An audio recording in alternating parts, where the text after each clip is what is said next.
How do we feel about the lighting this time? Is it shit? Be honest.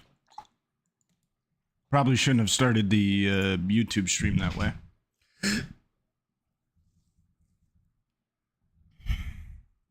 Probably shouldn't have started the YouTube stream that way. Kind of cringe.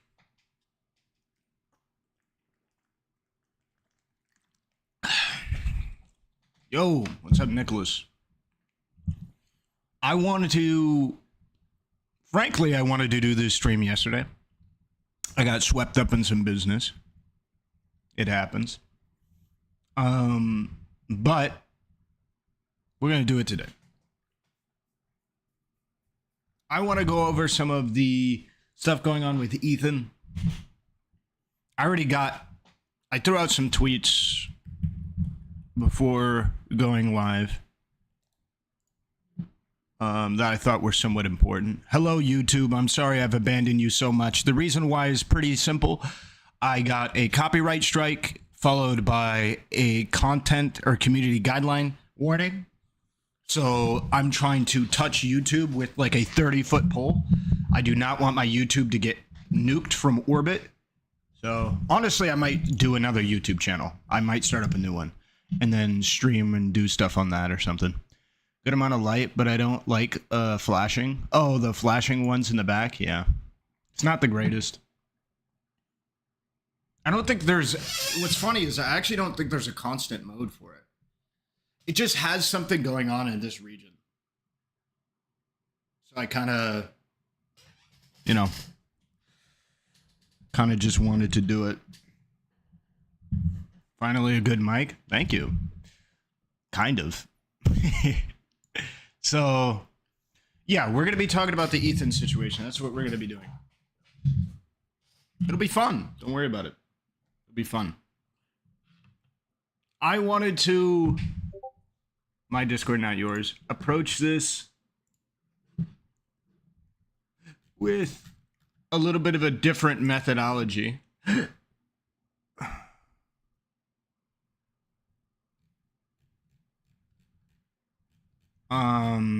Than what I've seen before. We'll see if I can stick to it, but I'm gonna be a little bit less aggro, okay? I'm gonna be a little bit less aggro.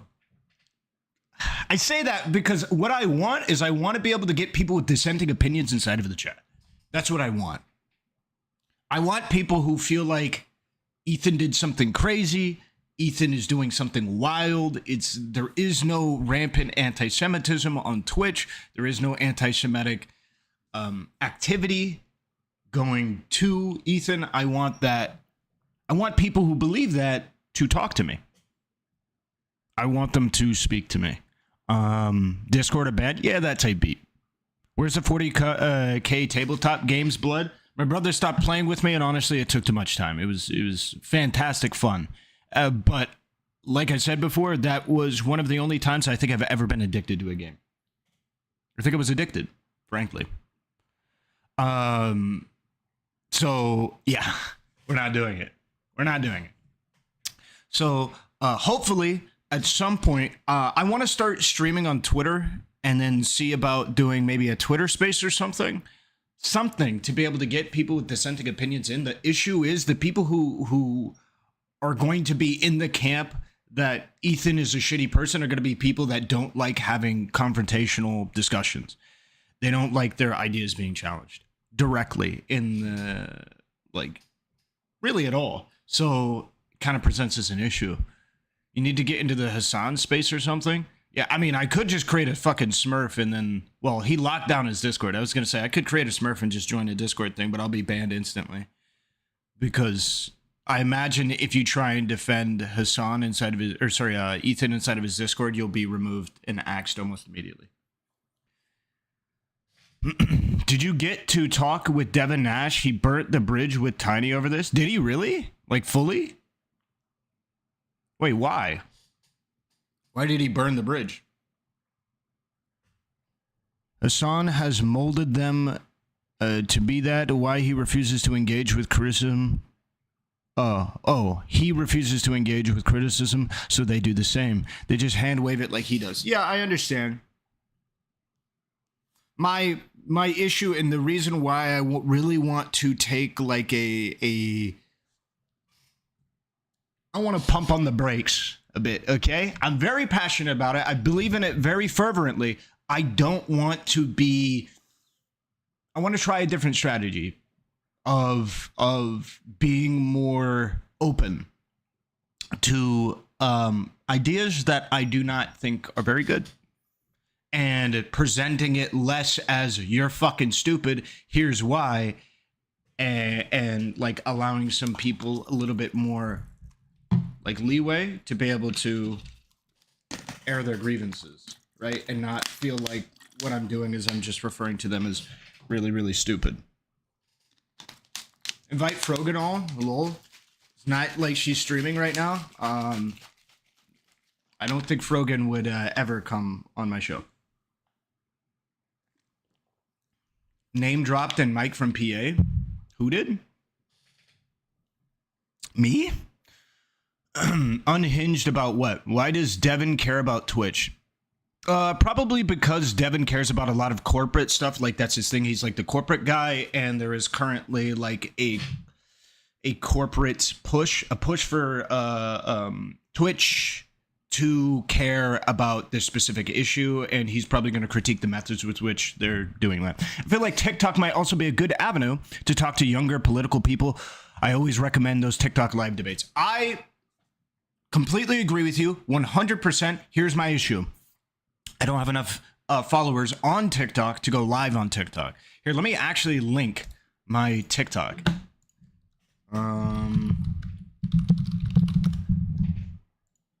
Let me link my TikTok here.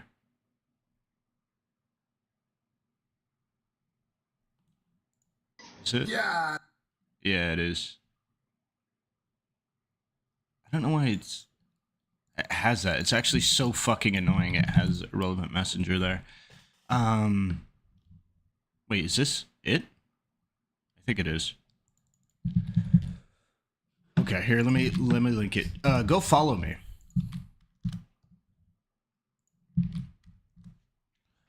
And I don't have enough Reddit karma to leave comment on 99% of Reddits. Wait, do you need a whole bunch? Also, if you guys, again, I really am trying for a like blitz here to talk to people that feel like Ethan is this degenerate anti-Semitic, or sorry, not anti-Semitic. He is an Islamophobe, I think is supposed to be what he's doing. He like supposedly hates Palestinians. So we're really doing a media blitz here. So if the people on YouTube, the generous people on YouTube, if you could like the stream, that'd be fantastic. And anybody who wants to support me, YouTube has the most sophisticated live stream algorithm I've ever seen in regards to this, outside of like TikTok. Liking and engaging with the stream, just putting one chat and message in chat does so much. I swear to God, I get recommended 1 viewer streams of things that it isn't even relevant to what I'm looking up in my recommended on the sidebar, because people are engaging with the content. So if you guys want to support me and help like find people that maybe are of the opinion that Ethan is a shitty person, which is the people I want to have a conversation with at this point, but that's not, we're not just going to sit here and wait. We're going to go through some of the details. Go on over to YouTube, type, like the stream. That's all that needs to be done. Totally free to you. Takes 2 seconds, and it helps a lot. I would appreciate it. Done. Follow your TikTok. Thank you. Thank you so much. Relevant with my monster, making irrelevant with my monster engagement. Yes, of course. I'm gonna watch on here then. Thank you so much. Yeah, because Kick and Twitch don't have an algorithm. So I could have like 1K viewers, they could all be typing like a million things per second, and it's not gonna recommend, it's not gonna go anywhere. But if that happens on YouTube, it's a completely different story. Like tons of new people who've never even heard of me, who've never even heard of any of the things I'm even talking about, are going to get pushed my content. I beg your pardon. I beg your pardon. Sorry for the echo there. Thank you for the primer, Arielion. Thank you. Thank you for the 2 months. I don't know why I didn't read your thing. Stun seed, read backwards.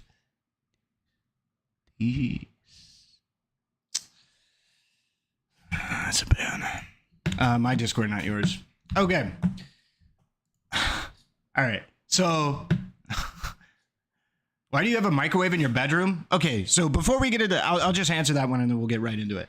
I have a fridge and a microwave inside of my room because, well, the fridge was gifted to me by my ex, my Discord, not yours. It was gifted to me by my ex. Because I said I kind of needed a place to store my stuff because the fridge was being occupied. So thanks to her for that. That's really nice. And then the microwave was my doing, so that way I can actually eat stuff, make stuff inside of my room, so I don't have to go out there because I live with 5 different people, and that's like a bit chaotic. Okay, so we're gonna go ahead and get into some of the details. My Discord again. Hold on. No, absolutely not. Okay, it's a staple of the stream. So, if you guys have any of the links or anything like that related to claims about Ethan's character, that's primarily what I want to go over today. Is not, I know it's like really topical and really nice right now to go over like Hasan's meltdowns, and maybe we'll go over it a little bit later. But right now, what I'm super concerned with is claims that Ethan is crazy or anti-Semitic or anything, or sorry, not anti-Semitic. They don't claim he's like a Zionist and shit like that. That's what I care about because I fervently believe that not to be the case. Yo, what's up, Gui? Is that how you Gui? I don't know how to pronounce your name. Islamophobic. Yeah. So, but either way, let's take a look at. Apparently, it's like near the. Well, actually, we'll look at this too. Ethan exposes Twitter. I mean, we've all seen this before, right? The Dan Clancy recommended stuff, but I want to see Ethan's reaction to it. Just check the comments on Hasan's VODs. That is pretty much the entirety of that. Well, does he have a video? I don't think Hasan, does he have? He has no direct video talking about this, right? Oh.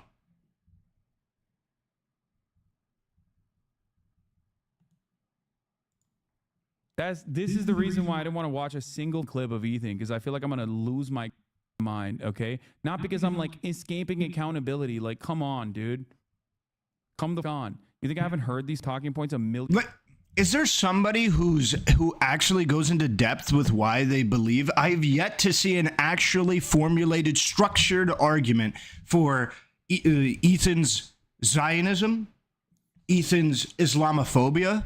I've yet to see anything. They're literally just, there's nothing. Does somebody even have like an auxiliary person, like a smaller content creator? If Trump wins, you wear a dress on stream. If he loses, I KM. Stream is prove a deal. No, schizo enemy number 1. I want neither of those. So, well, let's not do that. He is a Zionist, as he stated. However, he talked about the definition of Zionist now is just all bad stuff. Oh, you're talking about Ethan? What's wrong with dresses? I just don't want to wear one. 90% of the political figures have no grasp of philosophical argumentation. Incredibly surprising. Where they differ, he thinks the only thing they differ is not ethnic cleansing the Jews from Israel, basically. Does your microwave share a circuit with anything else? It does, but it doesn't trip anything. Ethan defines Zionism as not wanting to eradicate the state of Israel. Oh, okay. Well, then, yeah. Then he would be, right? But I don't... Wait, I don't know what these... I don't know what, like, Hasan defines as Zionist, to be honest, either. They mostly point to a video Ethan did when he lived in Israel where he made jokes about Islam and Judaism as he went through the city. Really? Okay. Do you have a link to that video, maybe? Let's take a look at some of this, I guess. This is probably going to be the closest that I get without actually finding some, like, probably smaller Hasan orbiter, like maybe Denims did a thing on... Oh, whoops. Yeah, obviously it's not... Oh, Here. Nobody told me how lonely being a man is. Have you guys watched Naruto? It's a serious point, and I'm gonna get there. Just let me cook for 2 seconds. Do you guys know that scene between Sasuke and Naruto? Naruto's like, I also don't have a family. It doesn't mean I have to become evil because I don't have a family. And Sasuke's like, you wouldn't get it. I had a family and I lost it. You don't know what it's like to have something and lose it. Basically, the point is just like, you will miss something more when you had it and then you don't have it anymore versus never having had it. And I think trans men have the unique experience of having been perceived as women and having this like connection with other women. And so I think trans men definitely are going to deal with that pain way more than cis men will. Not to say that like one is more valid than the other or anything like that. In my opinion, this video has less to do with being a trans man and has more to do with being a man. Nobody. Okay. She gets me. I actually don't understand the point of that explanation if the conclusion was literally just about men, but okay. I actually don't. I thought she was going to. I actually don't understand. Oh, she stopped posting. Okay, so where do I find these opinions? Here? I actually thought I couldn't like her less, but here we are. Let's see. What is this? Vibe terrorist? I'm actually impressed this person got banned. This person never gets banned. Jesus Christ. Jesus Christ, dude. I could not understand anything he said there at the beginning. One more time? I'm actually impressed this person got banned. This person never gets banned. This girl, she gets away with everything. She says the most unhinged shit. This is one of the most unlikable person I've ever met in my life. Chat, guys, I'm not gonna leak private conversations off stream, okay? But I was at this party, okay? And this person is insufferable. Excuse me, insufferable. Holy shit.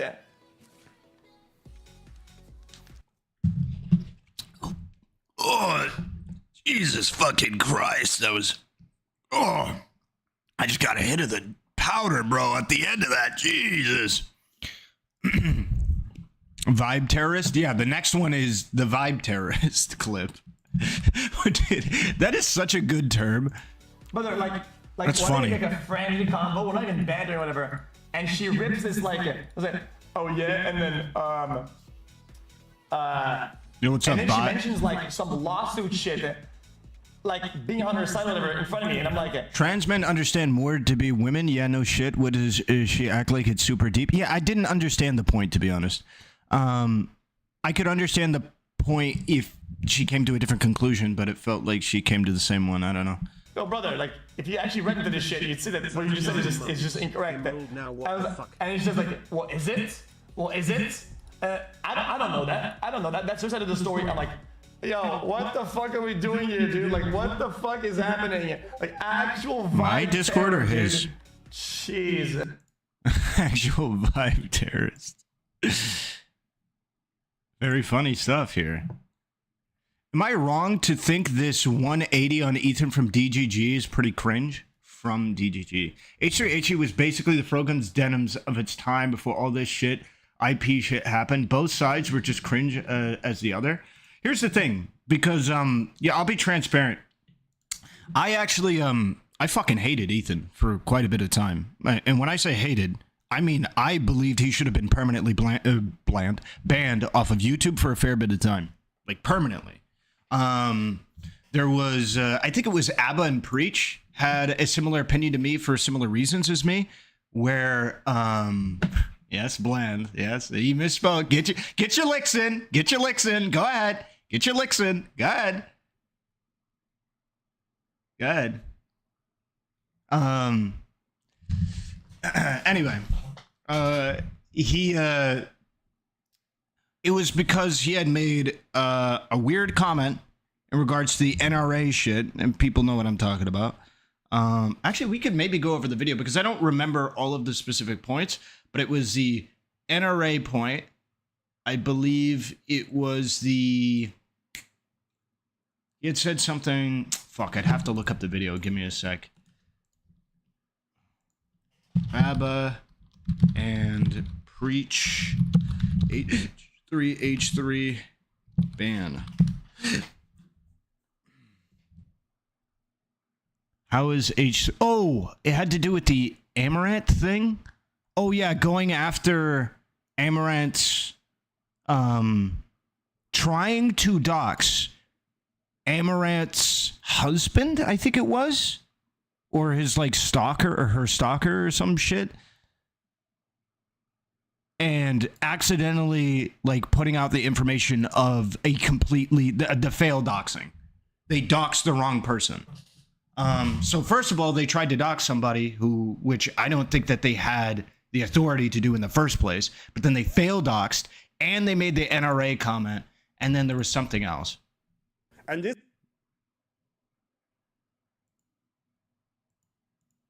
Fuck. I don't know what exactly it is that they did. I'd have to go back. But long story short, there was several things that H3H3 did that I believe warranted a permaban. I'm not a fan. I haven't been a fan of H3H3 for a while. Let me bring it back to what the brother in chat put in there. You have to 2x the size of your mouse in terms of mouse room. What the fuck are you doing? I really don't need much mouse room, to be honest. I really don't. I don't need much mouse room here. It's not an issue. Don't worry about it.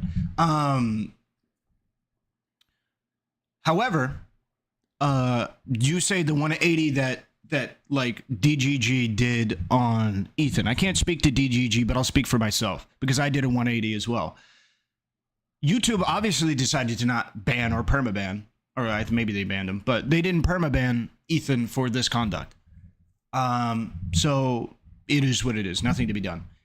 He then went over to the leftover situation, and he did something, in my opinion, quite profound.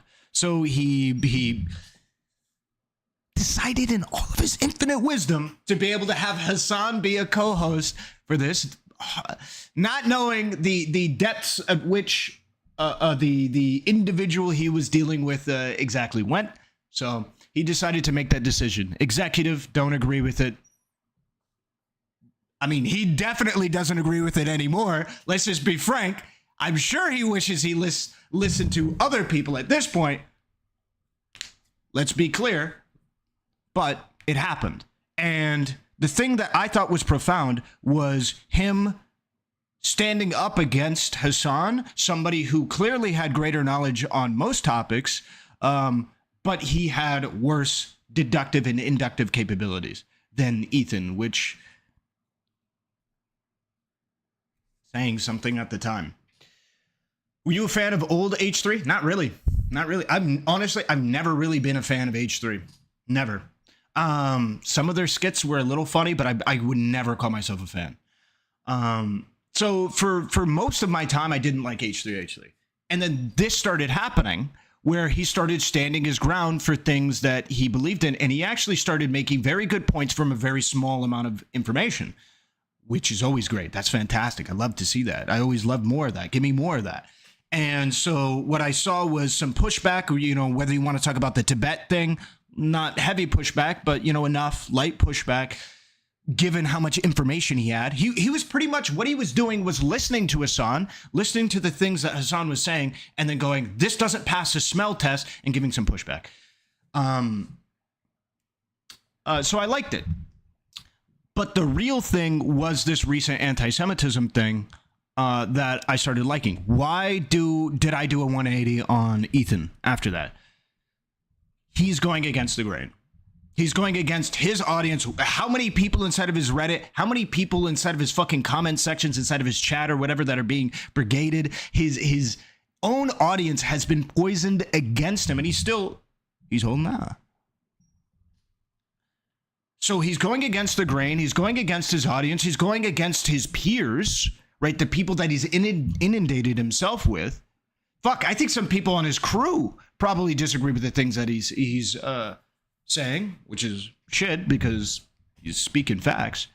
And that, I believe, is entirely respectable. So he's going against money, right? The people who watch him. Because if Ethan went full-blown, Israel is all genocidal fucks, wipe Israel off the map, he would be making so much more. Because he would be collabing so much more with some of these people, the primary demographic or whatever, but instead he has a fucking tsunami of shit coming against him, right? He'd be going with the grain when it comes to his primary age demographic. You know, it's profitable. It's very profitable. But instead, he's hedging bets. Thank you to, I believe, anybody who, I think somebody subscribed on YouTube. Thank you. He's hedging his bets, and he's like, hey, you know what? I don't really care if I'm going to lose money, if I'm going to lose friends, if I'm going to lose connections. I don't care if I'm going to lose audience members. Fuck, some of his staff may end up quitting. He doesn't give a fuck. He's going to stand on his shit. And I appreciate that. Not only because I believe he's standing for something correct, but also very important, really needs to be talked about, is the money thing. Do you know how little large content creators go against what makes them money? It's so fucking rare. It is so incredibly rare for content creators to go, yeah, I'm going to lose a fuck ton of money. I don't care. Eat my shit. I don't care. I don't give a fuck. Eat my shit, okay? I'm sorry, YouTube. I'll keep the profanity to a minimum. It's so incredibly rare. So I'll give kudos to it where I see it. I'll do it. And in my opinion, you ask me, this is biased. My opinion, Heterosexual couples only. why is that so loud? This is not a government-funded activity. I have the right to discriminate. Heterosexual couples only. Thank you, IRI. I don't know why that's so fucking loud. Thank you, IRI, for the 49 months. Unbanned Tiny, of course. Brother IRI inside of the chat. Big friend of the channel. Love him. Bro, 10 toes and his stand-in on his... It's amazing, I think. So that's my 180. That's a very, very long way to answer a very brief question. I 180'd on Ethan because essentially he went against the grain. He went against the money. He went against his peers and colleagues and probably some of his crew, probably some of his personal friends outside of just Hasan as well. He went against all of those things because he believed in something. Fantastic behavior. And what I was going to say is, frankly, I think part of the problem, part of the pushback against him is because other people will not do the same. I think some of these people who are shitting on Ethan, calling him a Zionist, hack, a genocidal fuck, are people who know he isn't. And they just don't want to go against the grain. I genuinely believe that.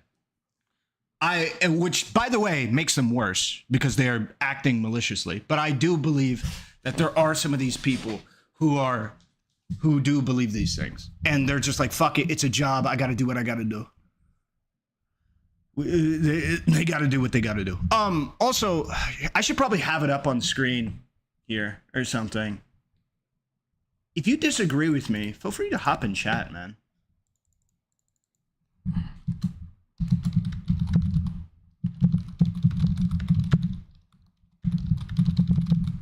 Go ahead. Hop in Discord. Woo! Come on. Hold on. Wait, what? Why isn't this working? Wait, do I really have to do it like this? There's no way.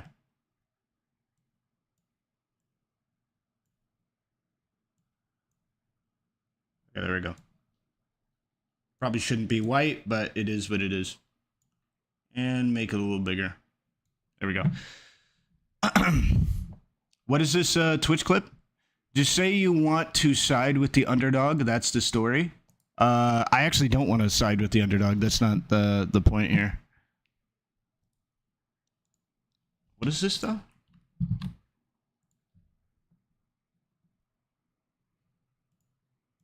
It's a Mike from PA clip? Why'd you link me this? Let's take a look.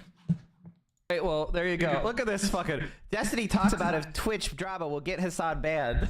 Honestly, this is funny. Let's look at this. Lots of stuff going on today. Tons of stuff going on today.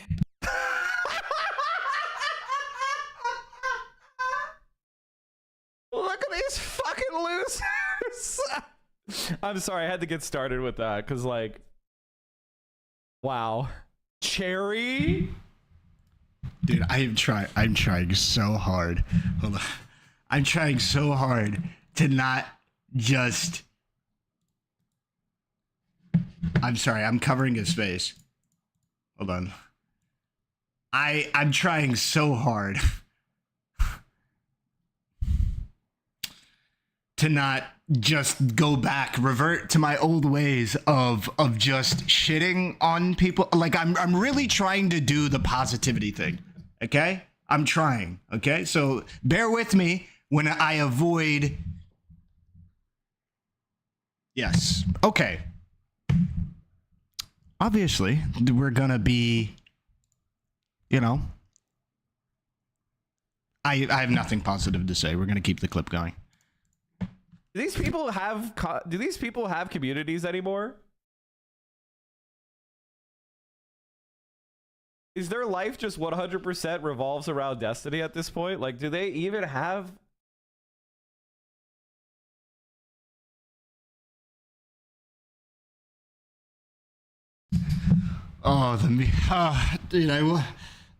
Dude, Lord, give me strength, dude. There's so many jokes to be made. I'm not sure Mike, the Brothers Central Committee, is somebody who should be levying a criticism about orbiting another person, considering it seems like the vast majority of his career for the last several years has been being attached to Hasan. I think that he should probably understand. That's quite right. I don't need a fork. I don't need a fork to eat kitty. I don't need a fork to eat food. I'll use my fingers. I need to shorten that thing. It's way too fucking long. Thank you, Basket Lotion. Basket Lotion. Thank you, Basket Lotion, for your first time subbing your one and only primer. You could have sent that to like XUC, but you decided to lock it down here. I appreciate it. He should be able to understand that. Does he really have, what is that, 10,000 subs? Good for him. He should understand that, especially with 10K subs, that it's something that people are going to do. It helps with growing on Twitch where there is no algorithm, as well as you're going to have people that have similar opinions inside of a space, right? So even if I were to try and make comments like he just, you know, is leeching off of Hasan and trying to be able to ride that wave, he probably has opinions. In reality, he probably has opinions that overlap with Hasan and stuff like that. Probably in a similar way, I have opinions that overlap with Destiny, right? Hence this. Also, I'm in J-Stock stream, okay? And then Destiny joined. Obviously, he doesn't have that context or whatever, but we're on J-Stock stream. Okay, anyway. Audiences?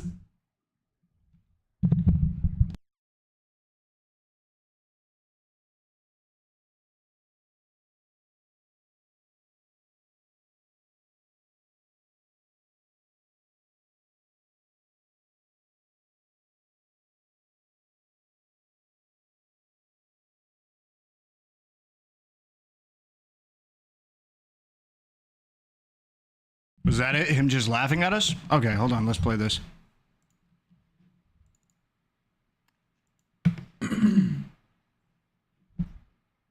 How about prove your point? What do you mean? Prove my point in what regard?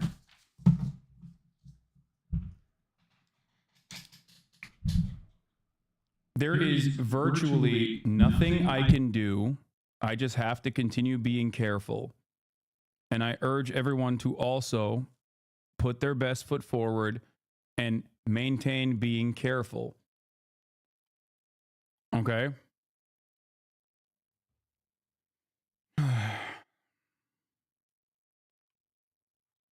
Trollolol. Free some Poppy and Frogan and oh man, there's no way that his response to these people getting banned is literally that he has to be careful. Oh man, this is okay. This may not seem like a big deal or framing or anything like that to any of these other people, but let me tell you why. Yeah, this looks not so great. These people were banned for good reason. They should have been banned a lot earlier, but they were banned later. So, him saying he needs to be careful really comes off as though he's doing things that are shit that should be bannable, and he just needs to be a little bit sneakier about it. That's the way that it comes off to people who understand the depths of what's happening there. So not a good clip there. Not a good look. Trying to be as charitable as possible. I'm assuming that he believes that they were unjustifiably banned and that he thinks that he could be next or whatever, but that dude has some serious plot armor. And frankly, he should be banned for at the very bare minimum the denial of the rapes that had happened in the context of his stream, because under normal circumstances I would say, okay, yeah, you can speculate about these things, but the outright denial, refusal to engage in arguments about it in conjunction, in context with his coverage of it, I think just paints a very obvious and clear anti-Semitic picture. 30 days for hateful conduct, that's a serious charge, yeah. I don't think it was a permanent ban. No. None of those bans were permanent. They were 30 days. And, I mean, they're not going to be there for some of the stuff, which would be interesting. Somebody posited, like, what if Hasan was banned for the election? That would be insane. Could you imagine? I'm just glad that Hasan and Mike are clearly not going to reproduce. I don't understand what that joke is. All panelists got banned. Yeah. Honestly, I'm kind of surprised that that level of shit happened there, to be frank. But it's what it is. We'll keep it pushing. Somebody said this wasn't over. Dude, I'm trying really hard.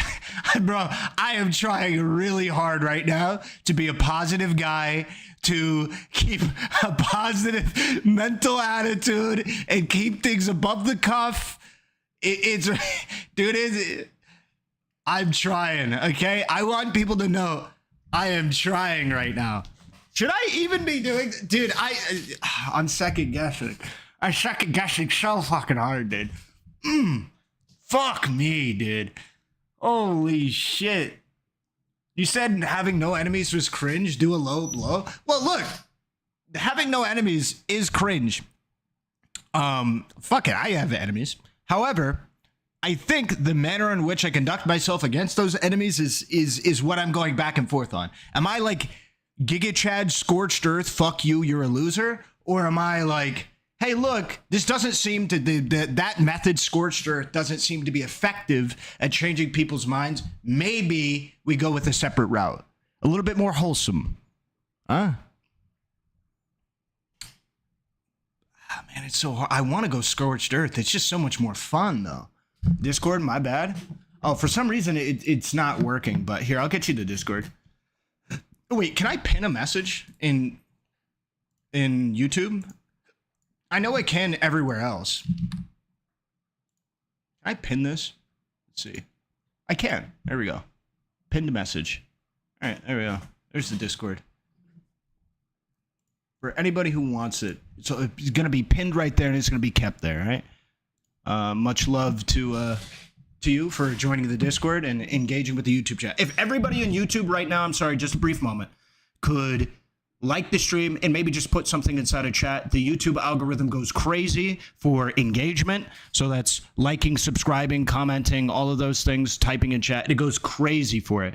And the algo is very sophisticated. I get pushed 1 and 2 viewer streams all the time. If you could just do that, it helps the stream a lot, costs you absolutely nothing, takes 5 seconds out of your day. I'd appreciate it greatly.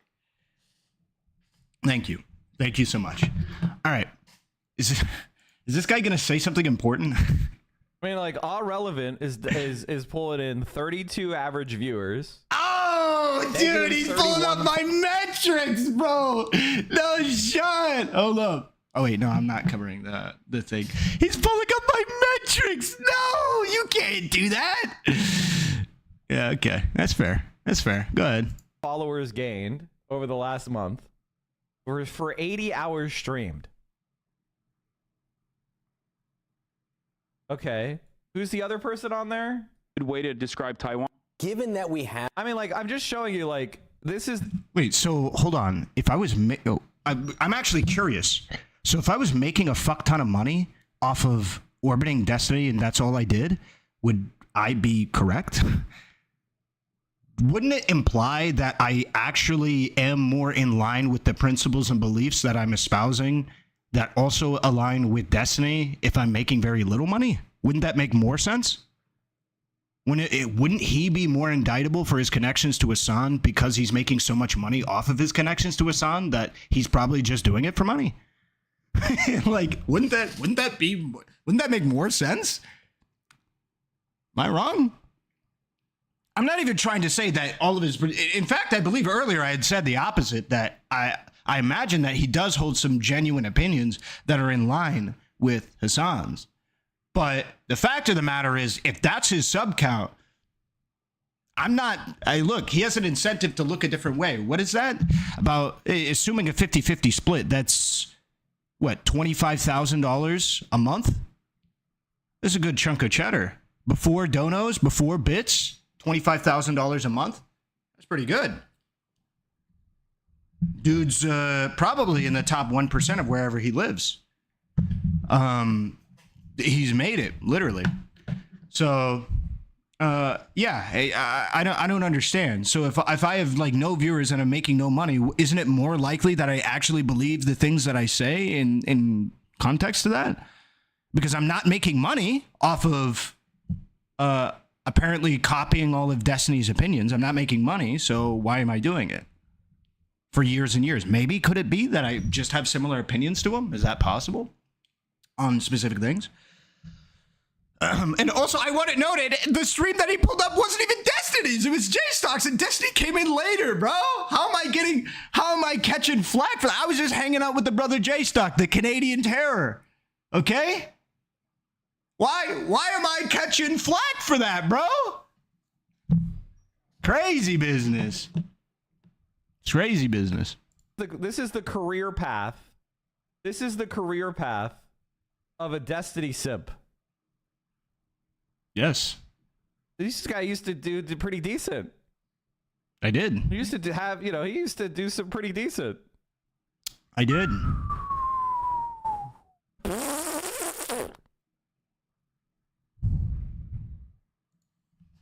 Dude.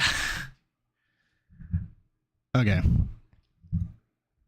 I'm wondering what should I say? I mean, I feel like the floodgates are open, no? I mean, if we do a similar trajectory analysis of him, we could literally look at his opinions in him being a Hasan waiting room and looking at his trajectory upward. The fact of the matter is anybody could do what he did, which is literally sit and watch Hasan all day, copy his opinions, and then say he's right all the time. Because I literally think that's all he does. Let's take a look. Okay. Okay.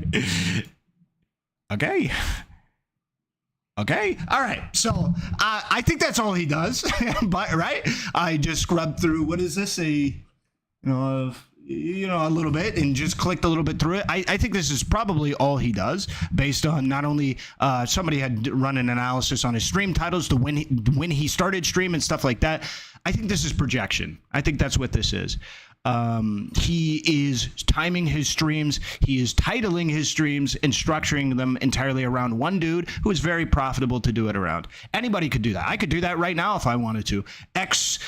Destiny Orbiter realizes that whatever. And I could probably do pretty well at it because unlike all of these people, I'm actually good at debating and I'm actually good at articulating positions. All these people can do is jerk Hasan off.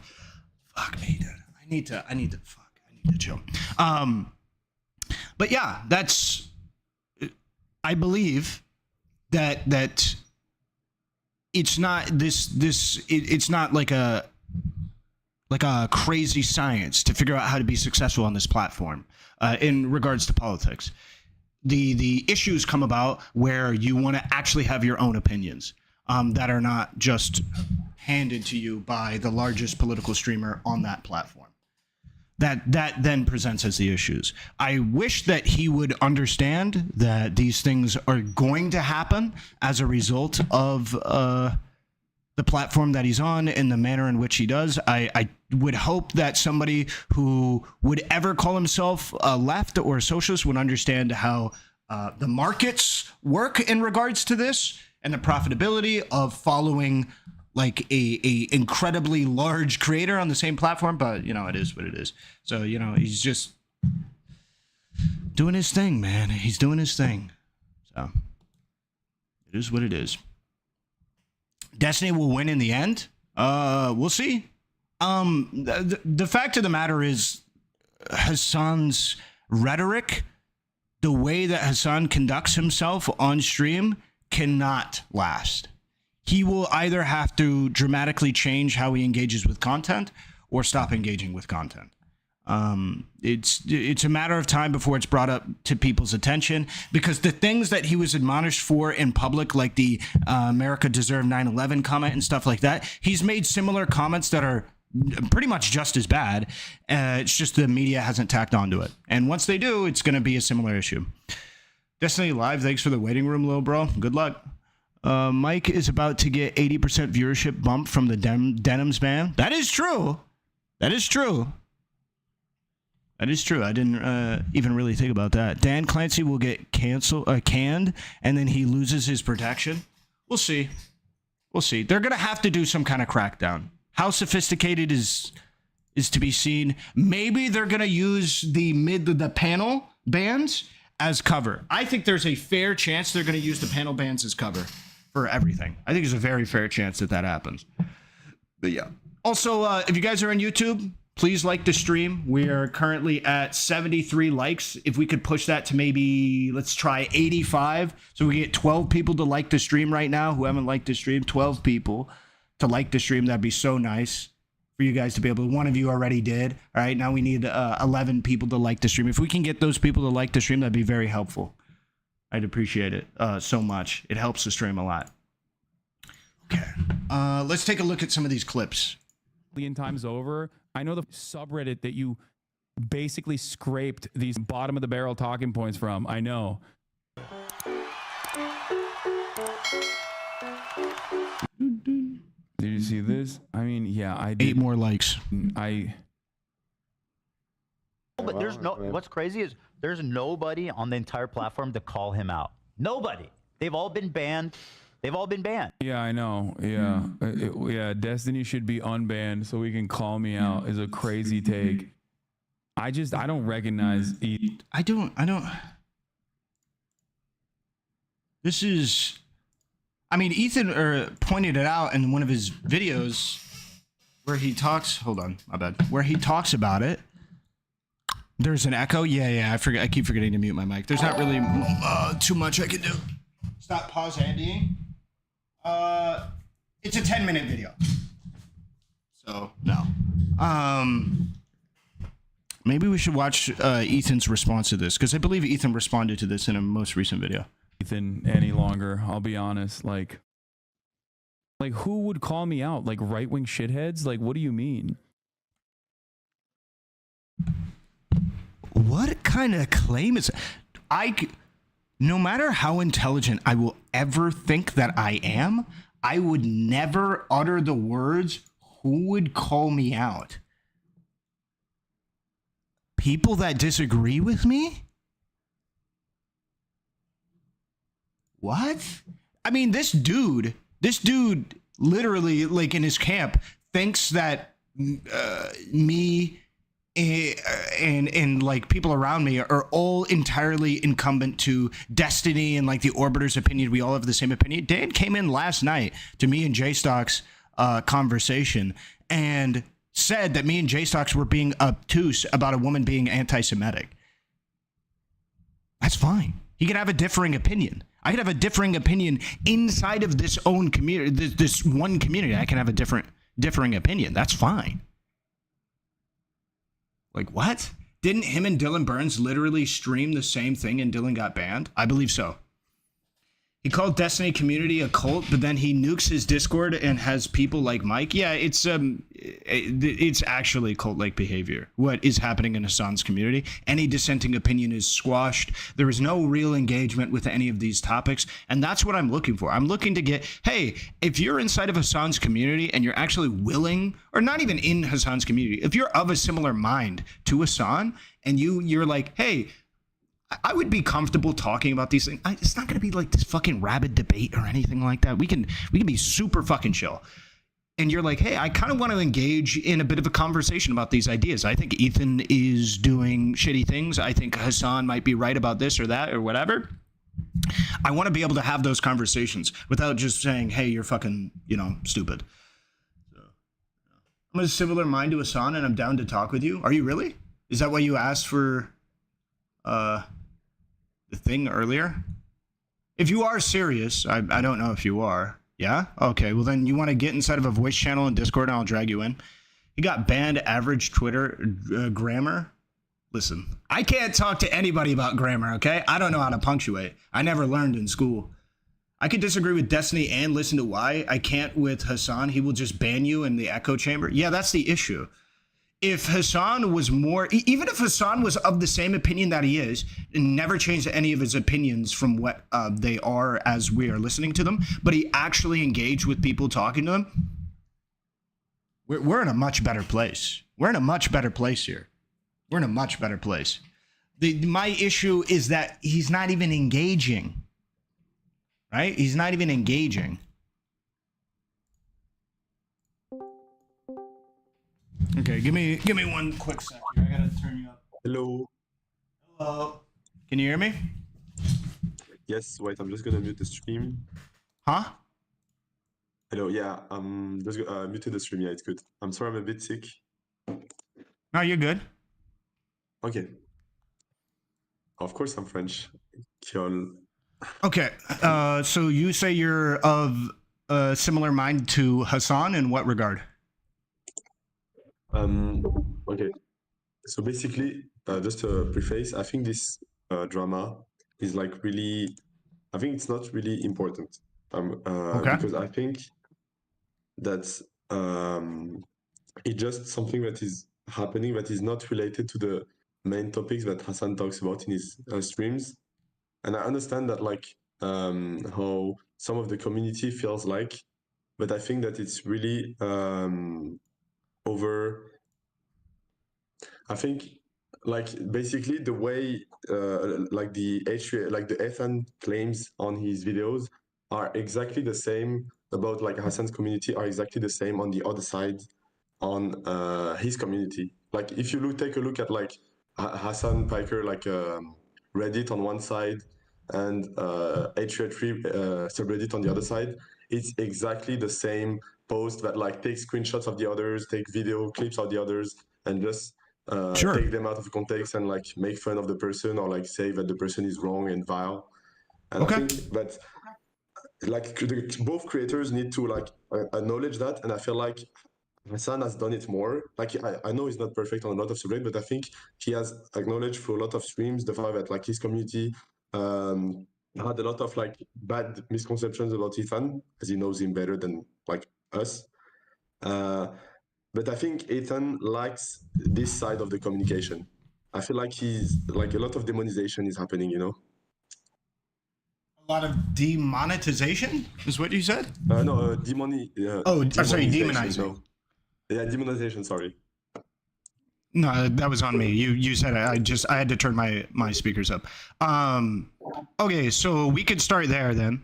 About both communities taking the others out of context, and you believe that Hasan is holding his community more to account on taking Ethan out of context than Ethan is about holding his own community. Is that correct? Yeah, so the taking out of context is one of the example, but I think it's like a broader stroke. Okay, so let's just start with taking out of context. Can we start there, and then we'll move on to the broader context? Okay, so don't worry, no problem. As I've seen, as I've understood it, I've seen a lot more of taking Ethan out of context or not even engaging with Ethan's content at all than the opposite. So like in the case of Ethan, what Ethan is typically looking at, to my knowledge, is yes, clips that are maybe found out of from other places, but he has independently gone through and then is engaging with and responding to. However, it seems like inversely, there isn't as much of that from Hasan. So if you're talking about the communities and holding the communities accountable, we could talk about how they are engaging with their communities and their posts.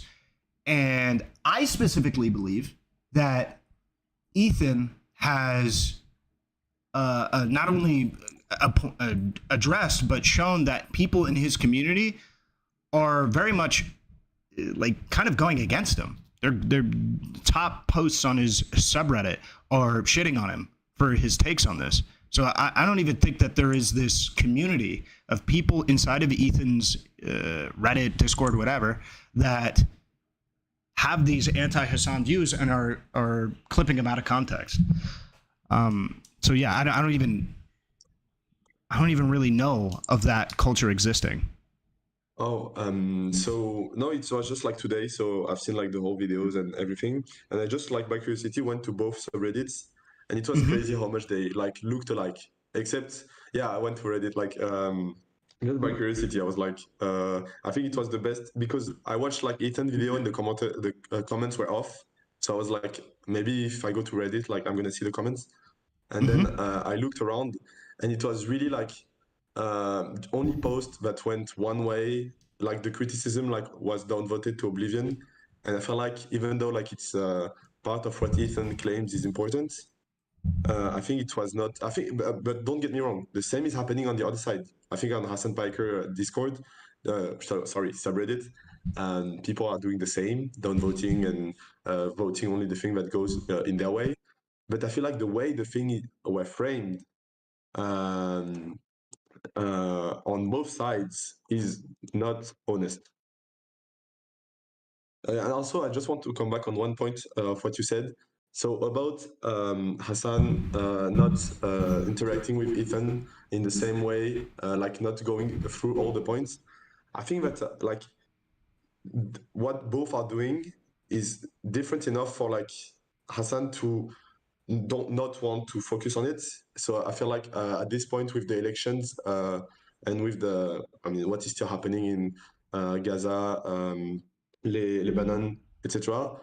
I think that like Hasan content is more focused on these stories, and sometimes of course it can be through like talking about other streamers and what other people are saying about it, rather than answering to dramas. But I think keep the debate at a low level. Like we can say a lot of things about pro-Palestinian people, and I think it's important to have internal debate about like some people, of course, being anti-Semitic, which is really bad. Some people being for a terrorist group. Some people like doing historical sorry, I don't have the word, but like revising history, basically. But I think it's really important to talk about what is happening in the current situation, analyze it, without always stopping to talk about everyone that is like disagreeing with you. So what you're saying is that you believe that it's more important to talk about that Hasan might be viewing it as there being more important things to talk about, like with current affairs that might be happening in Gaza or the election. Is that what you're saying? I think, yeah, like it's more important to focus on those subjects rather than inter-partes drama, you know? I think those should be talked about honestly with a phone call, you know, between them. Maybe they're not doing it because Hasan doesn't want, or maybe because Ethan, because both doesn't want. But I think it shouldn't be a public matter. Shouldn't be, and I think Hasan is going that way now, even though he's doing some like little clips about it. Okay, so a couple of things here.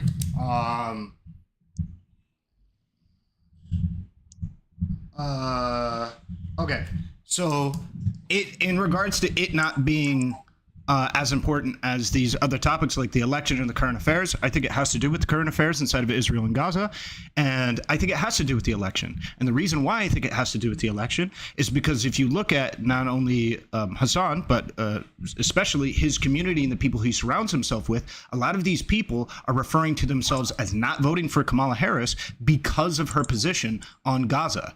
And so because Donald Trump also has like no presumable better alternative in their eyes for Gaza, they're just not voting. So I think it is very important to the election that he is a leading voice who, when people hear it, their takeaway is, I shouldn't vote for Kamala Harris because she's just going to be dog shit on Israel-Palestine. So I think it is important to address it's not that simple. It's not, and in regards to that. Also, the current affairs is a part of this. This discussion has to do with information suppression. It has to do with how the largest streaming platform on earth is going about the dissemination of news for the conflict actively going down. Okay, so if you're talking about, hey, how should we be speaking about the conflict currently? I think it is very important whether or not the largest streaming platform on earth is censoring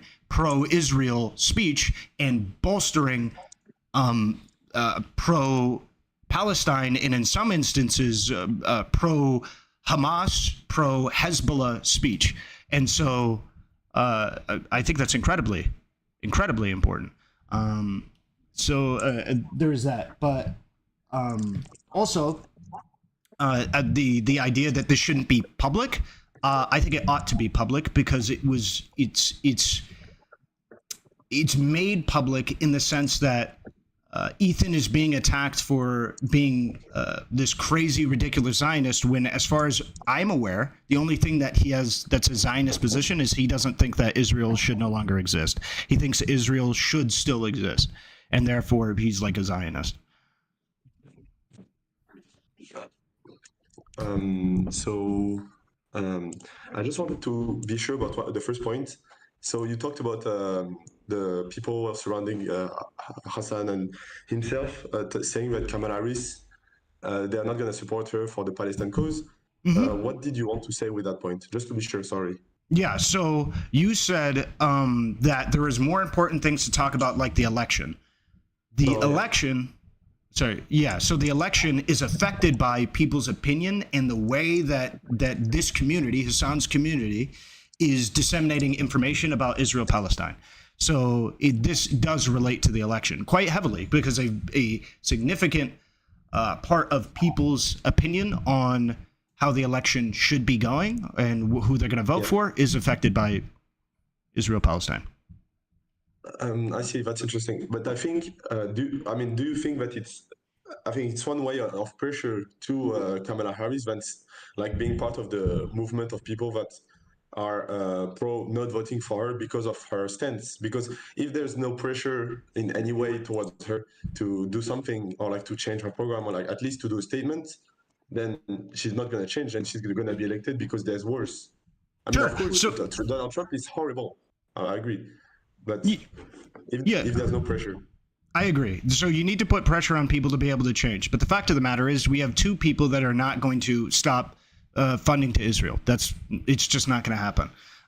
Even if your front opinion or the thing you're going to the polls with is the idea that you want to be mindful about Israel-Palestine and you are sympathetic to the Palestinian plight, you're not finding it. So now you need to work on secondary issues, okay? So secondary issues, there's more than a million that Kamala Harris is better than Donald Trump on. And then so if you care about women's rights, if you care about consumer protections, if you care about first-time home buyers, if you care about individuals' ability to start a family, family planning in general, small businesses, we could go on and go so forth. If you care about any of those things, you are, in my opinion, morally obliged to vote Kamala Harris. Oh, I agree with you, of course. But I think this movement is it's a broader stance.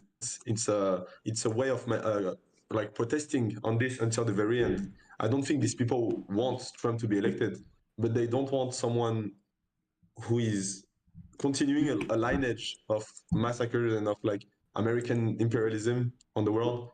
I don't know. I think I agree with you. I think that having a public movement like this is a good way to put pressure into the Democrats.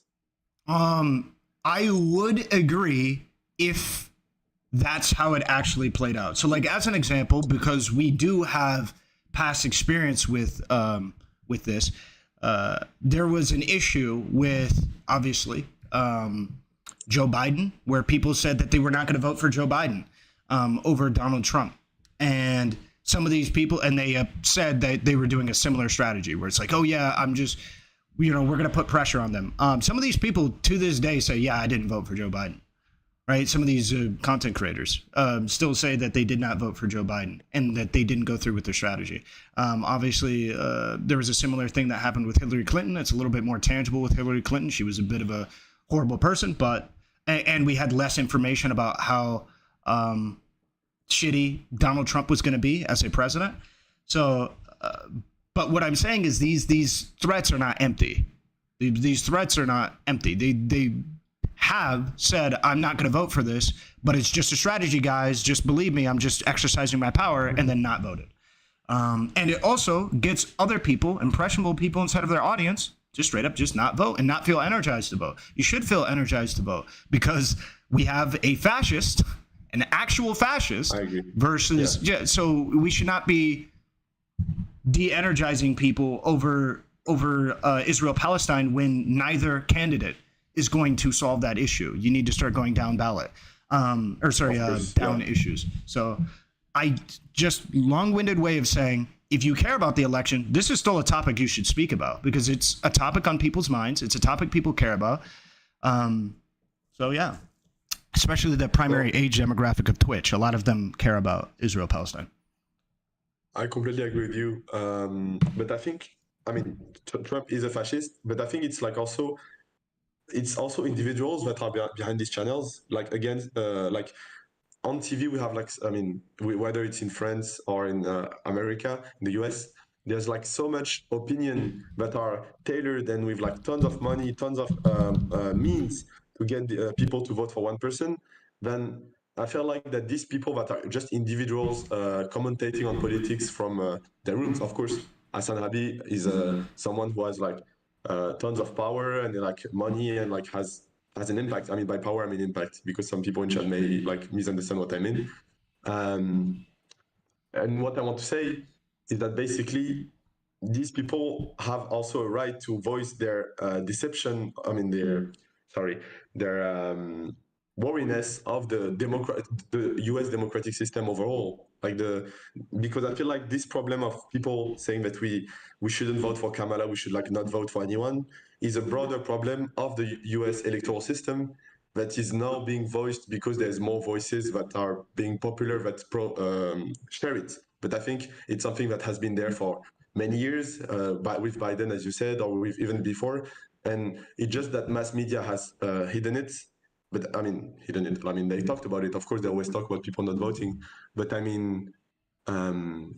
I want to say, sorry, just to get to the point, these are also individual, and I think that they're just sharing their wariness of the American electoral system through this movement, whether it is the Palestinian group of people, whether it is Hasan, whether it is other actors. But I agree that this act may have consequences on minorities, on women, and that it should be a complex question to be thought about. Sure. To a degree, we live in a two-party system. You vote for one or you vote for the other. It doesn't get much more complex than that. In the primaries and stuff like that, we could talk about it. But like as it stands, like you have one, the other, or none that you vote for, at least.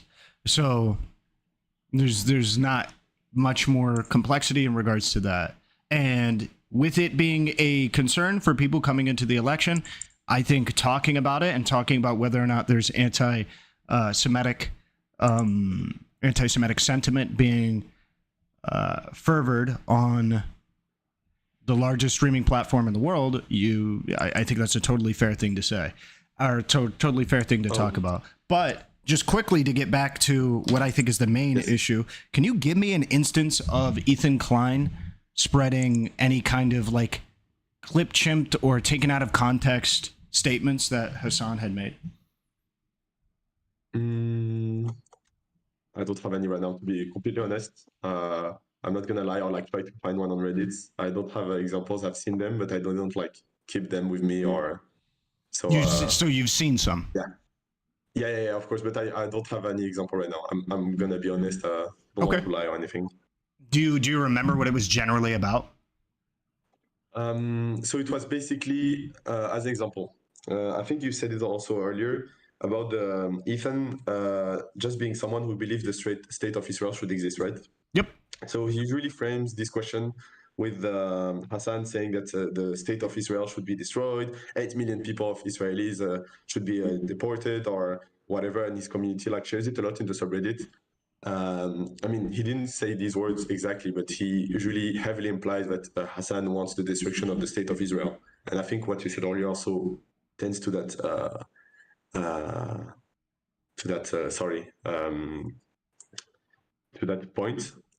And what I want to say is that this is, as an example, a misconception about Hasan's stand. Like, this is completely wrong about, he doesn't think, I mean, I'm always uncomfortable to like defend someone and saying that's not what he thinks because I don't know, but that's not the message that he shares about. Being anti-Zionist to the person who's talking in the chat doesn't mean that. Being anti-Zionist means being against an apartheid state, being against a colonial process. But what Hasan talks about and what a lot of people talk about is a country, is a state with the two nations living together. We have tons of examples of that with states with multiple nations.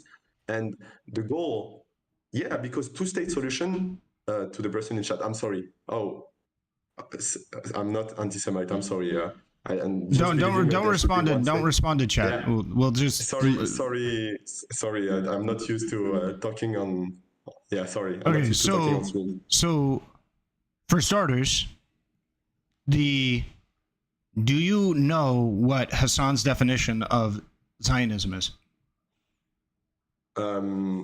So I think in broad strokes, his definition of Zionism is the colonial project of settlers going to Palestine and moving people out of their places and also having an apartheid state now. I mean, it's outdated. Okay, so you would agree then that there is no manner in which Hasan or anybody in his community should ever think Ethan is a Zionist, correct? Okay. I would say that there's. I mean, wait. Sorry. Before you answer that, can we just start? Can we just start here? We both agree Ethan doesn't want either one of those things, correct? Oh yeah. And I just want to say also, I have nothing against Jewish people, and I'm not against like Israeli people, and I just want to make that clear. Also. Okay.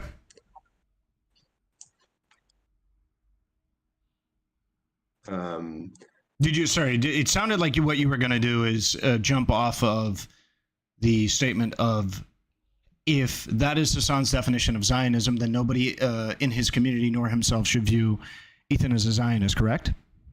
Okay, so I think the way the question is asked is a bit tricky, but to answer directly, so no, Ethan isn't someone who believes in the colonial process or the apartheid, but I think some of his acts, some of his way of talking, and also some of his support, sometimes for the state of Israel, is part of that process. Because it's like talking about a lot of wars. Nobody wants war. Nobody wants people to die. Nobody wants someone to be killed. But if like we give the reason of some good reasons, whatever they are, then people accept it. And I think it's the same with the state of Israel. No one wants people to suffer. No one wants colonies in 2024.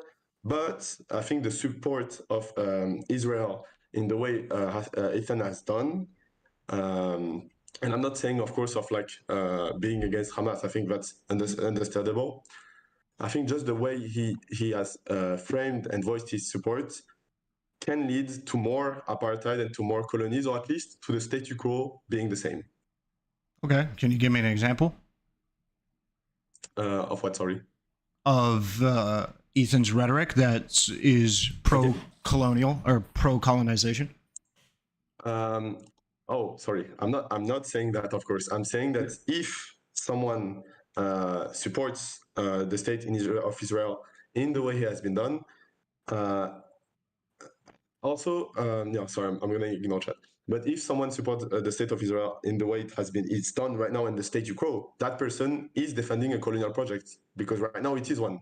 It is a colonial project. Do we agree on that? Yeah, I mean, Yeah, with the settler action to a degree, sure. I would say that you cull the settler stuff and then you're chill. Yeah, of course, the settler stuff, and I think also like the fact that there's an apartheid in like most of the cities, and also the fact that Gaza is like being closed off with walls, right?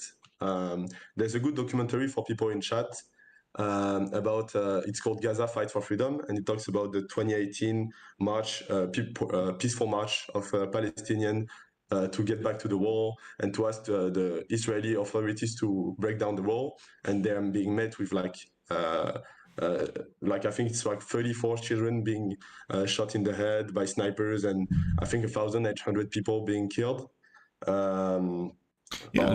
Sounds like an interesting watch there. But the thing jumping off of that is, what do you think Ethan's defense of modern day Israel is? I think it's the way he frames the debate, exactly.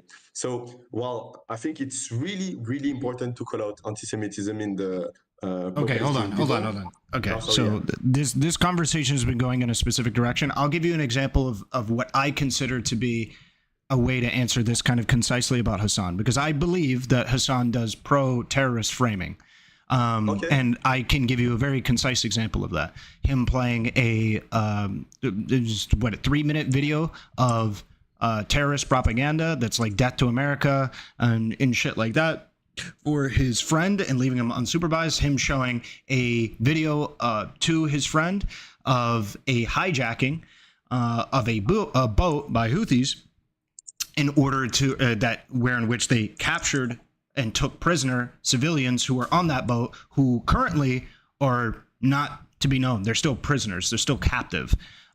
We don't know what's going on with those people. These are instances of what I would consider to be obvious pro-terrorist speech or pro-terrorist actions that Hasan has taken. Can you give me something similar for what you consider to be Ethan propagating like pro-colonialism or anything like that with his rhetoric? Can you give me any examples?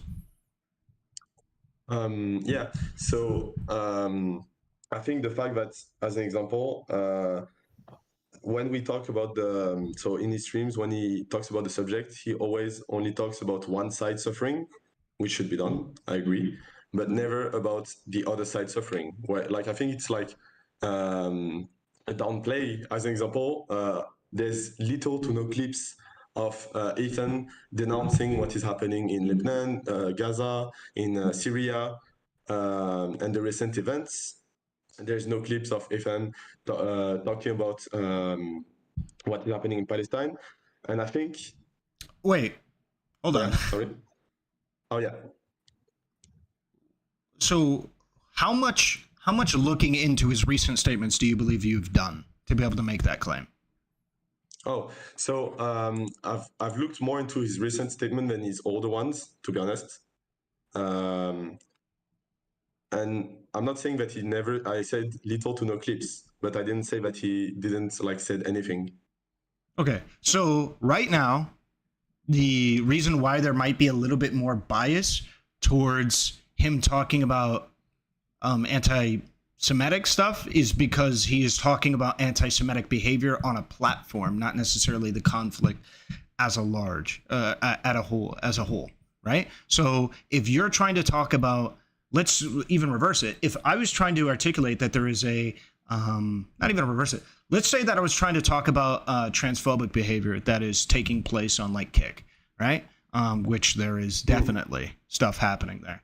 I'm not going to consistently bring up, other shit there. I'm going to talk and focus consistently on the thing that I'm trying to criticize. But also, even still, I don't feel like what you said is true about Ethan. So take, for example, his coverage of the Asman situation, where he said in no uncertain terms that Asman's statement was gross and abhorrent because there is a tremendous amount of people dying in Gaza, and that it's very insensitive to those people who are dying to say the things that Asman said.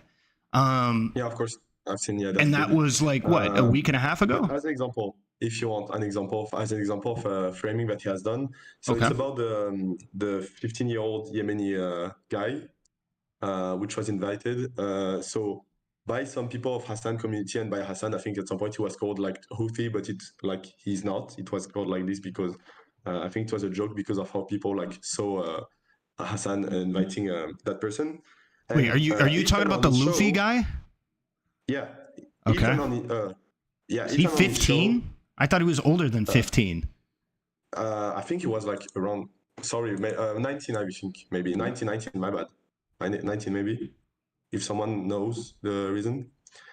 So I just want to say that as the way Ethan has framed this talk with someone that is like suffering is a terrorist, an anti-Semitic terrorist that is like being invited, Hasan giving a platform to terrorists, and Hasan,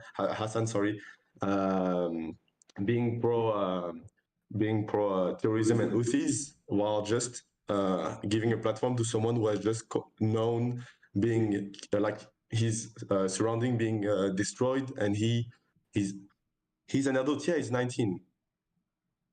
Sorry. Okay, so let's start here, I guess.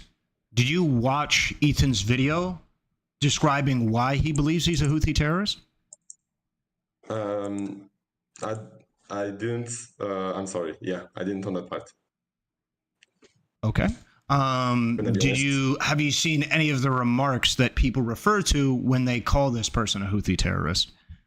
Yes, so I've seen some of the remarks, but one that is like stuck to me. Have you seen the answer of the kid? The kid, sorry, 19, the adult man, if you prefer. Have you seen his answer to Ethan criticism? Have I? Yeah. No, I have not. I've not seen his answer to his to the criticism. No. So the person was just saying that he had nothing against Jewish people, and he loved everyone, and he was just against Zionism. And then people are gonna tell me yeah, but he's just going around the real problem and not saying Jew and saying Zionist. I don't think it's the case. And I think as an example, Ethan not mentioning that. Well, hold on, because we're not trying to necessarily prove that he's anti-Semitic yet. What we're trying to prove is that he's a terrorist. I'm just saying that moving the debate in that way and accusing the kid of the adult man of being anti-Semitic is wrong. And I think it's hold on. It's only wrong if we cannot prove that he's a terrorist. Correct? Yeah. Okay, so let's start with trying to prove whether or not he's a terrorist, and we should probably look at whether or not Ethan's right or wrong to say that he's a terrorist with Ethan's reasoning for why he believes he's a terrorist. Correct? I have a question. Yep. How the thing that like he may be a Houthi related to him being or not anti-Semitic? I'm sorry. Say again. How is him being a Houthi related to him being anti-Semitic or not? Because the Houthis are an anti-Semitic group. But I have a question. Yep. So in Arabic, the word. No, I just wanted to know. The Houthis. Do you think the Houthis are doing what they are doing just because Israel is a state, is the Jew state? Nope. Never said that. No, I'm just asking because I think that's way it's going. No, I never said that, nor did actually explicitly, neither did Ethan. Ethan talked about the material conditions inside of the area not justifying anti-Semitism. And I agree. I think you can have anti-Israel sentiments without bleeding it over into anti-Semitism. The reason why I think so, just to put up. I'm not gonna cut you. So sorry. Continue. Okay, just real quick. The reason why that I think is very intuitive that people can grab onto for the Houthis being anti-Semitic is on their flag. It literally says, "What is it? Death to Israel," and then immediately follows a curse be upon the Jews. So it doesn't stop at death to Israel. If it stopped at death to Israel, I could be like, okay, you know, maybe they're just talking about the way that the Israel state it currently works, maybe their project. No, it says a curse be upon the, just in case you misheard me, a curse be upon the Jews. It's true to know, it's true. There is that remark. Okay, Yes. so I think that's pretty obviously anti-Semitic. Would you disagree with that? Okay, of great. course, no, it is. But I just want to ask something, and I'm not normalizing anti-Semitism, and I'm saying it's good. But I have a question. When these people have like horrible material condition, and that they've been dying, and like just not being able to go to school, not being able to have a lot of like the critical thinking that we had the luck to have, and even then we still have like anti-Semitic, fascist, and horrible people here. Can we ask those people who have just been suffering their whole lives to have a critical thinking and not falling into a dumb accusation? Yep. The black people were chattel slaves, some of the worst treatment any group of people have ever experienced in the history of mankind, and they did not try and exterminate white people. I promise you can handle it too. I think there was some I don't remember the name. I think it was not something. There was a rebellion in a state in the United States of a slave where they literally burned white people alive, anyone that they could see on the street, not only master of slaves. Yeah, and that's wrong. They should not have done that. And there's also black people who did not do that, and they're based. Of course. But what I'm saying is that there's also people in there that are not fighting because they want to kill all Jews. They're fighting just because they want some hope of freedom. Hold on. You can understand that there's people who want a hope of freedom, and that bleeds over into anti-Semitic behavior. That's what I'm referring to, right? And that's what I was correlating with the black people inside of the United States. There's black people inside of the United States who fought for the freedoms and didn't say, oh yeah, white people ought to be exterminated or removed from the country as a result of their actions, right? So there's a manner in which you can go about fighting for your liberation that is correct and proper, and then there's a means in which you can go about fighting for your liberation that is not. And I think we should follow the example of the black people who experienced chattel slavery, not trying to exterminate all the white people in their country. Of course, but what I would say to that is that some of these groups and some of these people have just been so powerful. And of course, as an example, whether it is Hamas or whether it is the Houthis, the anti-Semitic rhetoric that they use is horrible and is bad. But I think it's just that these groups happen to be the ones that are the closest, because of their financing, because of a lot of things, to the freedom, right? I would say, to the freedom, sorry. So that's not what I'm saying. Sorry. No, I just don't want to misinterpret. I wanted to say that they are the closest to having the means to be able to fight back. That's what I wanted to say. I understand what you're trying to say. So what you're trying to say, and it's an apt point, is let's say I'm somebody inside of the region, right? And I'm not necessarily anti-Semitic, but the fact of the matter is these are the people who have the most power to be able to liberate my country, right? And that's what you're saying.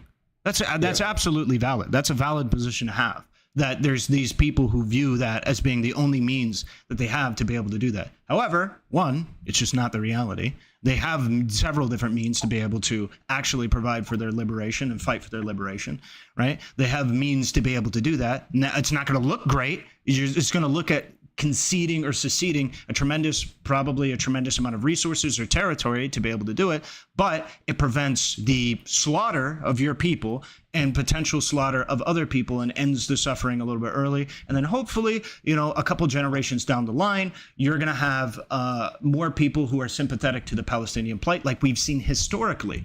Historically, we've seen young people grow up into, older people who are like sympathetic to, hey, actually, maybe these Palestinian people, maybe we should be treating them a little bit better. And you have people like Netanyahu not actually following some of these, the will of the people greater democratically. And if that was allowed to kind of ferment for a while longer, I think we would have seen a lot better treatment of the Palestinian people. But every day that this conflict keeps going on, there is a greater and greater anti-Palestinian sentiment that is fostered in Israel, making their actual liberation, the only liberation that is actually tangible, which is one in which they concede or they surrender, and then down the line, Israel is like, oh yeah, the people of Israel, like, we should stop treating these people like fucking trash. And they start providing them resources and means to be able to do it. That is the only liberation for Palestine. Make no mistake. That's the only liberation for Palestine. And with that being the case, they should focus on maximizing pro-Palestinian sentiment inside of Israel as fast as possible. And that is the last way to do it is continue the conflict. So so yeah, go ahead. I agree with your second part of the point, with the second part, but I disagree with the first one. Okay. So we have had peaceful moments and moments where like there was ceasefires respected on both sides, and we had moments where like there was like just peaceful protests in so we can talk about the 2010s, 2018 especially. We've had a lot of moments where the cause was like just stagnating or being worse. So an example, we can talk about the West Bank,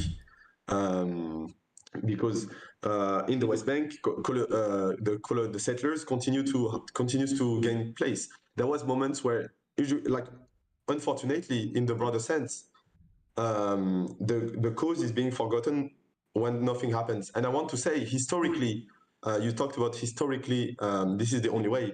I think it's wrong. I don't think it's right to kill people, never. But I think it's wrong that there has been no liberation by people that have used violence. I mean, I don't think you exactly say that, but I just want to say we can talk about Algeria in details if you want. We can talk about South Africa. We can talk about... Well, hold on. I never said that non-violent resistance is the only way to get... I mean, we could literally look at America. We had a civil war, right? You talked about historically, there were, like, this is the only way that it worked. No, I mean, what I meant is historically the Palestinian people. You were talking about precisely the Palestinian people, but I think that yes, it's wrong because historically, has there been any right gained? Has there been so like there's always that that chart that is very cliche but works well. It's about the number of Palestinians dying every year and the number of Israeli dying every year, and it's always one-sided. It's always the number of Palestinians being giant and the number of Israelis dead being almost known to a smaller number. Yeah, I mean, that's going to happen with one has a more industrialized and modern military when one doesn't. It's going to happen naturally. But beyond that, I think when I'm referring to historically, what I'm referring to is that there is a trend of pro-Palestinian sentiment that has been fermenting inside of Israel. And that pro-Palestinian sentiment is the only path forward for Palestinian liberation. That is the only path forward. There is no liberation of Palestine with continued conflict. This war will last. This war will be eternal. It will be an eternal crusade. It's the only moral, maybe, way forward. But it's wrong to say that it's the only way forward. I think it's the only way forward. I mean, I don't say that it's the only. I cannot imagine a world where in which Israel gives up to Palestine.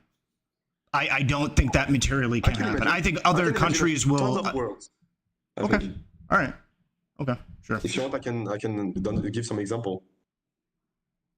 Okay.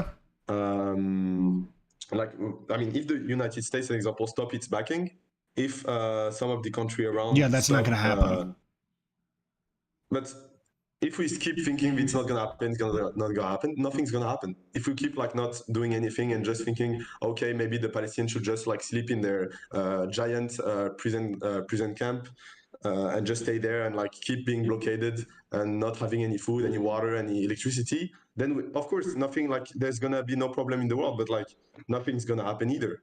No, what I'm referring to, it's not going to happen. I'm talking about pragmatically. Right, I'm looking at probabilities here, and the highest probability is that the people of Gaza become war fatigued, and they're gonna accept some kind of surrender, and then it's gonna be shit there for several generations, and then hopefully no major conflict happens again, and the people of Israel go, hey, look, we should probably chill out. And then treat these people considerably better, and then they will. That's, in my opinion, the only thing that's actually pragmatic that doesn't have a crazy upset happen. But hold on.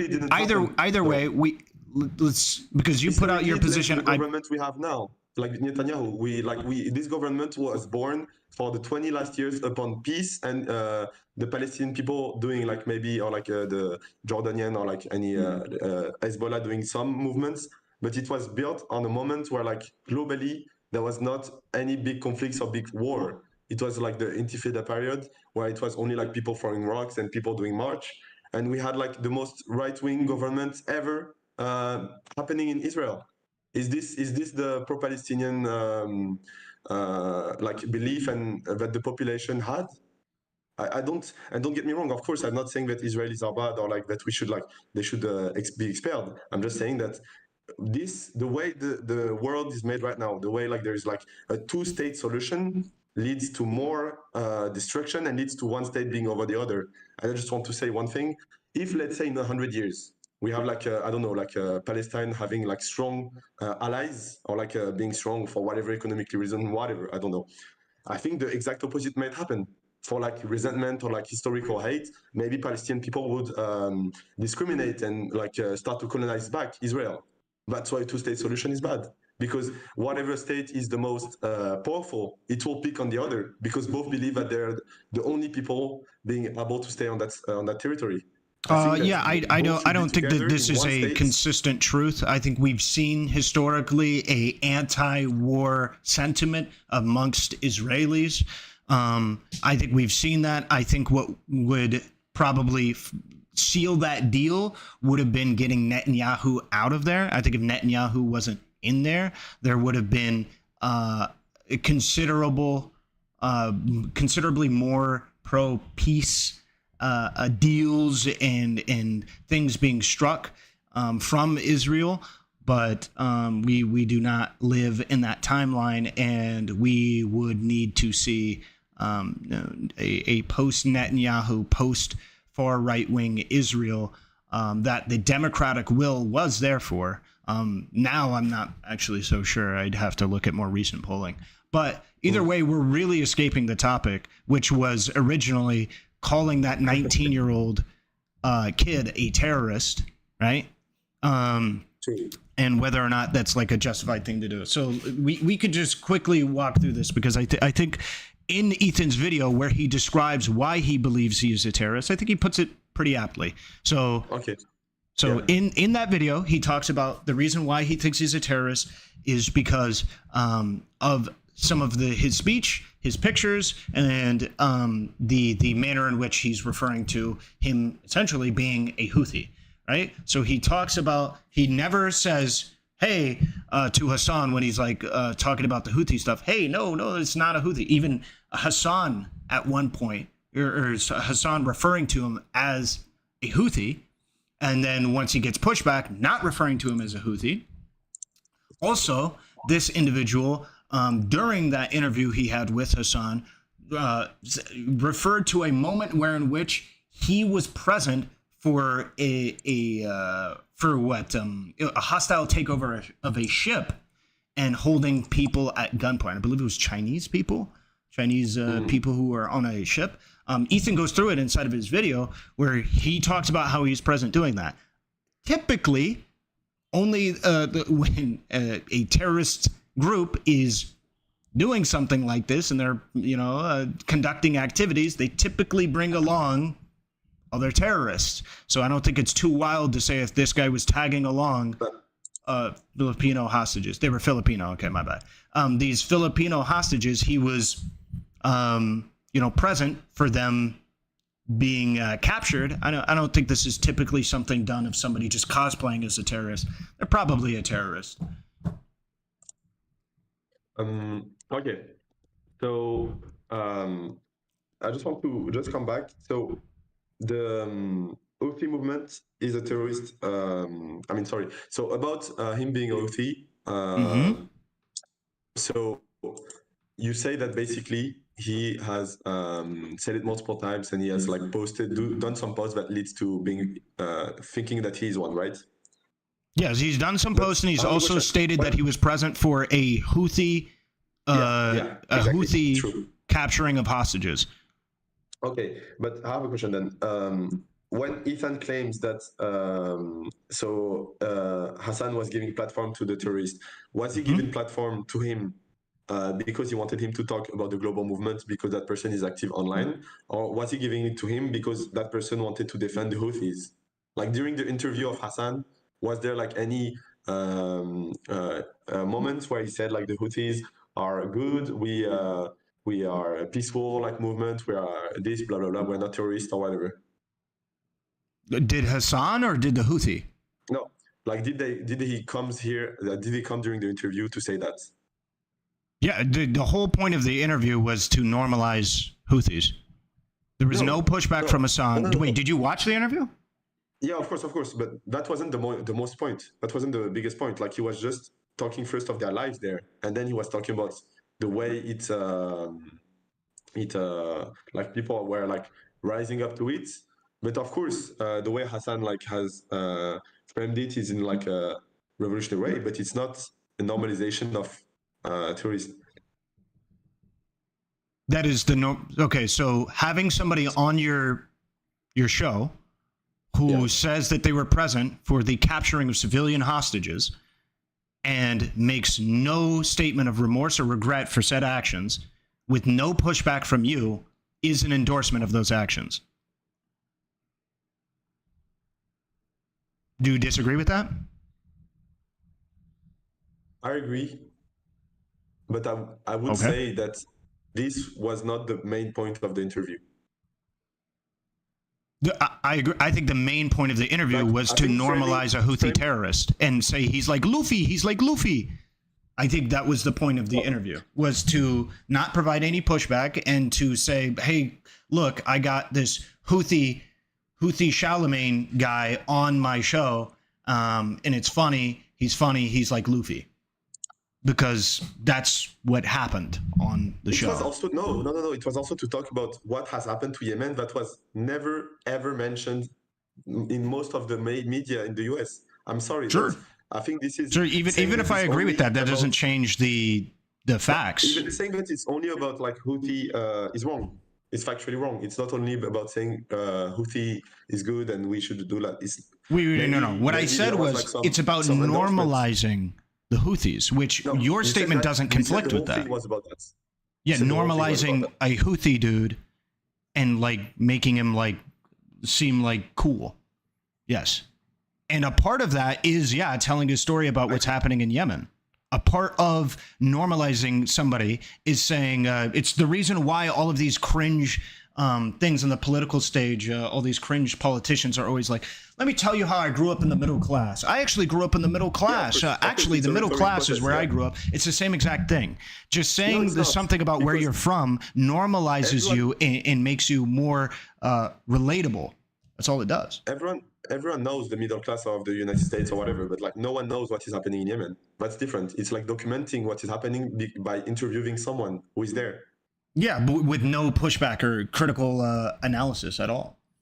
He's like, okay, this is what's happening to you. This is like the material conditions that you're referring to. Also, I heard that you captured civilians. That's pretty cool. You're like Luffy.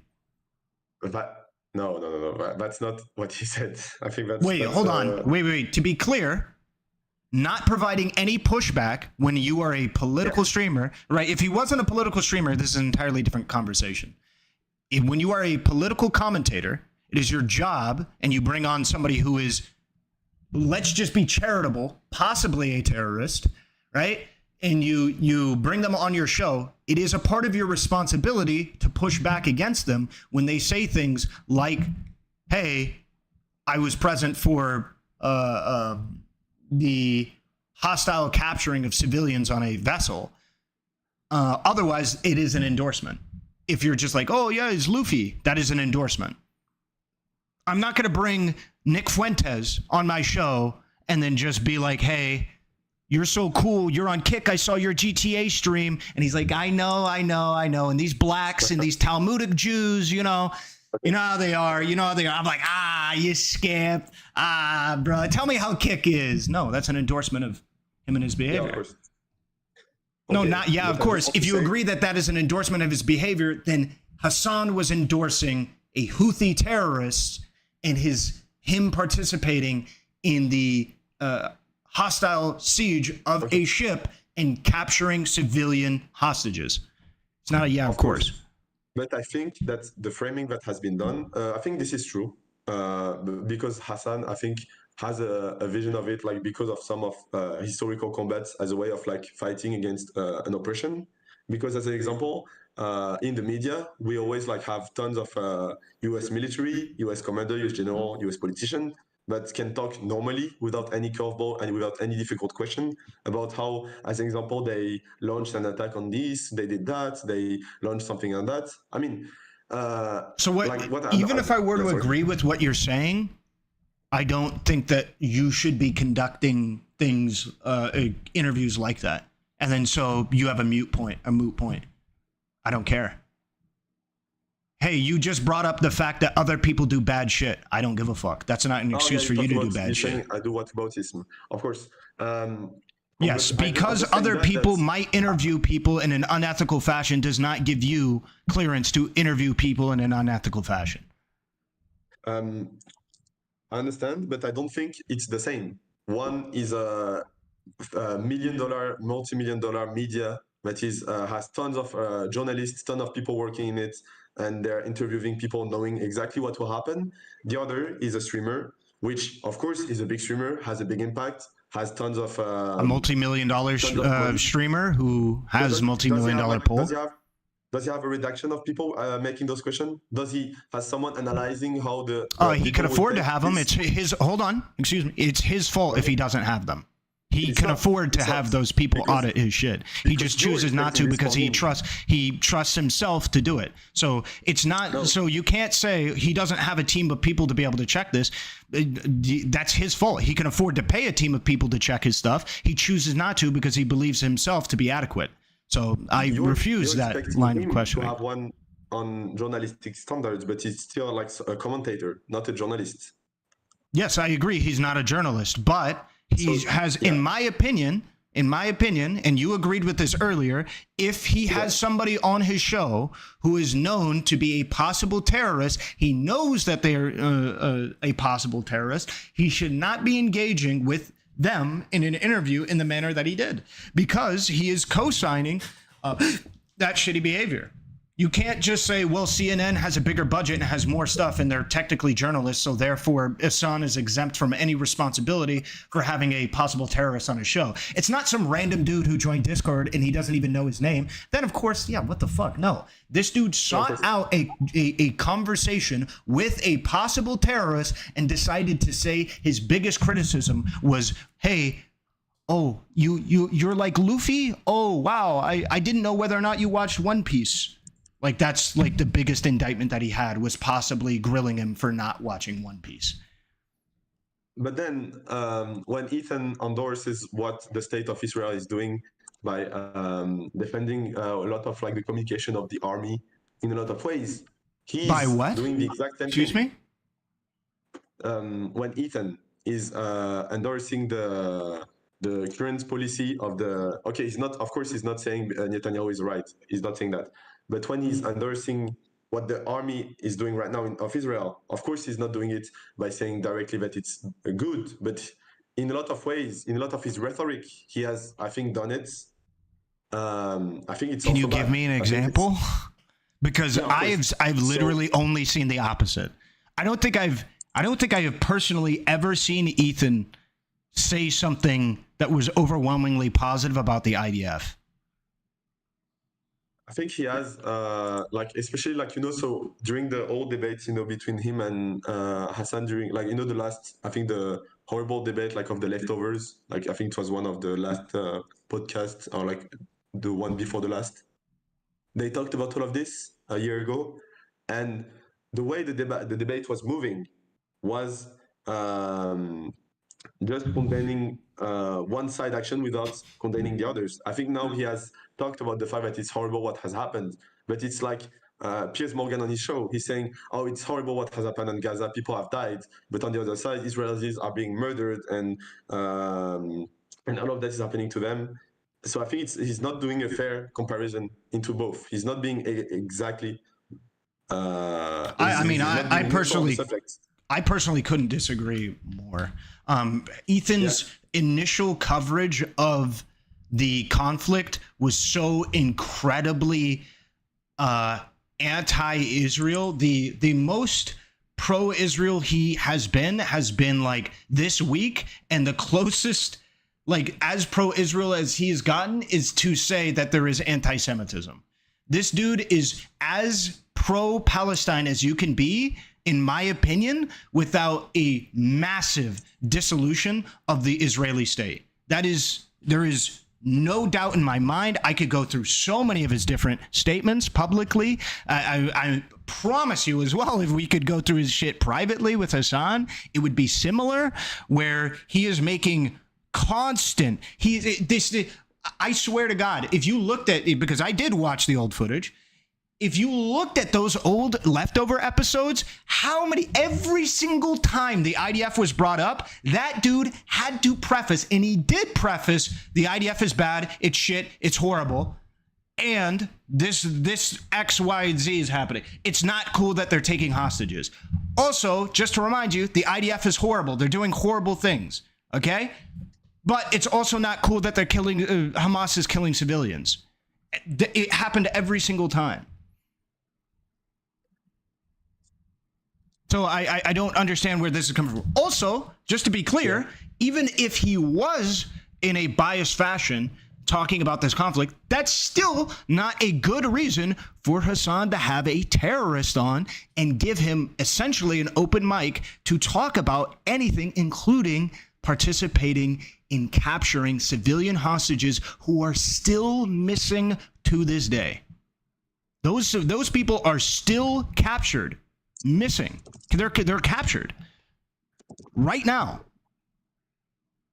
and he doesn't have like even if Ethan did or speak ill of Palestine and propped up the IDF, not an excuse. Because other people do bad things does not give you an excuse to do bad things. I agree with you on that fact. I think it's also true that maybe I've exaggerated on Ethan. I'm sorry for that, for the people that follows him. But I just want to say that I think the framing here is a bit biased. As an example, so just to come back on the title. And also, I'm ready to acknowledge when I'm wrong. Of course, it's not just I'm right and you're wrong debate. So I agree. I think. And I'm sorry for saying wrong things about Ethan. But I just think that the way all of this has been framed is dishonest in a lot of ways. Like as an example, I think when Hasan was interviewing the guy, he was, of course, he maybe didn't put enough forms around it and say it's bad to do this, but he didn't put any. Some of his philosophy. No, sorry. He didn't put any is the problem. He never at any point in time condemned that dude for the shit that he did. Yeah. I understand. To be fair, I just want to say also, I know I came here especially for this debate, but as I said at the start, I think it's also important to talk about the main subject. And I know some people are gonna think that right now I'm losing debate, so I'm sending the subject. But I think it's true what the criticism that you're saying are valid. At the same time, I think that criticizing Hasan for not answering to a lot of things Ethan has said. Link that to me, Abaddon. Can you link that to me? Also, in Discord or something? The point I've said at the start. He's there is a lot more things happening right now over this.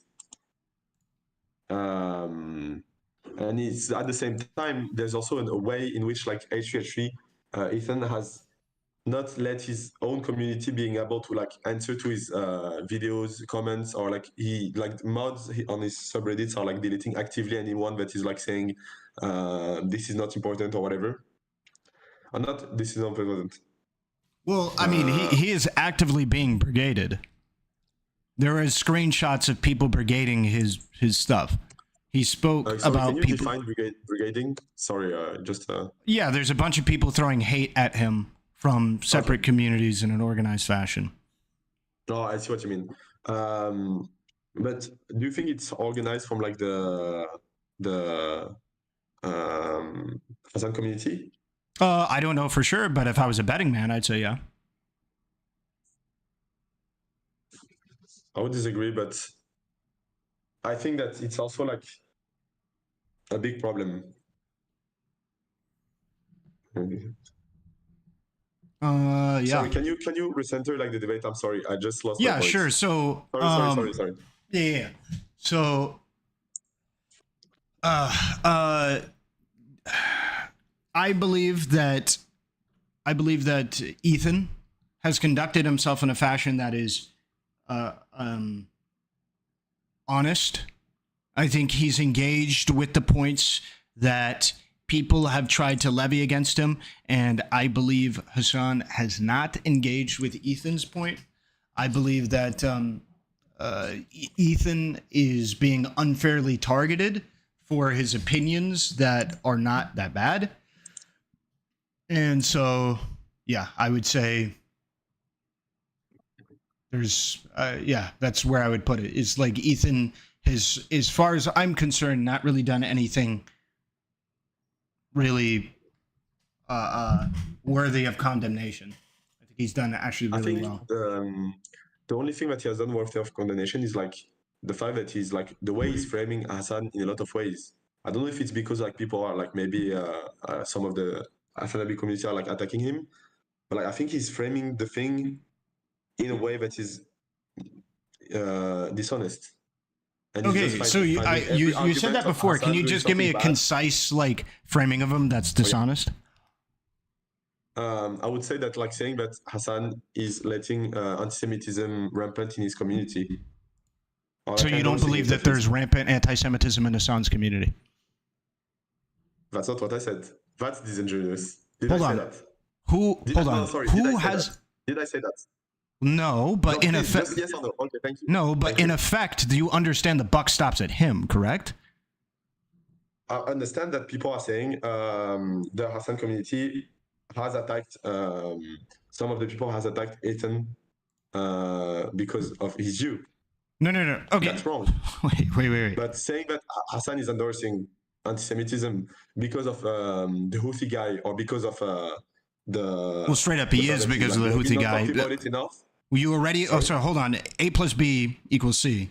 Houthis are anti-Semitic. He endorsed a Houthi on his stream. He is endorsing anti-Semitism.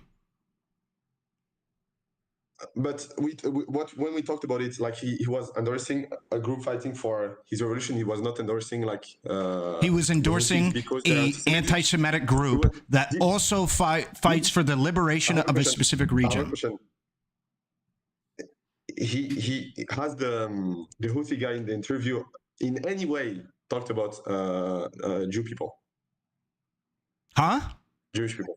Has the Houthi guy in the interview talked in any way about the Jewish people? During the interview? Or that guy? Yeah. I don't know about him personally. I'm just talking about the interview. I'm not defending I the think guy. he tried. I think he was asked if he doesn't like Jews, maybe during the interview, and he said no, he has no problem with Jews. Then, I mean, he even like tweeted it, like to answer to Ethan directly. He said it that he had nothing against them, and. Well, I sure am glad that racist people never say that they don't hate the group that they hate. I really am glad about that. It's not like Nick Fuentes has said before that he loves black people. But I think that just that, so these extremist group have a rhetoric that is using Jew hate, unfortunately. But I don't think that is related to Hasan endorsing anti-Semitism. Do you believe that if you endorse somebody of a group who is anti-Semitic, that you are endorsing anti-Semitism? No, he was bringing someone in that was suffering in Yemen. I mean, like who was also a part of an anti-Semitic group. Okay, so do you think that group can be compared to like a racist group into one, like a country, like I don't know, like the US or France, like an anti-Semitic group or a racist group in like one country, like a Nick Fuentes, as you said, like I don't know. Yeah, during a specific time period, sure, yeah. I don't think this is nowhere near the same. Like the racist and white supremacist group are usually there because they're fighting a cause that has no sense, that is nonsensical. They're saying that like they're getting stolen their money or like their place, their territory or whatever. Well, Do you think if I endorsed a German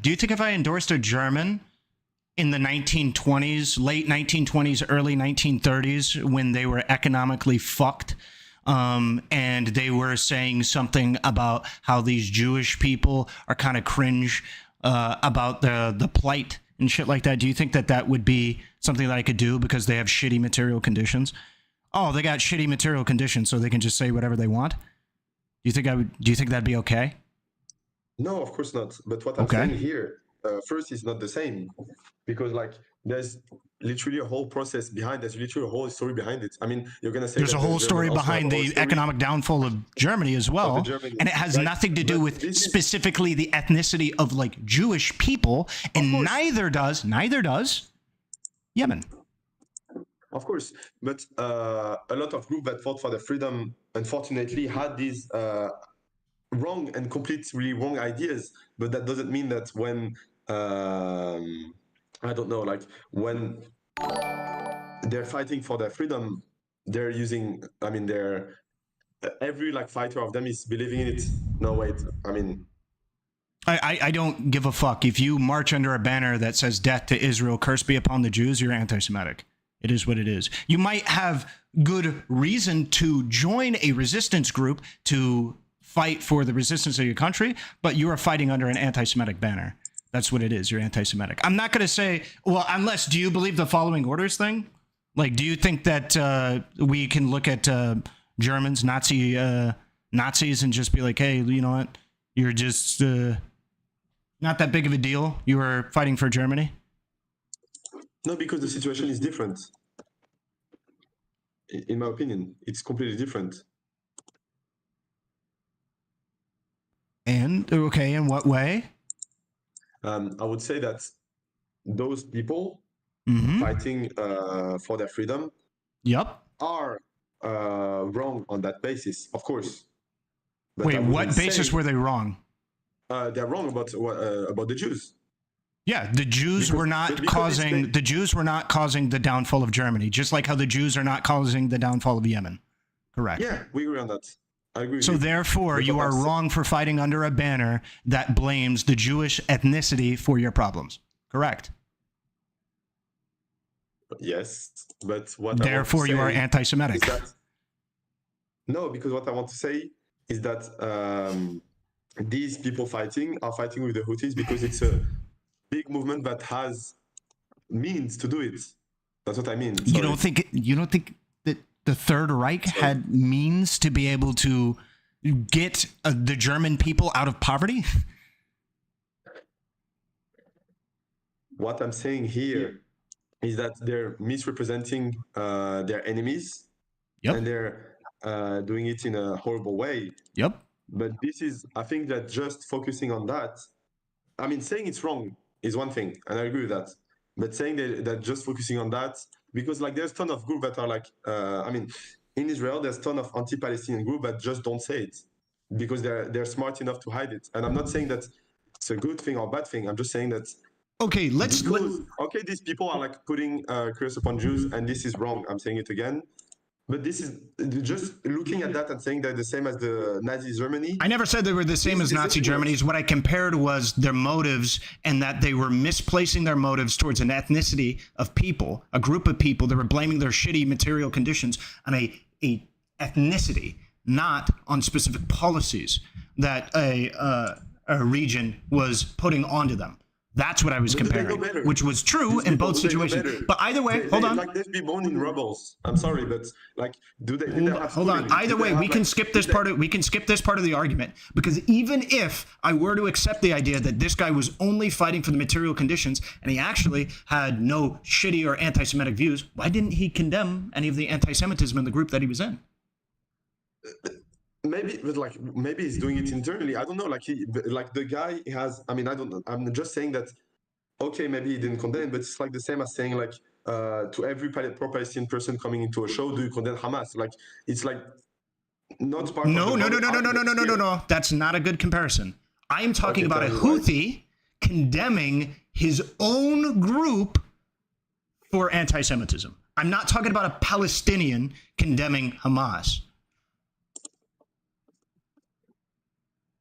But why is it not a good comparison? Because one actively and consensually joined a group that is anti-Semitic, and if I were to give them the good faith interpretation that the only reason they did it is because it is a significant resistance group to a government that is oppressing them, that they would disown or condemn their group for their anti-Semitic beliefs if they're somebody who isn't anti-Semitic. So why didn't he do it? And why did he actually seem like post things on his social media that imply the opposite? Things where he was like saying death will be upon the son of a Jew or whatever the fuck. Somebody can get the exact quote. First, I don't think that. Sorry, can you just say your main point again? Sorry. Okay, yeah. Sorry. If you are somebody who doesn't hate Jewish people and you joined a group that is fighting against Israel that hates Jewish people, you have an obligation to disown the anti-Semitism amongst that group if you're just fighting for the resistance portion. So why didn't he do it? Oh, okay.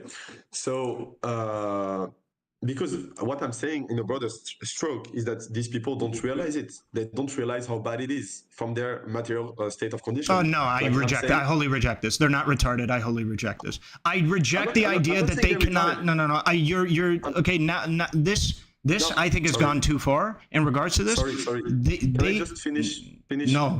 I'm sorry. You can not on this. You cannot, because you are removing agency from people to be able to shelter them from criticism of anti-Semitism. They are literate. They know what death upon Israel, a curse be upon the Jews means. They're literate. They understand how that is. They're not so stupid that they can't understand what racism is. I wholly reject this. You are trying. Yes, you are. You are trying to reduce their autonomy to the point where in which they cannot be responsible for their anti-Semitism. It's the bigotry of low expectations. That's what you're doing right now. Continue a normal conversation and like polite, please. Because as long as you do not remove the autonomy of people to avoid their accountability for anti-Semitism, absolutely. Please, I'm not saying that. I'm not saying they're stupid enough to not understand. I'm just saying that they're like, it is racist and it is anti-Semitic and it is bad again. But what I'm saying is that these people, like sometimes it's possible for someone who has just lived under rubble to not realize what the other people are, and this is wrong. I know this is bad, and this is so. If it's wrong, they have a responsibility to look into what they're doing. They have a responsibility to do that.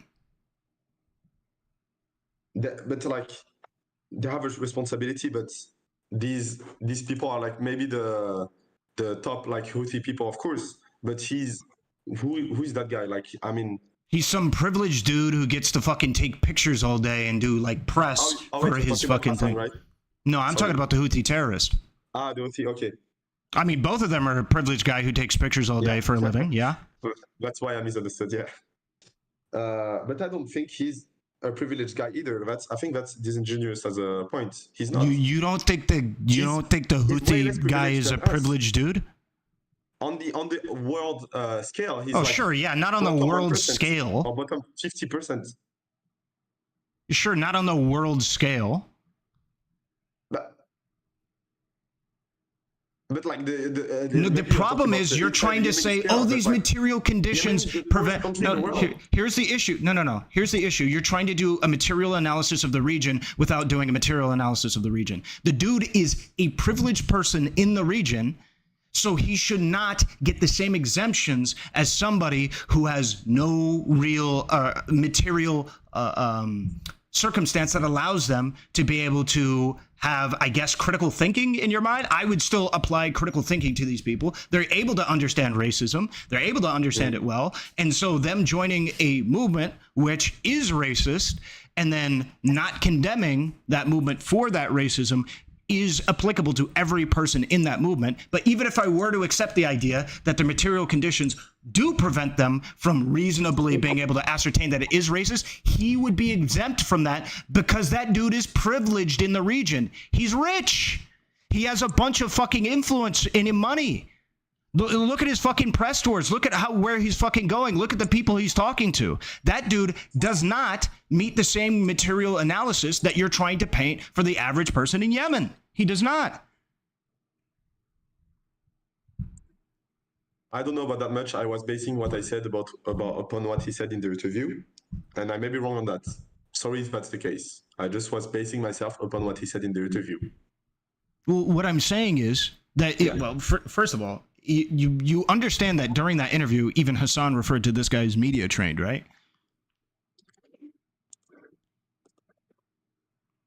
I don't remember the moment, but I'm sure he did. Yeah. Okay, so he referred to him. That's true. Yeah. Yeah, so he referred to him as media trained because the dude is media trained. Okay. And so he's obviously going to do the same thing of what I referred to earlier, where every single politician brings up that they're middle class. But if you look into what they mean by middle class, they mean that their family was making like $399,999 a year. And technically, the upper class is like $400,000. Or they were making $399,999 1 year, but then every other year they were making like $5 million. And so it's the exact same thing. They're media trained. That's what it is. That's what they do. They put up a show like that. In many cases, they lie, but in the cases that they don't lie, they obfuscate so much that it might as well be a lie. So, yeah. Donations. But gifts. I think the guy. Gifts. Maybe 420 donated $10. He said that basically he was like talking about the sect, the Shia and the Sunni sect at the moment, right? If I remember well. I'm sorry, what? When he was like him being media trained, like the moment, right? Yep. He didn't say that in Arabic. He was basically, so the question of Hasan at that moment was Shia Sunni, are you a Shia or are you a Sunni Muslim, right? Because the Houthis are a Shia group, right? Hold on. I mean, the media train thing wasn't a question. It was a offhanded comment by Hasan. Yeah. It was a remark that Hasan had made about the way in which the Houthi kid was speaking. Isn't it him we what said it? Sorry. Mm-hmm. Wasn't it him that he said it at the moment and the translator said that? No, in the moment, Hasan muted his Discord or whatever they were using and said, this dude sounds media trained because he was giving remarks that came off as though he was. Okay. Okay, interesting. Okay. I'm sorry then, my point doesn't stand. I'm sorry. You're good. But yeah, I feel good.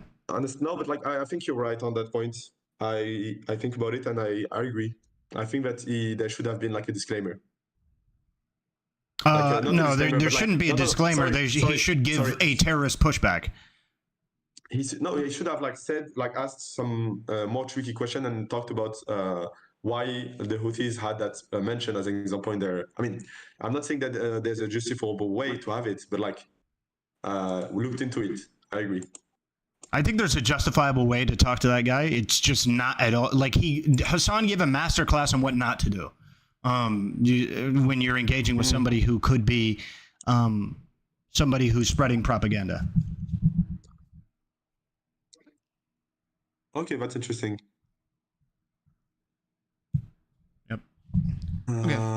I think this conversation has gone on for probably long enough. Yeah. Sorry for hijacking so long. No, it's fine. I mean, if I wanted to stop it, I could have stopped it at any point. So. Yeah.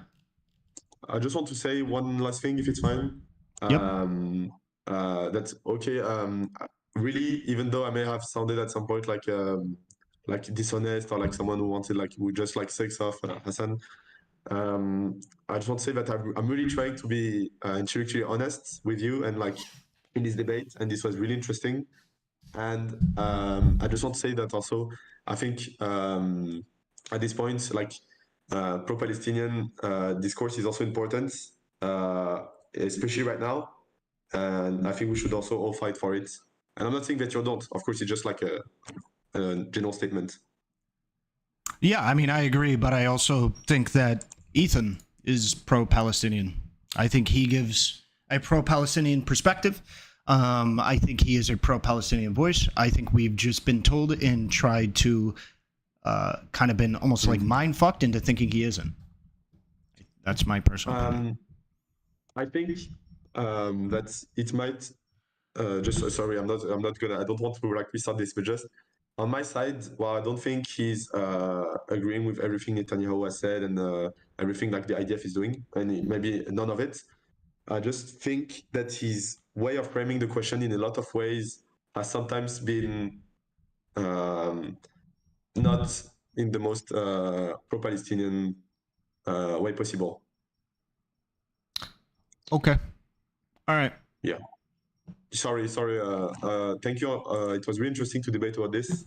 Mm-hmm. And thank you for your time. Yep. Thank you for your time as well. You have a good one. See you. Bye-bye. Okay. Dude,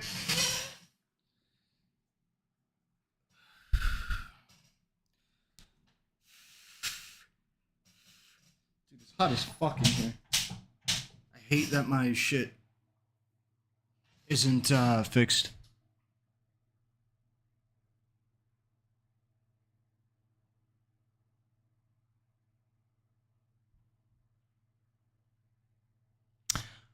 All right.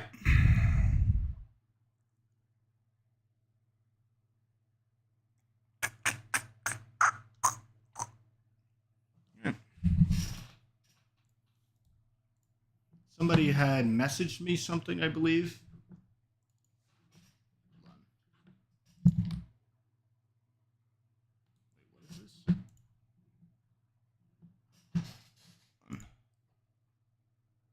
Somebody said they messaged me on Twitter. I don't see the message on Twitter.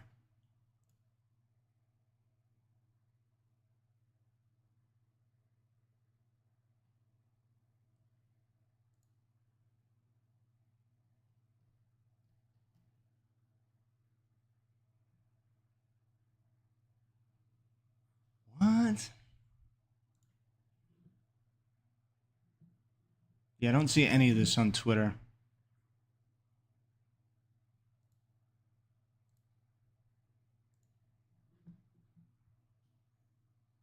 Abaddon has also put it in general chat of what? Of YouTube or Discord? Supporting Hamas, Houthis, Hezbollah, etc. is fine, but I say one's word about PKK and you get permabanned. Ah. Discord? Oh, okay. Let's take a look at general in Discord.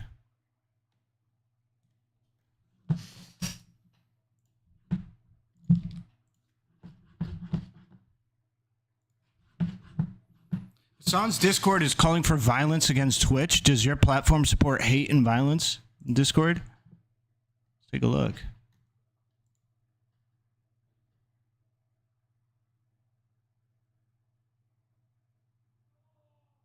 That's one post. Is it banned? I'd have to see a little bit more of this. I'd have to see the response. Could just be a bad apple. I know it's not what a lot of people think maybe should be said, considering how much how little charity they actually deserve, but it's possible that it's just a bad apple situation.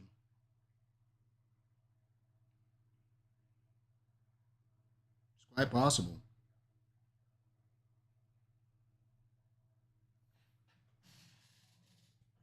The Discord was wiped? Was this prior to the Discord or after?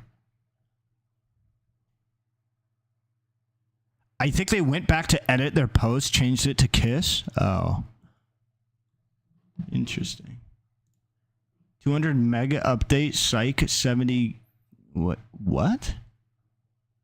Wait, what are you talking about, Sophia? This message doesn't add much, yeah. I need more than that.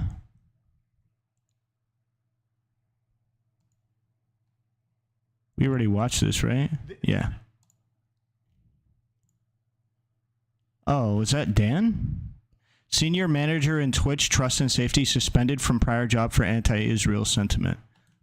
Yeah, we heard about this. Let's see Dan's reaction, though. This is so fucking Look, I'm suggesting my own thing. crazy. This person was so publicly fired, okay? So publicly fired for being an anti-Zionist, anti-Semite person that they have fucking news articles about them. And do you know where their next job is? Twitch. Their next job is at Twitch. As I said previously, I don't see anti-Semitism in the statements that person said in those articles, but it's definitely anti-Israel.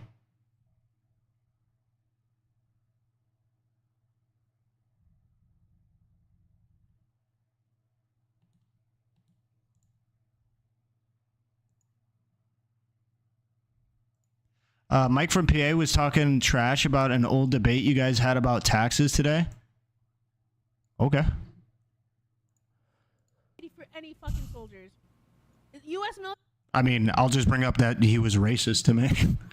Said I looked like another black guy that I looked nothing like, and then decided to double down and then say I looked like another black person was his solution to that. So that's very public. It's also very public, and he tried to apologize for it in like the cringiest way physically possible. Which, whatever. It's really weird. Military? Who fucking who? I hope you get PTSD. Dude, I swear to God, maybe this is a coincidence. Every single clip I've ever seen this person, she's eating food. Like it's got to be the food at some point. That's just that's the problem. Bro, come on. Like I'm not making this up. Come on, I'm not making bro. this up. You can, and it's not even offensive either. You can. Dan is also claiming that a part of Twitch moderation is being outsourced to Egypt fully. That anti-Semite has been anti-Semitism. Sorry, has not been moderated. You can look we're at gonna look at a clip about that. I swear to God, you can probably 6, 7 of those just eating food. I do the ones I do. Twitch did a pretty big layoff, and as a result of that layoff, a bunch of people, they got kicked. And when we kicked those people, we did something. We moved most of our support to Egypt. So when you go right now, if there's an anti-Semitic comment and you tag it,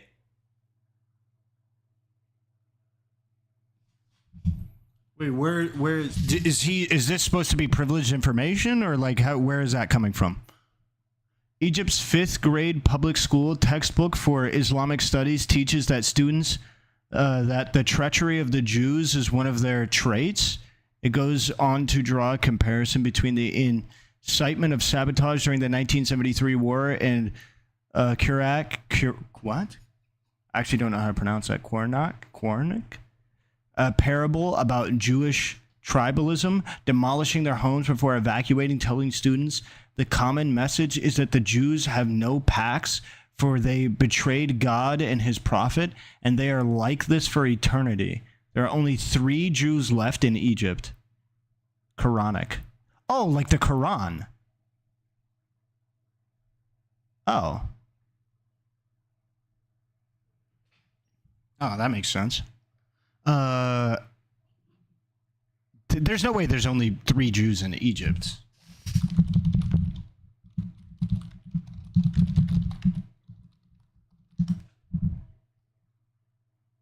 Huh?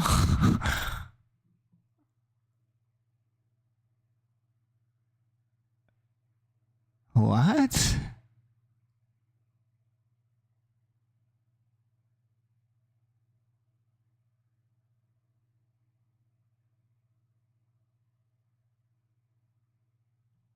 Wait, what?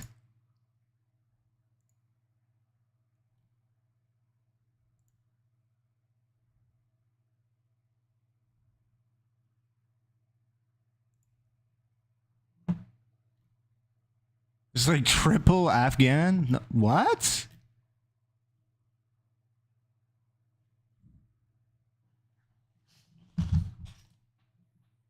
This can't be. How do you stop that? Like organically, because you're gonna naturally have Jewish people come into your country from like other places, like America and stuff. You can't, even if you fully block travel from Israel, you're gonna have like Jewish people come from like America. Is that just straight up like an ethnic block? They're like, oh, you're Jewish, you're not allowed.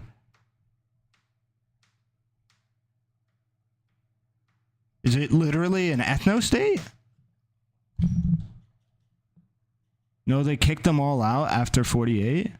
What the fuck?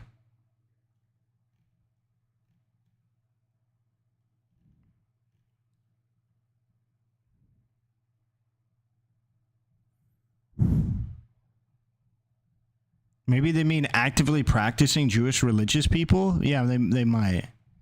I don't know.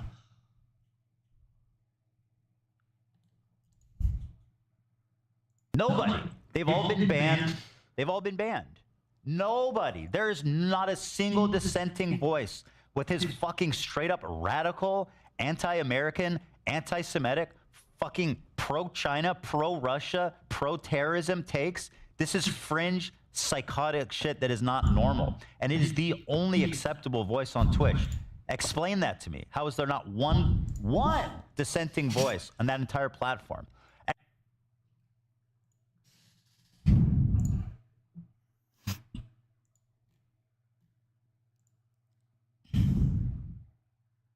Wait, where was the videos posted of Ethan inside of his room? It has to be on like a separate...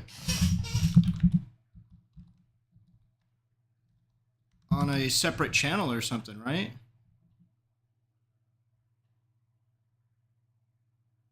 Ooh. Fucking Brittany Simon. Coming in. Weighing in on the discourse.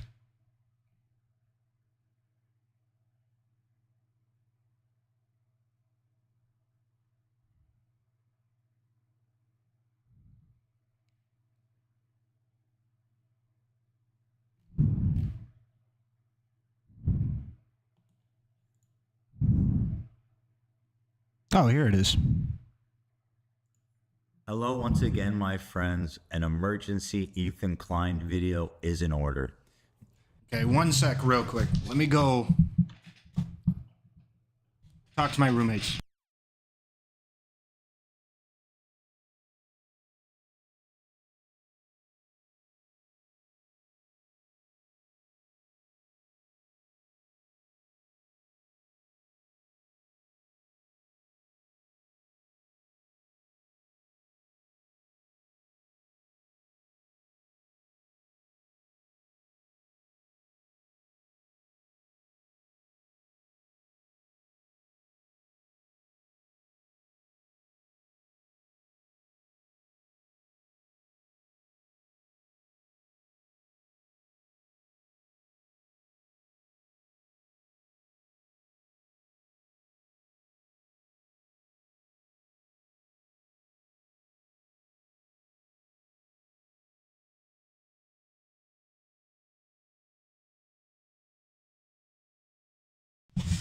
Oh, man. Does Relly have a day job? You're looking at it. They're talking a lot about my former co-host, Hasan. Oh, also, if you're in YouTube chat, please like the stream. Also, talking in the stream helps to be able to boost engagement because YouTube's algorithm is very robust to help get people into the channel. YouTube's algorithm is extremely robust, and a very easy way to get people in is to talk inside of the chat and to like the stream. Very easy. Obviously, also subscribing helps, but any type of engagement with the stream helps a lot. Thank you. And leveling some pretty serious criticism against him. I knew that he wasn't going to take it well and wasn't going to respond to any of the points made. And basically, it's turned out that I've been right about that. There's one clip, though, that I just saw on our subreddit that's especially kind of nefarious. This is the type of character assassination and propaganda that I think is really important to call out the minute it happens to get ahead of it. This is also what would be especially good for fans of Hasan's, who's been listening to the podcast to help drive home some of the points that I've been making. So here it is. Let's just go ahead and jump right in. Did you see this? I mean, yeah, I didn't. But there's no. What's crazy is there's nobody on the entire platform to call him out. Nobody. They've all been banned. They've all been banned. Yeah, I know. Yeah. Yeah, Destiny should be unbanned so he can call me out is a crazy take. I said there's no dissenting voices, and he said Destiny should be unbanned is a crazy take. At what point did I say that? He's drilling into his audience brain already, trying to draw this association between Destiny, knowing that his fan base hates Destiny as a way to poison the well against me. There has been no... I've mentioned Destiny on my channel over the last 10 years, maybe once. Is that true? There's no way that's true. I feel like on Leftovers, Hasan bringing up Destiny had to be enough to have it only be, or have it be like a minimum of 5, right? I don't recognize Ethan any longer. I'll be honest. Like who would call me out? Like right-wing shitheads? Like, what do you mean? No, I think he means talking about him in relation to him. Oh, yeah, he doesn't do that much. I mean, in general, he doesn't talk about Hasan much, Destiny much objectively. Like, I'm actually kind of surprised how little he talks about Destiny, but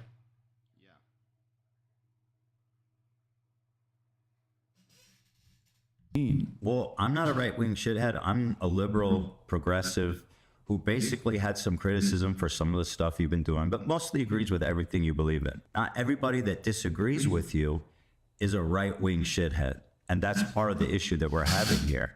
This is, once again, he's trying to put me in the bucket with right-wing shitheads. Not only that, but I do get fucking yelled at all the time. Who do you want? Like some fucking weirdo Nazi? Like, who? Once again, implying that I want Nazis on the platform. Literally all I said is that there's no dissenting voices on Twitch, and he's building a fantasy world in which I'm a right-wing shithead that wants Nazis on the platform to criticize him. There's only one guy I think he means. I'm so glad that people get to see this from another angle. Because the issue with it happening to Destiny is, frankly, let's just be honest, Destiny is a very unlikable guy for a lot of people. He's a very unlikable dude. Frankly. I think if you actually, analyze some of the things that he says, just come at it from a reasonable point of view, I think you'll find that he's good at what he does. He's accurate and to the point on a tremendous amount of topics. However, I think he definitely comes off as an unlikable dude for a lot of people because of his debate style, because he debates fast. There's this association that people have with debating fast and being like tricky. Like, oh, you're just throwing out shit so that way nobody can understand you and you can get something right. It's like, okay, all right. Stuff like that. He's also has several statements that he's made that's like very controversial. That's obviously par for the course for being a streamer who streams as much, but it's easy to just be like that. So the more people that experience and expose Hasan's snaky actual debate tactics, the higher likelihood that people are like, oh, actually, maybe this guy is not a good person, because you can't hate everybody who doesn't like Hasan. You can't do that. It's so unlikely, but he'll try. And that's Destiny, which is crazy. It is honestly pretty severe the way that he draws everything back to Destiny. I don't know him. I've never talked about him on the channel. I don't know what's going on with this Destiny. I agree. The only explanation I can have is that he thinks that it's just an easy way for him to make me look bad to his community. Nobody. There is not a single dissenting voice with his fucking straight up radical, anti-American, anti-Semitic fucking... Bro, I can't believe this man went from Dunking on Steven Crowder to saying Steven Crowder ass shit. He's anti-American, radical anti-American. Now, instead of actually addressing a single point, Everybody who makes a comment about anti-American shit is a Steven Crowder guy? What? Oh boy. Oh boy, oh boy. Look, it is what it is, boys. he stops it before he gets there. He conjures the image of Steven Crowder, who's got nothing to do with this conversation. And he says, how did you go from dunking on Steven Crowder to being Steven Crowder? Once again, this is a crazy amount of well poisoning, and it's so disingenuous and it's so bad faith. I hope it's clear to everybody just how bad faith this is right now and how desperately he's trying not to respond to any of the actual criticism that I've made. Criticizing Hasan does not make you Steven Crowder as much as he wants it to. Like, what's next, dude? Should I leave the country? Should I go back to my own country, dude? Once again, what the fuck? I didn't even see that bit, bro. What the hell? The fuck is that, dude? Pity party, bro. What the fuck, man? That's so fucking cringe and corny. Also, that does such a disservice to the people who actually face comments like that from like actually racist positions, right? I know he's had it actually happen to him. So he's just like throwing it out there so that way he can fucking farm the cloud of like weirdos and shit. It just is what it is, dude. So fucking cringe, man. So fucking cringe. So fucking cringe. And to say that about Ethan, bro. Like, of all people, man. Like, look. Dude, I feel like you could say a tremendous amount of things about me and some of the shitty rhetoric I've had, and par for the course, and fair enough. But Ethan's sin is like, dude, the poor guy, literally just the only thing that he wants is Israel to continue existing. He wants a spot on the map that says Israel. That's it. And I swear this is true. I've yet to hear an argument that actually disagrees with this. So weird, man. So weird. All of this shit coming down. Bro, the mental, man. The mental. The toll that it would take on me to have somebody that I considered to be a friend just fucking throw me to the wolves like this. Heinous words in my mouth, implying that I want him to leave the country because now that I disagreed with him, I'm a heinous right-wing Nazi. Didn't say that. Don't want that. Don't believe it.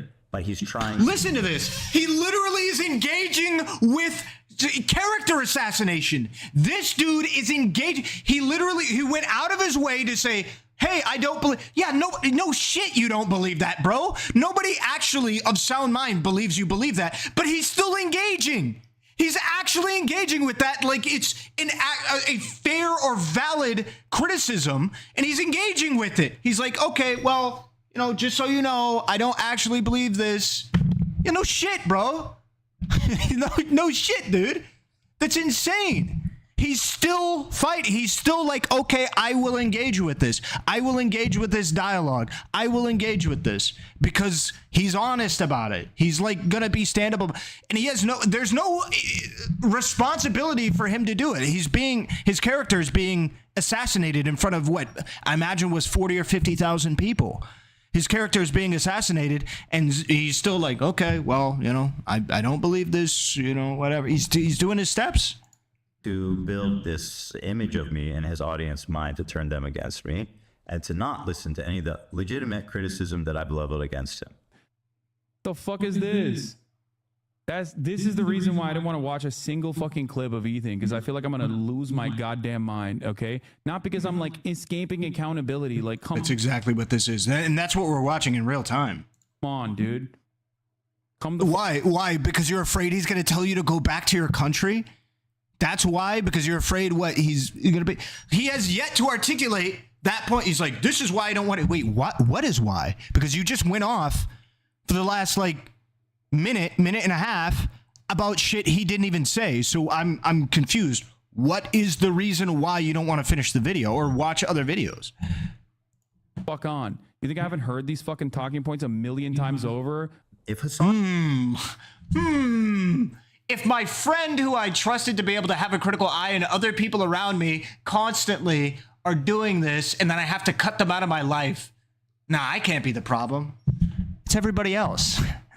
I'm based. could at least just respond to the point instead of saying, I'm Steven Crowder, I'm a right-wing Nazi, I want to kick him out of the country. Just talk about what I'm saying. Can we try that? Over. I know the fucking subreddit that you basically scraped these fucking bottom of the barrel talking points from. I know. I hear it all the time from his pathetic fucking fans that come in here. The boogeyman yet again. And hit me with it every single fucking day. The real reason why I don't want to fucking watch these videos is because I don't want to like lean into the fucking mania that he is expressing every single damn day. Because I genuinely have no idea what he's talking about. Presumably, he's once again trying to tie me with Destiny, but I really don't even know. I don't know what's happening here. All I know is he's not responding to any of the points I made. Because I think it's utterly... I mean, that is exactly what he's doing. He's trying to say that he's like captured. He's captured by Destiny. Relevant in the grander point that Israel is committing a fucking genocide, that Israel is an apartheid state. And I think it's like very selfish to have a conversation about my radical anti-American views over and over again. This is a logical fallacy that you'll see Hasan leaning on pretty frequently here. And what he's saying is because there's a genocide happening in Gaza, he shouldn't be accountable to talk about anything else because this terrible thing is happening. But again, I'm not talking about Gaza. I'm talking about Hasan. And he's done this. He's doing this smoke and mirrors where he's sidestepping my criticism and putting it like I'm trying to take away attention from Gaza. The truth is that we're smart, thinking, feeling beings, and we can hold two thoughts in our head at once. We can chew bubblegum and walk. And frankly, we all know that. And so this is a really cheap way of essentially avoiding accountability or avoid talking about anything he wants. It's very disingenuous. Except plenty of people do, okay? Steven Crowder, Ben Shapiro, Tucker Carlson, Fox News. Once again, I've talked about this quite a lot, and he's isolated one part of me saying that I think he's doing anti-American propaganda. And what he immediately does is he takes that and he associates me immediately and directly with like, who did he say? Ben Shapiro, Tucker Carlson, Steven Crowder. I mean, these are all people that I despise, who have openly criticized, who I think are just a blight. Still engaging with this as if it's like fair, valid, and like reasonable criticism. He's still engaging. It's profound. He is still going. I want to say how profound this is. Because when your shit gets knocked this fucking hard, the idea that you would still keep engaging with it, a lot of people will be like, no, fuck you, get out of here. You just tried to character assassinate me for X amount of time. I engaged a little bit, but now it's just getting ridiculous. Maybe he'll get to that point eventually. Maybe he won't. Who knows? But either way, he gets points in my book for keeping this shit up because fuck this. On this country. And once again, because I disagree with him on some issues, now I'm basically Tucker Carlson. I mean, can you believe that leap in logic? And now your favorite, Destiny. A person who has literally told me to go back to my own country. Okay? A person who has fantasized about executing me. That's terrible. I've never said that. I didn't talk about Destiny. Why are you talking about Destiny when I've articulated points that are very easy to digest and respond to? But he's going on about how Destiny told him to get out of the country and Destiny fantasizes about murdering him. And I'm saying, well, that's all terrible, but what's that got to do with me? What is this? Hurry, protect John Stewart. He's our most important Jew. What? He's poisoning the minds of his audience. Ethan greater than Jon Stewart. What? Trying to, once again, associate me somehow intertwined with Destiny, even though I've mentioned him maybe once in 10 years. I have never talked about this man. A person who Actually, the only time I've talked about him is in the context that I used to watch him play StarCraft 2. Like, it's not even political. It's just like, oh yeah, I used to watch him play StarCraft 2, like 15 years ago. Okay, a person who has fantasized about executing me numerous times over, a person who has had prominent Nazi figures on his broadcast talk about killing me. Prominent Nazi figures who hate you too. Now you like Destiny? Really? I have not said anything about Destiny, but okay. Fucking Sam Hyde doesn't like you either, dog. I didn't say anything about Sam Hyde either. Where are these names coming from? I actually don't get it. Your point is wrong. He mentioned Destiny politically multiple times, to be fair. Well, what he's referring to, I believe you're correct as well. But what he's referring to is that he has not referenced Destiny in any manner that's relevant to this conversation, ever, which is true. He didn't. Like, him bringing up Destiny is entirely random. It's like me saying Hasan and his ideas that came from Nick Fuentes because he spoke about Nick Fuentes before. In this context, who cares? He spoke about Nick Fuentes before, so he's obviously a Nazi.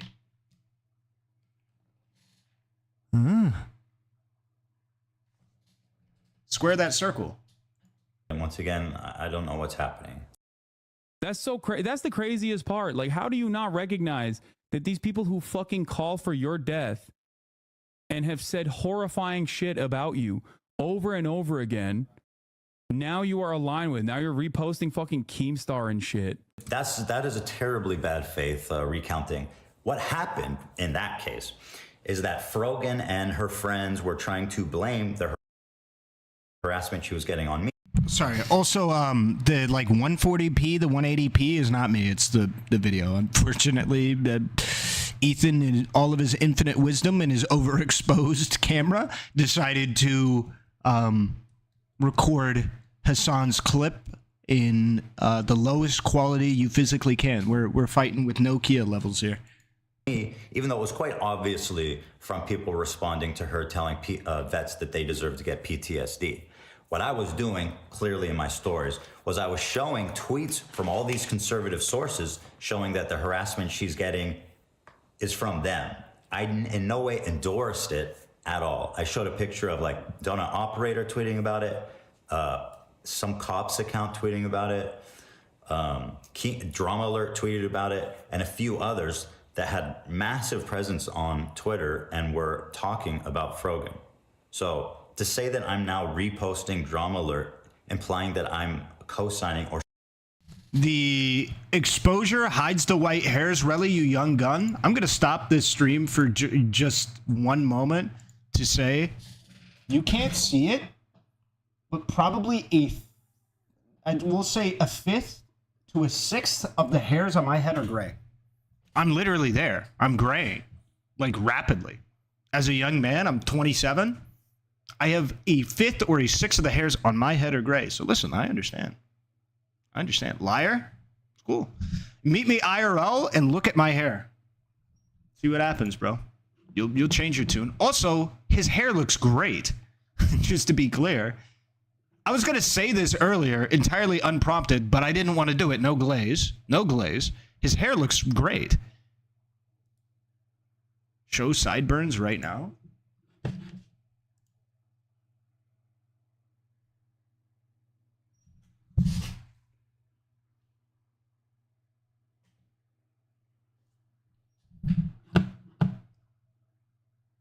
I don't know what that does for you. Supporting him is so bad faith. There ain't no grays? Hold on. I'm actually triggered.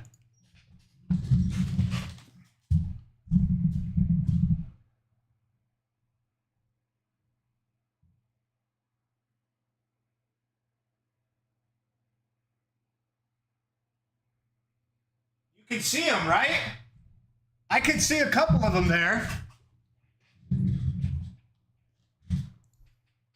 What the hell happened?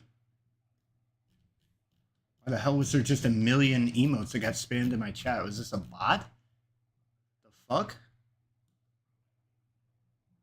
What is that?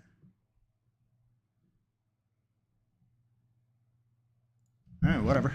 That it could only imply that he knows exactly what he's Jesus doing. Christ. It's actually that bad. It's like a fucking, it's like XQC's chat or like Aiden Ross or something. What the hell?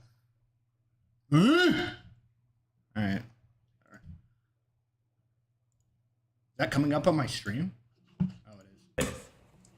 That he's, you know, he's just essentially lying and doing a character assassination. What a silly, sad, pathetic state of affairs, dude. You getting raided or botted? I think I almost certainly have to be. How do you stop a bot? I actually don't know. I have no idea. Jesus Christ. It makes me so fucking sad. Okay, well, apparently he's disappointed and he's sad about a bunch of things that have nothing to do with me. So going back, you can see there's layers and layers and layers of character my bad. assassination, I didn't realize I'm on the propaganda, wrong scene. Logical fallacies, and not one response to any of the points that I've actually made. And it seems obvious to me that he's trying to poison his audience against me by misrepresenting my beliefs and just straight up lying about things that I said and things that I believe. Now, this just came out. I just saw this on the subreddit, but things like this I like to get ahead of as quickly as possible, because I do not want him to be allowed to set this tempo as if this is the official narrative. I must fight this at every point. Not my tempo. And once again, if you're a Hasan fan, challenge him to do better than this. This is dishonest. And more than that, I'd like for him to just respond to one of the points I made, just directly. Anyway, that's my video for the evening. Have a great one. Nice. Kick spamming. I think we're good now.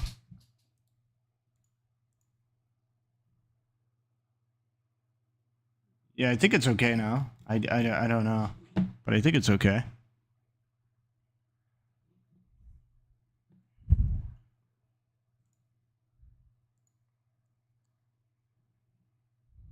Very cool. Oh, wow. He hasn't posted on this channel in so long. Bruh.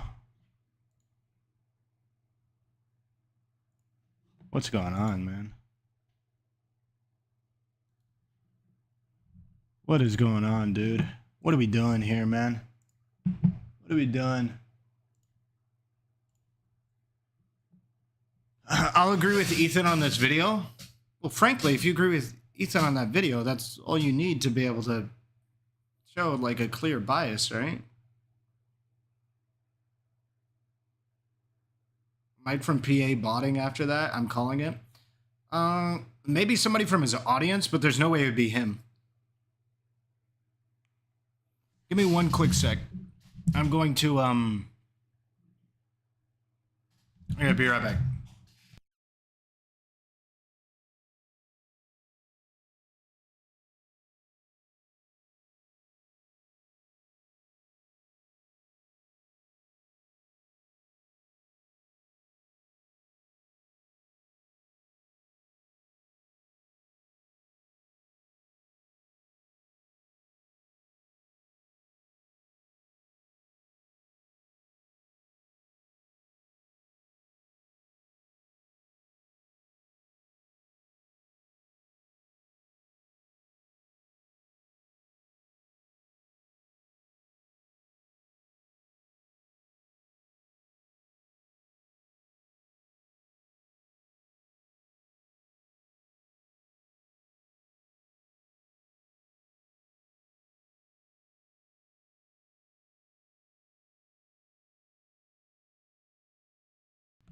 Okay, dokie.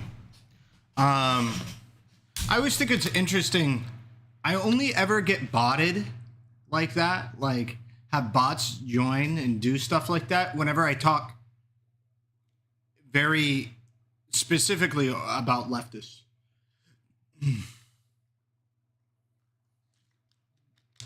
Live Hasan reaction to what? J-Stock has that Dan stream where he covers Dan when he talks to XQC and Devin Nash. Wait, is the VOD not up anywhere else?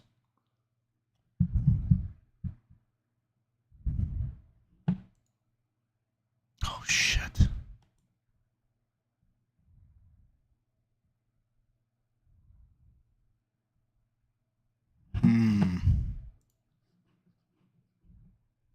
Oh, it was when you were gone and it was just a chair? Oh, I see what you're doing.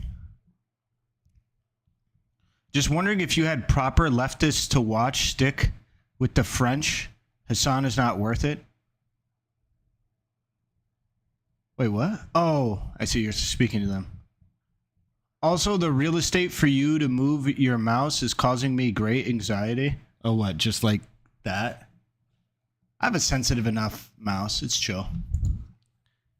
We're good. We're okay.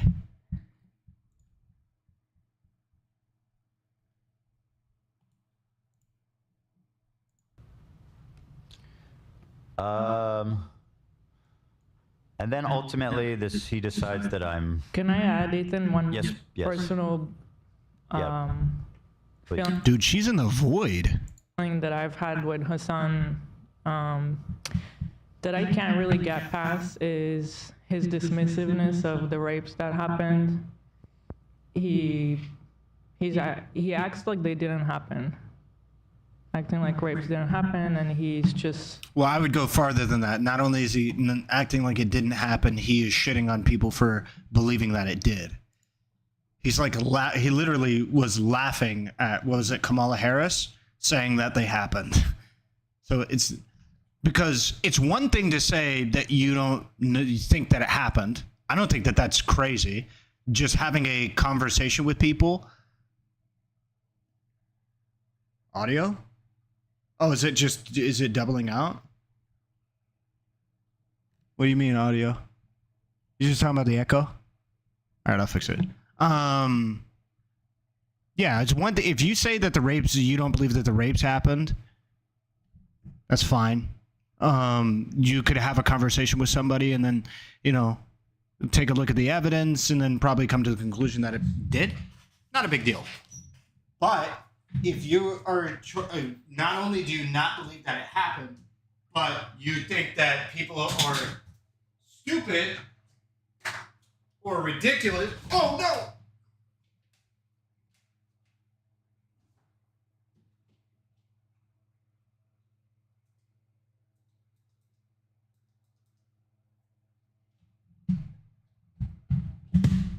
Oh!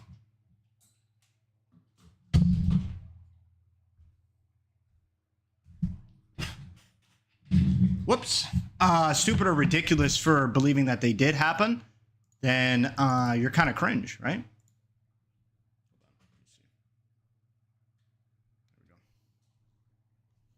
Is this good? Is this lighting okay? Except I know people don't like the lights in the back. Here, I can turn them off.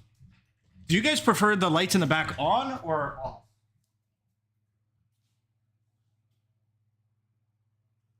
I feel like off, it's just like nothing's happening. I could like change them, but then they get like weird.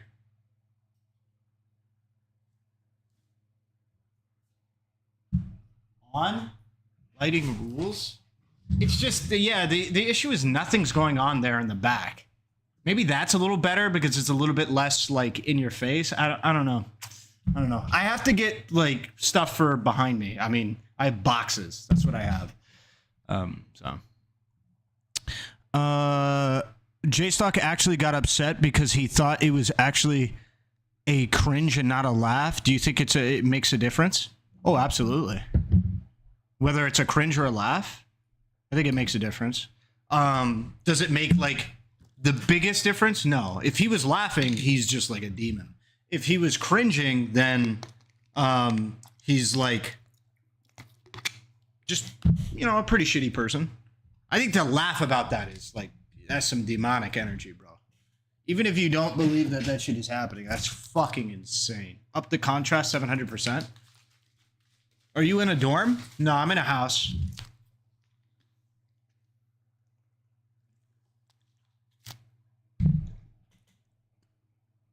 Oh, Jesus. Oh, that's so. Oh my God, that's so bad.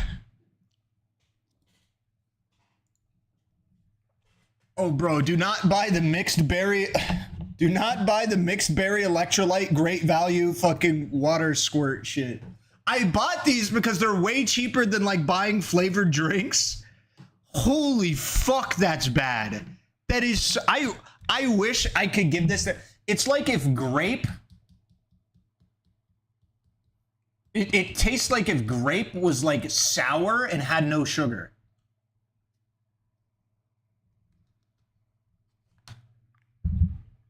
Ah!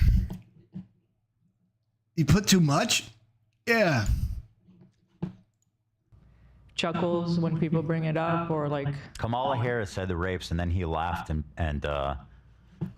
basically his chat started saying that they're all lying, and he kind of like expressed, I mean, he doesn't believe the rapes happened. It's not even debatable. Mm-hmm. Which again, it doesn't justify. Oh. Jesus. Ooh. Klein explains his problem with Hasan's platforming of the pirate. Did we already watch this, right? We already watched this, didn't we? Between him and his friend? I also reached out to Uncle Sam and I was like, bro, can you... Oh my God. Please talk to Ethan. I'm like legit worried on his trajectory. And he said he... Again, somehow I'm going down a conservative trajectory. Like, bro, literally, I fucking just made some decent points about how I did, about you fucking interviewing a terrorist and showing terrorist propaganda. And I'm going down a wrong path. You walked down the wrong, this whole platform has walked down the wrong fucking path. I also reached out to... Yes. Yes. Yes, indeed. And again, this is Hasan's MO. He won't actually watch it. He will draw an immediate conclusion that supports his dogmatic theory on the world and then move on while poisoning the well in his fan base. You don't he didn't even watch 2 more minutes where she calls me a Zionist and laughs about it, right? Or when the main issue, the main controversy is when they bring my face out. He doesn't watch that part. He just shows them explaining it and goes, oh yeah, Ethan's fucking crazy. It's just about hummus, which by the way represents Israel, but it's just about hummus. And again, this is Hasan's.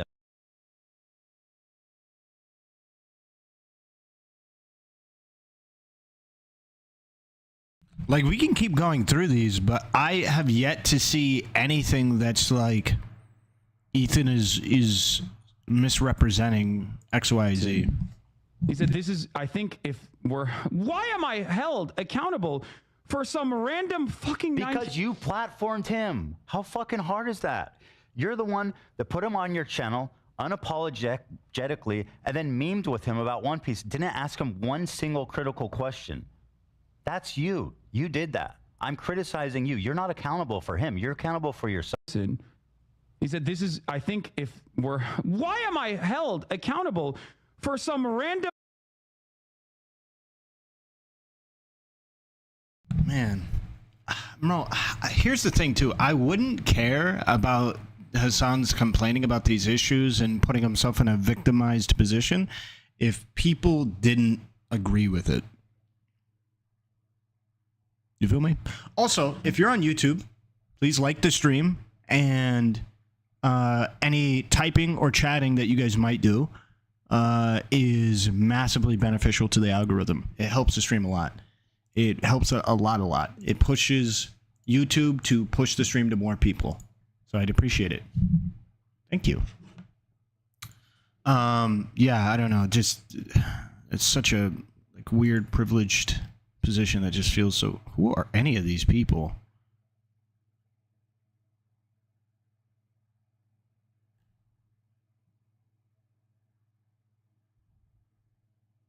What? Wait, can I watch this?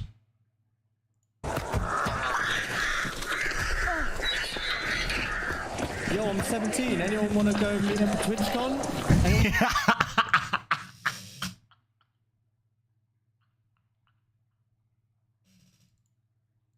Want to meet up at TwitchCon? Just message me in my... He muted his stream. Ah, damn. He muted his stream. Just message me. Just message me. Just message me. Jobless on a Monday. Just message me. I thought that was gonna be edgy.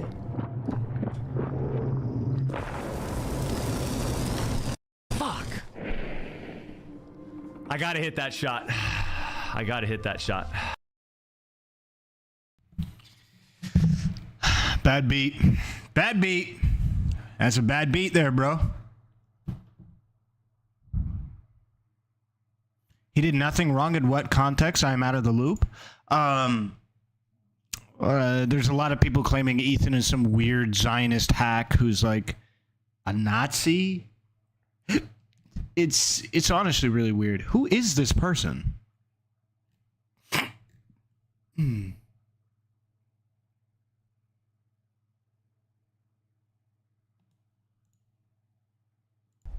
This Until Dawn?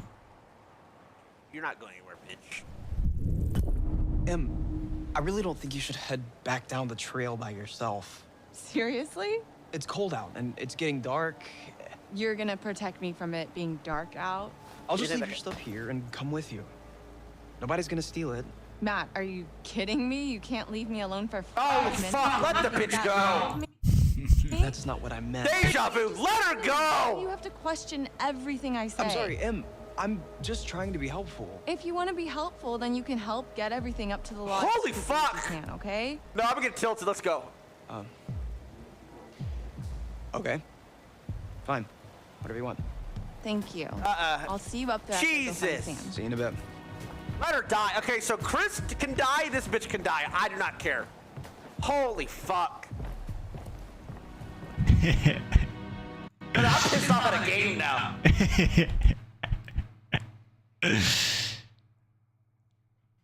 I should play that game sometime. I should play that game sometime. Oh, Hasan has a Reddit, doesn't he?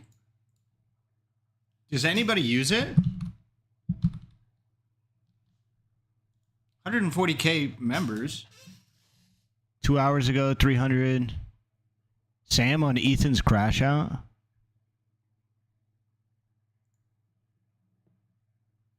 Why is this recorded? Why is this recorded in the worst possible way? What?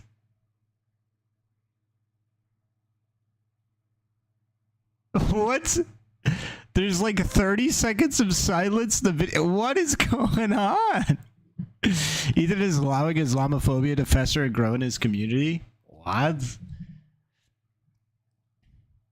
Islamophobia has been on the rise since. If Ethan is passionate about combating anti-Semitism, you could think he would ensure his community isn't spewing another form of hate in Islamophobia. It's very disturbing, and it shows that Arab and Muslims in this country and around the world continue to be treated as a gross stereotype. If you look at H3 subreddit, they're spewing gross Islamophobia. I guess everyone...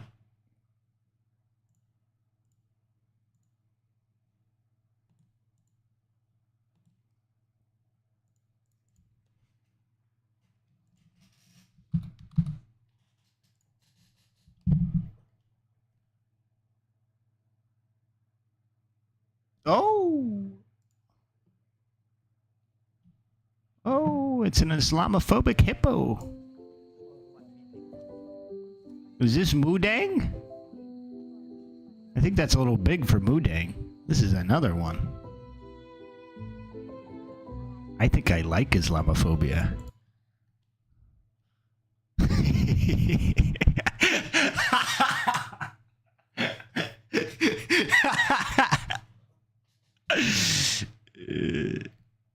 want to respond debate to about a it. video you didn't. From a Muslim Indonesian fan. I've been a fan since 2017. My edgy joke taste brought me here to the H3H3 videos. I grew up in a conservative environment where the people here are very homophobic, misogynistic, and anti-Semitic. When you live in an environment like that, then you live in a giant echo chamber. You can only have a tiny chance to understand the world better. Some people left Ethan when he went woke, but I stayed because I loved the show. Obviously, Ethan's not a perfect person, but this is buttons. Hopeful and so thankful.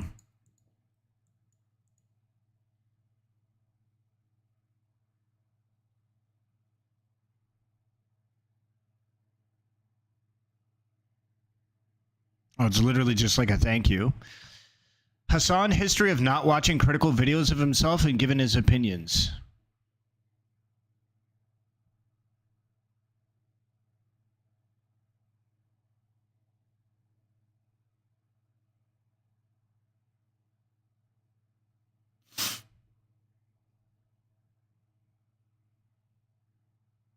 You didn't even watch. Why? Yeah, of course. You made the video. I'm not that- like debating a random person about a video I didn't watch. You made the fucking video, so let's hear. I know, but what that your kind of like gripes that kind of are. links up to like my big criticism with you, is that you don't actually put in the bare minimum effort to research anything before you jump to conclusions. That's why your tweet when you're like, "Hey, I want to debate Willie." Do you really consider me watching a fucking dumbass YouTube video Yes. from a drama farming channel to be doing research? I don't need to do If research this is what you're on a talking video. about. You're going into a topic you don't. Yeah, he's like, what you do? Why would I watch a dumbass video from a YouTube drama channel when I came here to discuss that very dumbass YouTube video from a drama channel? Why would I look at it if I came here to discuss it? Why would I do that?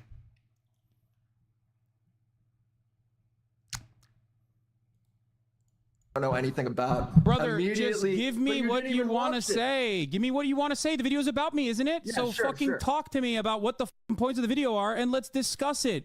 The f do Yeah, you mean? My main criticism. Why would I have to is- research a video about myself? Because you don't know any of my. He did.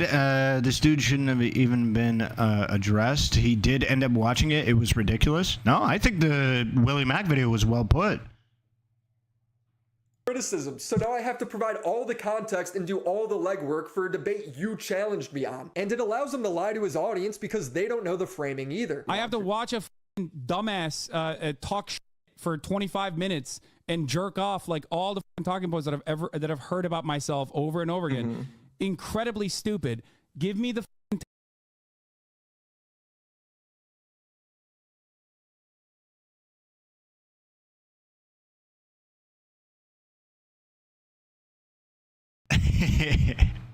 So the reason why I did this is to show that there isn't this rampant Islamophobia on Ethan's subreddit. I don't know where he's finding this.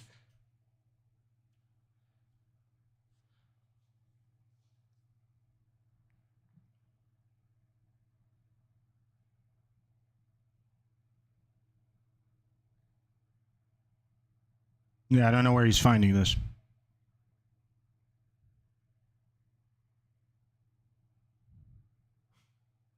Wait, Lily Geist, do you disagree with what I said? I used to think Hasan was smart. Now I think he's just a narcissist. I don't like using psych terms. I think they're massively overused. I don't know if he's a narcissist or not. All I know is that it seems like he doesn't like being called out. Hasan always whines about people only watching a few hours of his content instead of watching his entire streaming history. It's happened a couple times, but who knows? I'm absolutely fiending for the next Dan drop. It's pretty cool what he's there. Me in bed watching the Ethan Klein video. I can hear you now. I can hear you. Finally. I've been waiting for this moment. No, I just been on all day. I'm gonna go spend some time with my wife. Huh? He has a wife?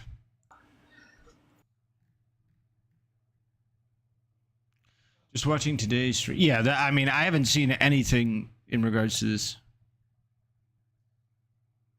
This is how I watched today's episode, being a Hasan hater since Leftovers. Bro, there's no way, dude.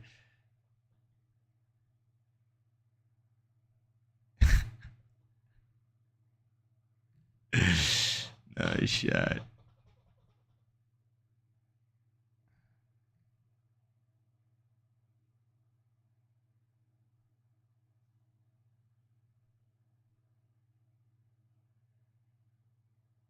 I'm thinking of he brought on the stream. Maybe it's a different person.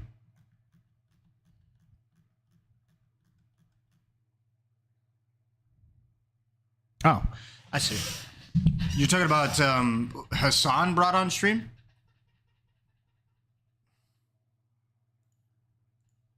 Because this Willie Matt guy, I believe, brought up some apt criticisms. He's average intelligence but extremely insecure about it. I don't know. I genuinely don't know what his intelligence is, because unfortunately I think it's very common for commentators online to like either hide their real positions or double down on positions because they're afraid of sounding stupid. So I don't actually know what his real reasoning is. You feel me? So it's identical to another time he was having the same conversation with somebody. I'll take your word for it. He's for sure not showing narcissism. He's spoiled and he's anti-American. I wouldn't know. Never let your enemies know your true power, of course. Okay. Hasan has won me over. Oh. Jesus. I've been a longtime fan of... Oh, jeez. Oh, God. I've been a longtime fan of H3, following them since Vape Nation era. However, Ethan's recent behavior towards Hasan, especially the way that Hasan is handling it, has made me reevaluate my perspective. It became clear that Ethan's issues run deeper than I initially thought. His inability to handle criticism? Deleting comments. Okay. That could be, I could see that. And disabling them on his videos, okay. Has revealed a concerning need for the control and manipulation that has honestly made me feel disgusted as a fan. Hasan doesn't ban chatters who constantly, you know, all this. Well, keep going. It's a blatant attempt to sway public opinion in his favor. Really? Really? He's not going to address why these people were banned and why maybe this, you know, you're not going to address that. I'm also starting to think that the others were right. Ethan has always been the problem. Oh, even in the frenemies situation, he could have handled it better, but he also always chooses the extreme cancel them route, and he tries to rally his fans against the people he doesn't like. I know almost nothing about the frenemies situation. Wasn't he like consistently trying to work with Trisha to keep that show going? Wasn't there? I don't know, bro. I've dated like 2 people who were super into Ethan, like super into watching H3H3, and I thought he was, based on my like limited like radiation, the background radiation that I got from being around the people that I have who were listening to that, I thought he was putting in the steps to be like, dude, we gotta like work with Trisha here to make this still a thing. I'm obsessed with frenemies. What's up with women being obsessed with frenemies? What is that? What is happening there? What's in the code there? Yo, what's up, butterflies? If anything, Ethan is a doormat. I think that's true. I actually agree with that. That is a take I agree with. I feel like Ethan just gets fucked constantly on air. Like consistently, he just gets fucked. It involves Trisha's husband, Ethan's brother-in-law. Yeah, isn't it like, fuck. What I heard is, isn't he like really weird? Doesn't he like constantly shit on the podcast or something and then like try and cause issues? Isn't that is that true? Or am I making that up? Like, this is what the women who watched it told me and stuff, is that the dude was like really weird and was causing issues and was like trying to like get it fucked or something. It was weird. I don't know. It's too difficult to explain. Yeah, it's a whole thing I was told. It's every woman in... Okay, hold on. If you're a woman who is watching this broadcast and does not like frenemies, put 1 in the chat. I swear to God, every woman... What is it? Yes, every woman? What is that, dude?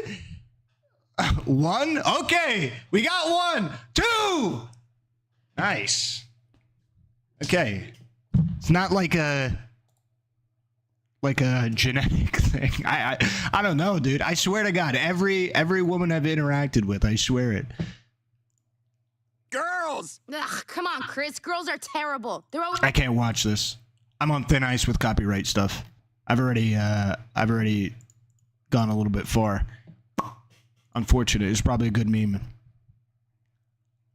It's because they haven't seen it. When they watch it, they will love it. I've watched it. I know I'm not a woman, but I've watched it. It's decent. I can see some appeal. Is it because Trisha's funny? Is it because of Trisha? Trisha is funny. Is it because of her? How does Ethan pretend to have moral high ground? Prominent YouTube personality suspended for Holocaust joke about Ben Shapiro. Oh, I think I remember that actually being pretty bad too. Holocaust joke about Ben Shapiro was actually pretty bad. I think this was one of the reasons why I actually think he should have been permanently banned. Anybody who's not caught up, I have been defending Ethan here pretty consistently, but I have not been an Ethan fan for most of my life. I thought his NRA comments where he said that essentially somebody should NRA facility. No good. The Amaranth false doxing or failed doxing where he doxed, I think, somebody that was supposed to be Amaranth's stalker, but he failed doxed and doxed somebody else. Really bad. Yeah. Am I having a stroke? What is happening? I was trying to say a word without saying a word to avoid the YouTube censors. I thought women loved Trisha. Trisha is funny with Ethan. So it's like a combo thing. It's like a Greek God X and Tyler One thing. They had a great dynamic. So it was a duo thing. The greatest duo I've ever seen is Greek God X and Tyler One. That is the greatest duo in the history of duos. Oh, God, they're so funny, dude. They are so fucking funny. The PB and J, yes. The way that he draws everything back to Destiny. No way! Did they actually clip him saying that he watched Destiny or tried to say he's a fan? Is that what this is? Please don't tell me that's what this clip is. I don't know him. I've never talked about him on the channel. Because Destiny's been getting like mega canceled by every conservative for saying he doesn't give a fuck about the guy who died, which is whatever. You know, here's the one. Oh, no. Oh, wait, hold up. Actually, this is something interesting here. Let's look at every time he brought up Destiny in the manner that he did. It's not relevant to the conversation, but let's see. Because Destiny's been getting like mega canceled by every conservative for saying he doesn't give a fuck about the guy who died, which is whatever. You know, here's the one where he actually had a debate with Destiny. I mean, guys, there's Vosh, Destiny, and Hasan, and they all fucking hate each other.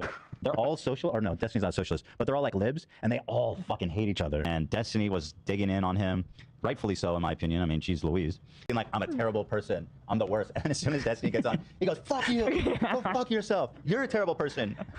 He says, Destiny and Ethan Klein call me foolish for supporting the Tate's innocence. And once Destiny... Wait, he's just reading a tweet, no? Wait, now, the other ones were somewhat fair. This is him just reading a tweet that involves himself and Destiny.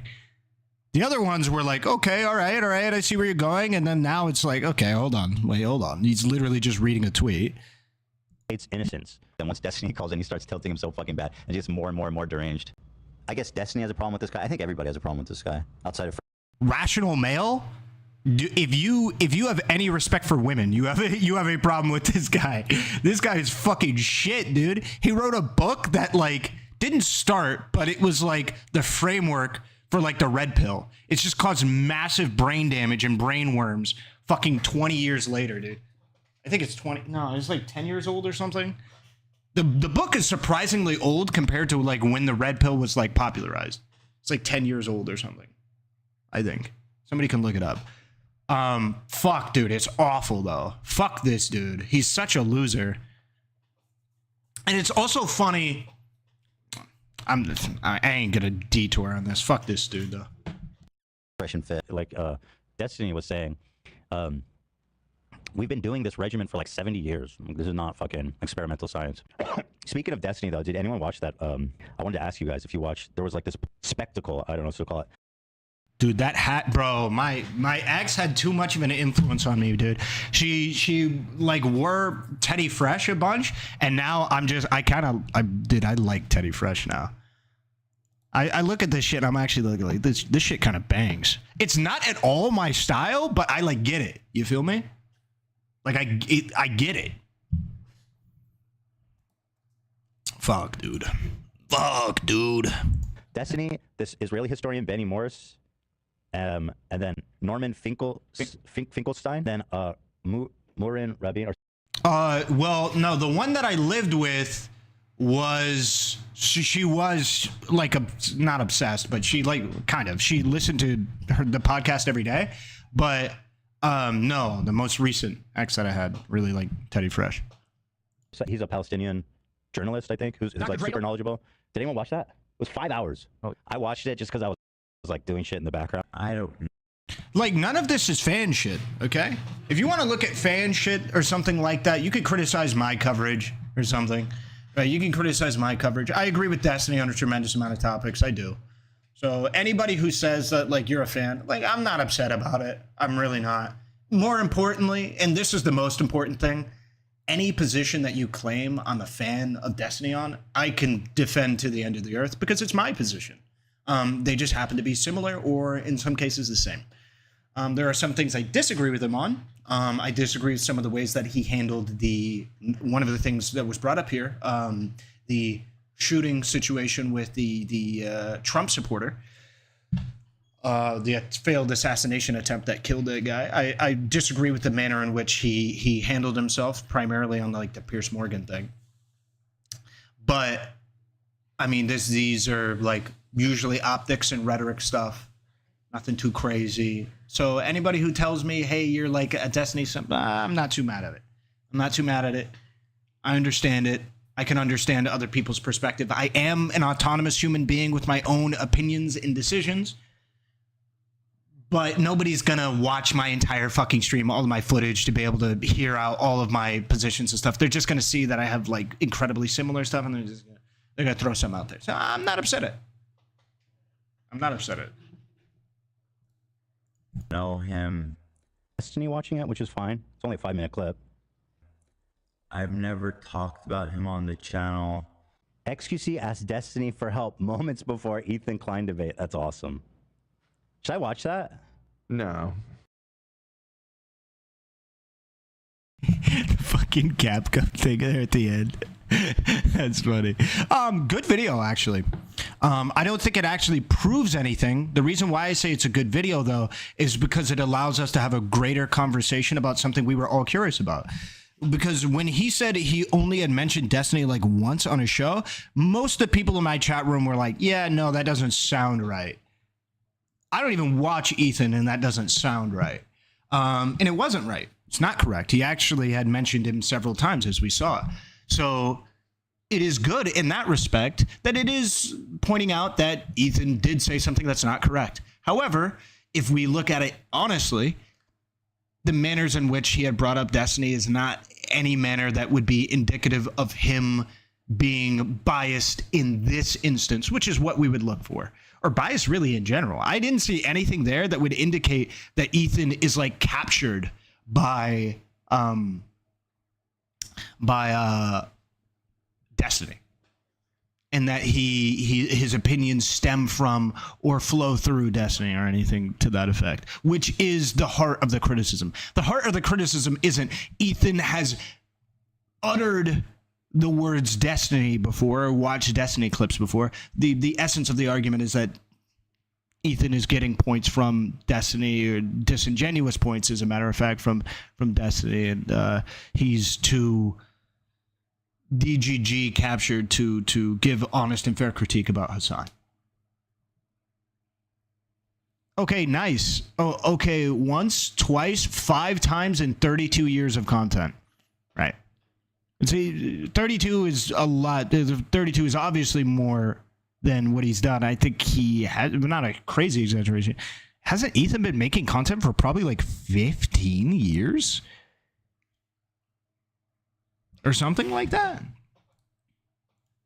It's been like a long time. Let's take a look. Vape Nation. That's one of the old 8 years ago. Let's just go. Can we filter oldest? Oldest. 11 years ago. Oh man, look at him, dude. Look at that guy. Young Gup. Has YouTube been out for 15 years? YouTube creation date. It's been out for 20, almost. Next year will be... Wait, February 14th? Wait, when is Valentine's Day? Oh, it was literally made on Valentine's Day.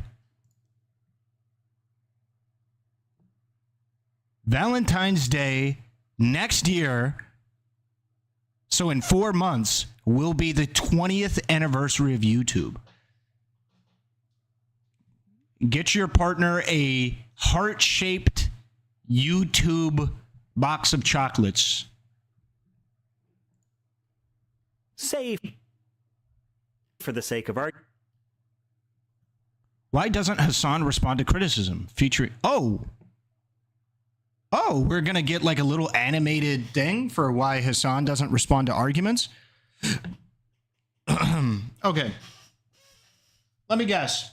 It's probably going to be like, hey, it's coming from a bad faith position. To engage with this bad faith decision is to platform this bad faith decision or position and then give it some kind of credence and relevancy, and it fosters more people to have a similar position.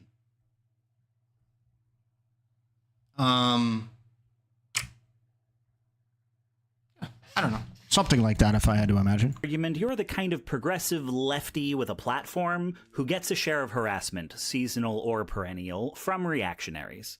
In this situation, you will inevitably hear one who positions themselves as a reasonable moderate ask, why don't you respond to criticism? There's a lot going on in that question, more than is immediately obvious, and it's worth understanding. First, the question is not only directed at you, it exists as a marker to imply to anyone paying attention to you that there is some wealth of legitimate criticism that you have long ignored. There may well be a specific point this sounds like it's heading in the direction I was saying. Person is referring to, but it's often left unspecified or generalized, so that the content and the quantity of the criticism is left to audience imagination. That's not what's happening with Hasan. He's being asked, why don't you respond to direct criticism from Ethan that are very specific statements? This is not at all applicable to Hasan right now in this situation. Now, is there situations where people are like, why don't you respond to criticism, Hasan? You don't belong in this country or stuff like that? Yeah, there's fucking crazy schizo weirdos that should not be saying this shit, but that's not relevant to what's happening right now. The criticisms that are being levied are very direct. Hey, why did you have a Houthi terrorist on your platform and not provide any kind of pushback? Why did you not respond when he said he showed up with Filipino hostages, and these hostages are still not known today? Their presence or their location is not known today. They're still held captive. Why did you do this? Why did you not provide any pushback? These are very direct, specific statements about comments that he's made, things that he's done. So already here, we're working with something that isn't perfectly applicable. It is meant to publicly undermine your legitimacy. Second, it's meant to make you question. Yeah, the denial of rapes. There's several stuff. The denial of rapes, showing NMP the terrorist footage, the boarding of the ship footage, the bunch of stuff. Whether there is some legitimate criticism out there in the din of people screaming at you. But the only way to verify the ambiguous claim that there is some criticism worth responding to is to once again strap on waders and climb back in, which is often what your critic really wants. Third, well, the question isn't really, why don't you respond to criticism? That's only half true. So, for instance, if I was worried that wading into criticism to figure out the legitimacy of that criticism might bolster people that I would otherwise not want to bolster, you know what I would do? Not crazy, not wild. I would take a look at it off stream. Not insane, not crazy, especially not insane for somebody like Hasan who gets paid multiple millions of dollars. You can take 5 minutes out of your day to take a look at some given thing and see whether or not it's legitimate criticism. Also, not applicable to the current situation because these situations are very obvious and valid criticisms. And also, another thing that Hasan copes with is like, oh, I've heard these criticisms a million times before. Guess what? If you fuck up or if you do something that to a lot of people, at the very least, looks like you fucked up, you're going to have to be held accountable for that. The same way I've made several different comments in the past that's had multiple people come away with different interpretations of me maybe I don't necessarily agree with. I am held accountable if somebody comes up and they're like, hey, you said this one thing, and I have to go, oh, okay, this isn't really what I meant, but I did say X, Y, and Z. Here, let me explain to you my thought process, and you can take it or leave it as it lies, however it may be. That's what you're supposed to do. That's what you're paid money to do, okay? Also, why are we hand-holding this guy? He gets paid millions to do this. He's not some small streamer who's budgeting his fucking time in between goddamn fucking shifts at a local McDonald's. It's some dude who gets paid what, $6 million plus or something like that a fucking year after sponsors and all that shit. Like, dude, what? Probably not 6 million. I think the last count, well, actually, it very well might be, because the last count I did was like 3 years ago, and he was making like $3 million a year. So he could be easily at 6, but who knows? Odds are you do respond to some criticism. People in your position are often addressing or preempting criticism all the time, arguably too much. No, what this non-specific question is really asking is, why don't you respond to my? You kind of have a Yemen vibe low-key. Is it working, though? But is it working, though? Criticism. They'll let it sound like you've been ignoring everyone, but they mean, why are you ignoring me? Fourth, odds are good that you have in fact addressed their specific complaint, but not in a manner they will accept. There's a decent chance your critic doesn't actually consume enough of your work to have seen it, but it's maybe even more likely that they are fully aware of your counter-argument. You know, maybe one of your fans directed them to it, but they don't consider a response legitimate unless it is directed at the critic. Covering it in a different context or on a different platform doesn't count. They are owed a statement they can respond to directly because they want the argument to continue. I actually don't really feel like I agree with this video. I feel like this video is being uncharitable to the person. I will agree that there is a fair likelihood that a given criticism that somebody levies against you, you've already addressed. Like I spoke about before, I've had to address criticisms dozens of times about certain statements I made. But a part of the reason why I've had to address that is because my rhetoric was bad, or straight up my point was shit. There's been multiple different times where I've been addressed about my comments about dating, about the governmental structure of the judicial system. I fucked up in regards to gun control as well, in policing. And people have been like, yo, man, why is your opinion like this? And in some cases, it's like, it was a bad opinion. I've changed my mind. And in other cases, it's like, okay, my rhetoric was a little bit dog shit. Let me tell you where my line of thinking is. And maybe you actually disagree with me, but, you know, this is what it is. But that's my job. That's my job. That is my job. That's my job. And in this case, right, I think it's being bad faith to the person who might be asking questions, valid questions about something. Maybe they feel like you didn't engage with a specific argument. This is part of the reason why I very much love steel manning arguments myself. I do it all the time when I'm thinking about stuff to talk about on stream and stuff like that, because I often do. I will engage with these ideas on my own and combat them on my own to try and steelman them the other side or whatever. And what I'll do is I'll try to present it in a way that is the most convincing of any like really good legitimate argument you can have against what I'm saying. So I'll essentially debate myself and I'll be like, okay, this is the best argument against me. This is the best argument against me. This is the best argument against me. And I'll try to be able to cover it in a way that kind of addresses those reasonable positions against me. Not only do I think this is effective for putting me in the driver's seat for debates or conversations I might have given my positions on anything, but I also think it makes it that way when I cover things, there's less people who are watching who are just kind of like, oh, you know, I don't feel like he really addressed this point. I don't feel like he really addressed that point. So I'm just straight up going to have less of these people who present as like, hey, I want to talk to you about this shitty opinion you had because I take those steps. But anyway, this guy's a lefty dipshit who the person who makes the video, are you referring to me? Get on the, I'm just saying phenotypically you could pass as Yemeni, get on the boat. Hey, listen, I don't like boats. I don't like the ocean. It's scary. To be fair, it seems like it's just calling out a specific type of heckler. I even think he is addressing the valid question about the creator taking criticism. Okay, we'll see. So really the question is, why don't you respond to my criticism on my terms?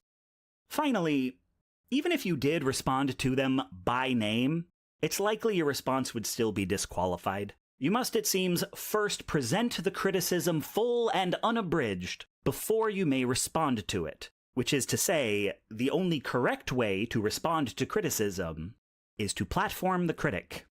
And there are dozens who expect this of you, who will tear into you for not addressing in meticulous detail every single critique they have ever tossed your way, and in the same breath make fun of you for talking. And again, here, I know I keep pausing, but this is not applicable to the situation. Nobody is asking for Hasan to address the tens of thousands of people that think that he's fucking stupid in his takes. People are asking for minimum just Ethan. Just address Ethan's concerns in full. Just Ethan. I don't even think Ethan's going to be the best at making these arguments, but just Ethan. Let's just start there. And if we end there, so be it. It's better than not addressing anybody. Let's just start with Ethan. I think he can do a decent enough job. We saw him do pretty decently, pretty goddamn decently on Leftovers several times. Several times he did pretty well. Kudos, commendations. We saw it a couple times. Too much. Because they don't. Yo, what's up, Sexy Red? And 30-1, I am still roommates with Darius. Want to move on from why don't you respond to criticism? Because any response you make is going to keep the focus on you and not their argument. It's not worth responding to? Well, why should the accused get to decide what is and isn't worth responding to? I have responded repeatedly. Well, why didn't you respond in this particular way? None of this looks at whether the criticism had any credibility to begin with, only at whether your response is following procedure. So, if you ever see this claim out in the wild, why haven't you responded to blank? Ask yourself, do you know what blank is? Do you yourself agree it's a valid question? And are you sure it hasn't already been answered? And don't repeat the question unless you've got 3 yeses.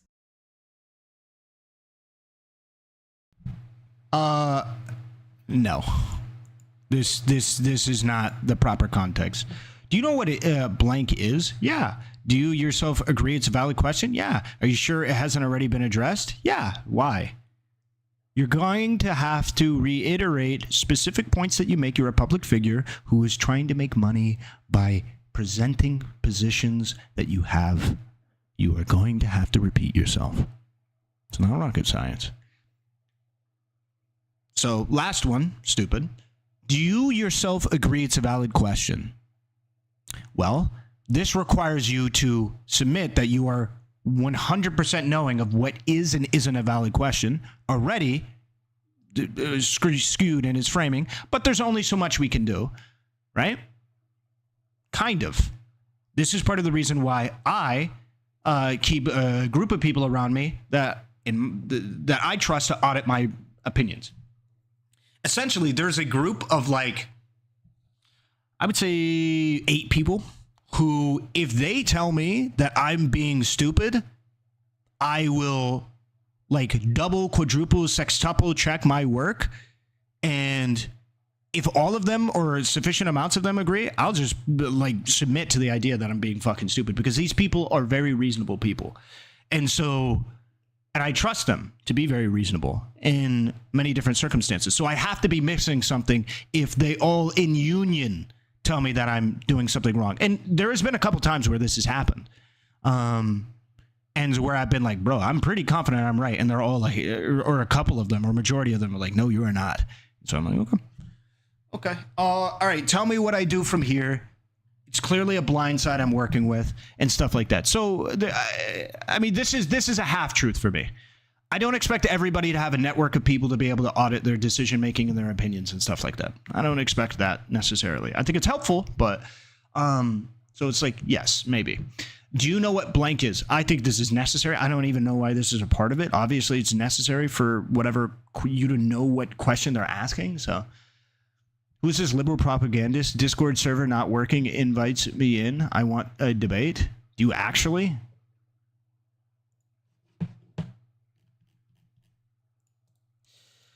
What do you want to talk about?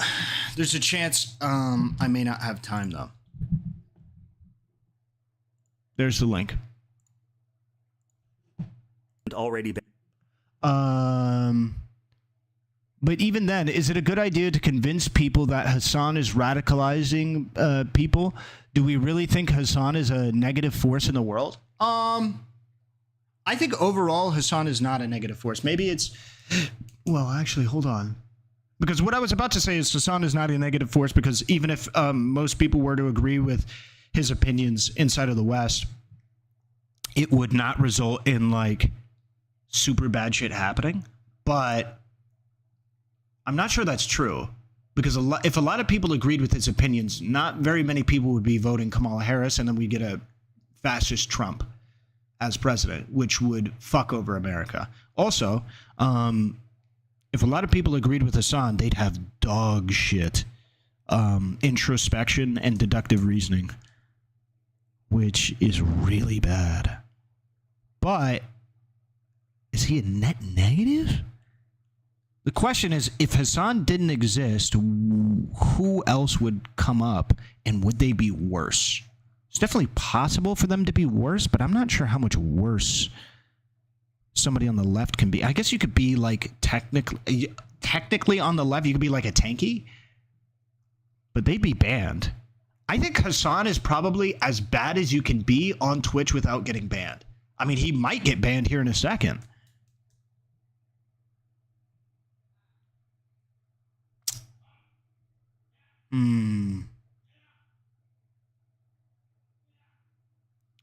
How negative? Not extreme, but yes, negative. Yeah, I don't know. You're wrong. As a Jewish, I would concur you're wrong. Okay, that's grammatically. I had to think about that for a second, but grammatically that's not right. But I understand what you're saying. He does a lot of damage.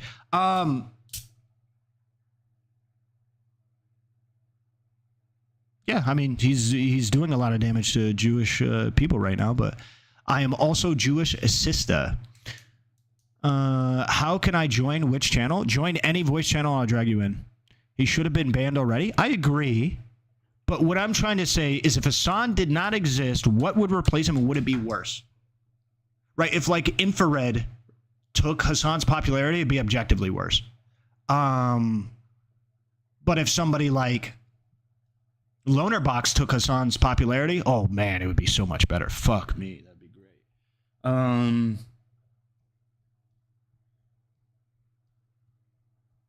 Yeah, it's just tough. It's a tough call.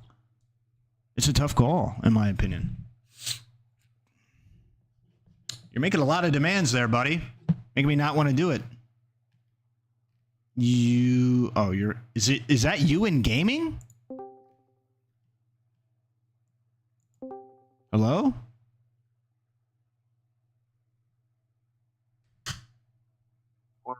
Can you hear me? Yes, I can hear you. Right. So, what's your like position in regards to Hasan and all that? Give me a What do sec. you think is?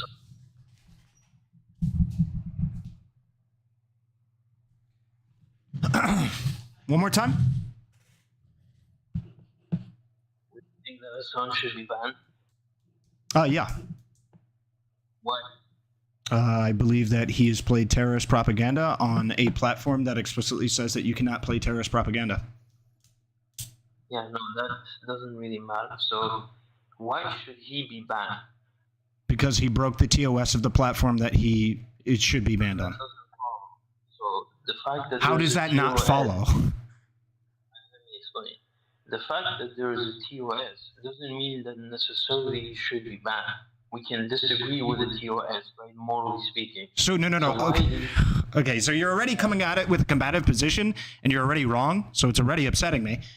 Whether or not he should be banned on the platform that he is a separate question to whether or not I would ethically agree with a ban. Those are two separate things. You understand that? You should be banned on a platform in which you break the TOS. However, whether or not ethically the TOS should include the types of content with which you are showing is a separate thing. Those are two separate things. Can we agree with that? Yeah, Izod, I'm asking you about the live. Morally, do you think that he should be banned and why? Yes, I believe that he should be banned because he platformed a Houthi terrorist without providing any kind of pushback when they had made statements that I believed were really bad. So why is it wrong? So you believe it was Why bad, is that? right? So Okay. Yeah. you believe that it was bad, right? Also, is there any way you can like kind of adjust your mic? It's not great. I live in Iran, I'm poor. I can't. I don't have a mic. You don't have a mic? Is there any way you can like move whatever thing you're using as a mic to get like closer to you or closer to your face or something? No, it's not possible. Unfortunately. Okay, I think we can deal with it. All right, listen very carefully, okay? All right, I'm with you, buddy. I'm with you. Said that he's a terrorist, but do you have a problem with terrorism in general? Is terrorism always bad? Is terrorism always bad? Well, it depends on how we define terrorism. Based on my definition of terrorism, no. Right, so terrorism isn't always bad, right? Correct.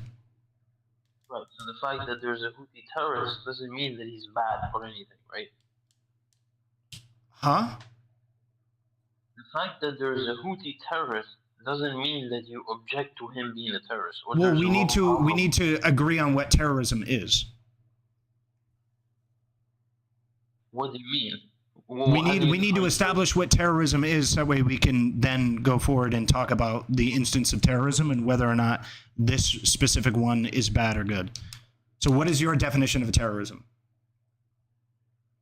I mean, my definition of terrorism would be that it's an act that, or basically, it's an act that you commit, right, as a non-state actor, right, against, like, to achieve a greater political goal, and that act that you're committing would be like done by an irregular militia, so non-state actor, right? I think it's a little bit broad. My definition is could be a little bit broad. You can go into the specific of that, but So hold on, sorry. It's an act committed by a non-state actor to do what? to basically would be to attack a certain groups of people, to attack, based on political, political attacks or something to that extent. I don't really want to get hooked up on semantics. I mean, this isn't semantics, right? You're trying to say whether we're trying to articulate whether or not terrorism is always bad. Yeah, and do you agree with me that terrorism isn't always bad? Yes, but the way that I define terrorism is probably going to be different. So the way that I define terrorism is acts of violence against non-combatants in non-combatants inside of for like a political aim or political goal. Yeah, but that can be done by state, though, right? Yes, that could be done by a state. Yeah. So if a state does that, wouldn't that be an act of war rather than terrorism? No, hold on. So let me give you an instance of justifiable, under that definition, justifiable like terrorism. So if there is let's say there's a corporation that is actively destroying your homes and the environment that you live in, the people who are working that job are non-combatants. Right? They're not military. They're not a part of it at all. But let's say the only means that you have to be able to prevent them from destroying your homes and destroying your shit is by armed resistance against those people. I would probably consider this to be an act of terrorism, maybe domestic terrorism, depending on where it is. However, I would say it's justifiable. Okay, I mean, we can go with your definition. So let's just go back to what you just said. So okay. If he's platforming a Houthi rebel, right, him being a terrorist, right, doesn't necessarily mean that that's bad or he should be banned for that, right? Sure. Because you by my definition, sure. Right, precisely. So then, what is the other objection? Why should he be banned for, like, what would be the reason? Okay, so hold on. No. Just because it isn't necessarily that him being a terrorist means that it's bad, doesn't mean that I can't justify why the brand of terrorism that he is espousing isn't bad. And that's what I would do. So the reason why the brand of terrorism he is espousing is bad is because he even referred to in that conversation with Hasan that he was present for civilians being captured in a takeover of a vessel. My chat had informed me that they were Filipino civilians that were captured on a vessel, and those people have not been sent back to their homes. They are still captured right now. Do you think that is okay or justifiable? Well, I think there's two things that are going on here. So if Israel is committing horrible crimes, I think it is perfectly justifiable to do the best that you can possibly do to prevent them from committing those crimes, which is to attack vessels and shipments of the people who engage in trade with them and their allies, by the way, and to capture those ships. Now, in regards to the other point that you said, those people, right, I think they should free all those people whom they have captured. Obviously, that's not the best thing that you can hope for, but we don't know, like, what's their condition? Can they actually, like, move them away or something like that? Well, the problem is we don't know. They're just captured. So with that being the case, even if I were to agree with the idea that, like, you can just attack any vessel coming in or coming out of Israel, which I don't agree with, but even if you were to say, even if I were to agree with it, the fact of the matter is they are objectively still captured. So I would still call that a bad action. If, like, for example, if the option is, right, to throw them out into the sea when you've captured that vessel, or the option is to give them to the families, but you don't have means by which to do that, or the option is to capture them and take care of them, right? You choose the option to take care of them, and they haven't even killed them. They're just people whom, you know. Do you think taking care of them would mean that they would be allowed access to the outside world and maybe communicating with their families? Well, I don't know, like, you're talking about the Houthis. I mean, do they even have the technology for any of that stuff after Saudi Arabia bombed them to shit? Do you think that they have the technology? Hold on. So they have hold on. So they have a helicopter that they can use to be able to capture and board vessels, as well as boats that they can use to intercept vessels, but they cannot afford a cell phone? Well, I mean, the point is that there is probably limitations that is placed there But again, I'm like not seeing what you're like trying to argue for. Yeah, my point is that my point is that if you wanted humane treatment of these people that were captured on a civilian vessel, you would send them back to the place where in which they shoved off, or at bare minimum, you would provide them some means of being able to contact their family to tell them that they're okay, and make efforts and steps to get them back to the place with which they reside, their homes. We have not seen that. I don't think that because the Houthis aren't like perfect, they're still like morally in the wrong for that. So I don't think that the fact that you like We're far from protection, brother. We're very far from perfection at this point. We're very far from perfection. So the fact that they like capture the crew and like those people are there in their hands, and we don't exactly know what is going on there, right? We don't know the treatment. We don't know anything of the sort, right? We can't just make up conclusions like this, right? But again, Well, we don't have to make up conclusions because we know that they can afford telecommunications, because they have things like fucking helicopters with telecommunications in them. They also have means of being able to communicate with each other, so we know they have telecommunications. They're refusing for these people to be able to communicate with their families. Yeah, how do you know that? How do I know they have phones and radio? No phone. How do you know they haven't communicated with their families? Oh, because that's what the reports say. They're still captured. They're missing. We don't know where they are. We don't know what's up with them. So if you don't know what's up with them, how do you know they haven't contacted their families?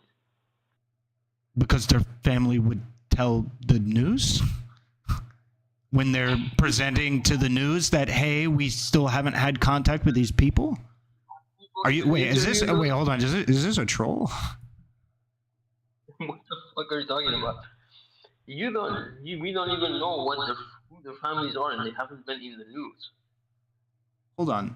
What do you think it means to be missing? What?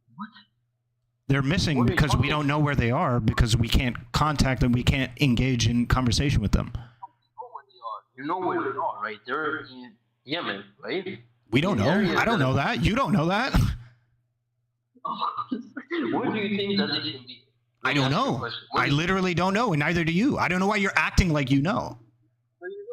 Okay, so you think that the Houthis have taken them as hostage, and you're using this as argument against Houthis, and yet you don't know Objectively, they have been taken as hostage. I don't know where they are. I can make an informed guess. They're probably in Yemen. We can make informed guesses. You don't think that they're in the hands of the Houthis, right? You don't think the hostages are in the hands of the... I imagine they probably are. You imagine? Are they or are they not? We don't know. We don't have contact with them. They were captured. They're hostages. We don't know. Where could they be? Where else could they be? I don't know. I don't know. Neither do you. Why are you acting like you know? You have no fucking clue. You know what? Actually, you have no fucking clue. I bet you didn't even know that these people were hostages until I just told you. I bet you anything. You didn't even know that they were hostages. These hostages even fucking existed until I told you. So why are you acting like you obviously know where they are? Because they had a clip, right, where they were sitting with the Houthis, and they were, I think they were singing music and all that with the hostages. There was a clip of it, right? Do you know which hostages am I talking about? Yeah, the Galaxy hostages, right? The what? Do you know the name of the vessel? The vessel that you're talking about, right? You know the name of the vessel that you're talking about? There's several vessels that I'm talking about. So already you're fighting uphill. Which vessel? Which one of the two? Or three? Give me the name of the vessel. I really don't want to give it to you, because now I feel like you're gonna make something up. Here, you know what? Just tell me the video with which the hostages that you're claiming is happening. Just tell me that video, and I'll tell you if it's the right hostages. Because at this point, I feel like you're post hoc rationalizing it. You brought up a vessel that when I didn't even name the vessel. You claimed that this was the vessel. I don't think I even gave you enough details to be able to ascertain which vessel I'm talking about, because I know of several where their hostages still exist. Yeah, can you name the vessel? Yeah, I'm waiting for you to provide me with what you're specifically referring to, because I don't want to give you the name of the vessel and for you to just be like, oh yeah, they're here. So just tell me which video you're referring to. In the debate, when you bring up a point, if I ask you a clarification, you need to be able to give me that clarification. Wait, no, I do. Wait, hold on. I'm not entitled to give you any clarification. Like, hold on. Let's even say I didn't know the name of the vessel or any of the vessels. Let's say I didn't even know that there was a capturing of these people. That's not relevant because it actually happened.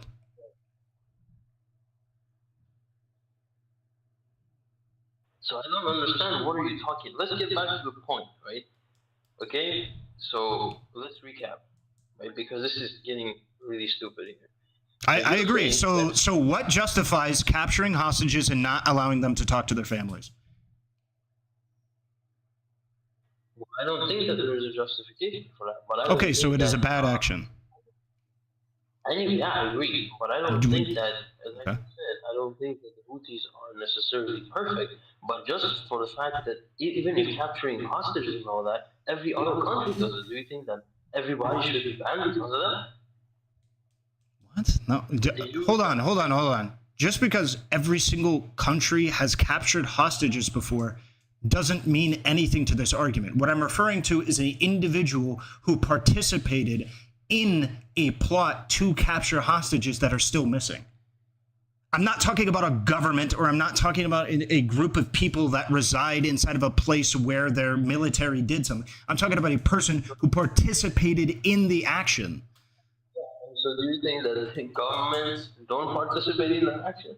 I never said a government doesn't. I'm not talking about a government. We're talking about having a specific person on who participated in the capturing of hostages who are still missing. Yeah, and so does like every other government, every other like person. So I don't. Even if I were to agree with this being the case, that doesn't justify the action. Even if I agree that other governments capture people, that doesn't make it okay. Yeah, I'm not justifying. I agree with the same thing. No, you are justifying it, because if you aren't justifying it, then yeah, it's a terrorist action. This guy's a fucking terrorist, and you shouldn't be platforming terrorism uncritically. Yeah, but if taking hostages is a terrorist action, so does every state. So all states there's multiple different countries that do things that would absolutely be considered terrorist actions. All states, right, have hostages, right? They have it, whether you like it or not. All of them do. So not all hostages are unjustified. You're being obtuse. So who decides that? Who decides? Prisoners of war. What? Prisoners of war is an instance in which there's hostages that might be traded that might not be unjustified. So like if a military combatant runs out of bullets, they become a prisoner of war, and then you trade them for resources. It depends on how we want to define hostage. If that isn't defined as a hostage, then yeah, I would say that all hostages are unjustified, and then it's shit anyway, but yeah. Look, do all states, right, hold hostages, right, to extract something out of them, right? Yeah, at some point, or yeah, I would imagine yes, all do, yeah. Are all states terrorists? Huh? I would say probably all states have committed some kind of terrorist action, yeah. Should anybody advocating for those states be banned? Huh? So should everyone, right, who's in favor of those states, who glorifies those states, be banned? Because no, I think anybody who glorifies the people who participate in terrorist actions uncritically should be banned. Yes. Yeah, and don't you participate in terrorist actions? Huh? And does the U.S. participate in terrorist actions?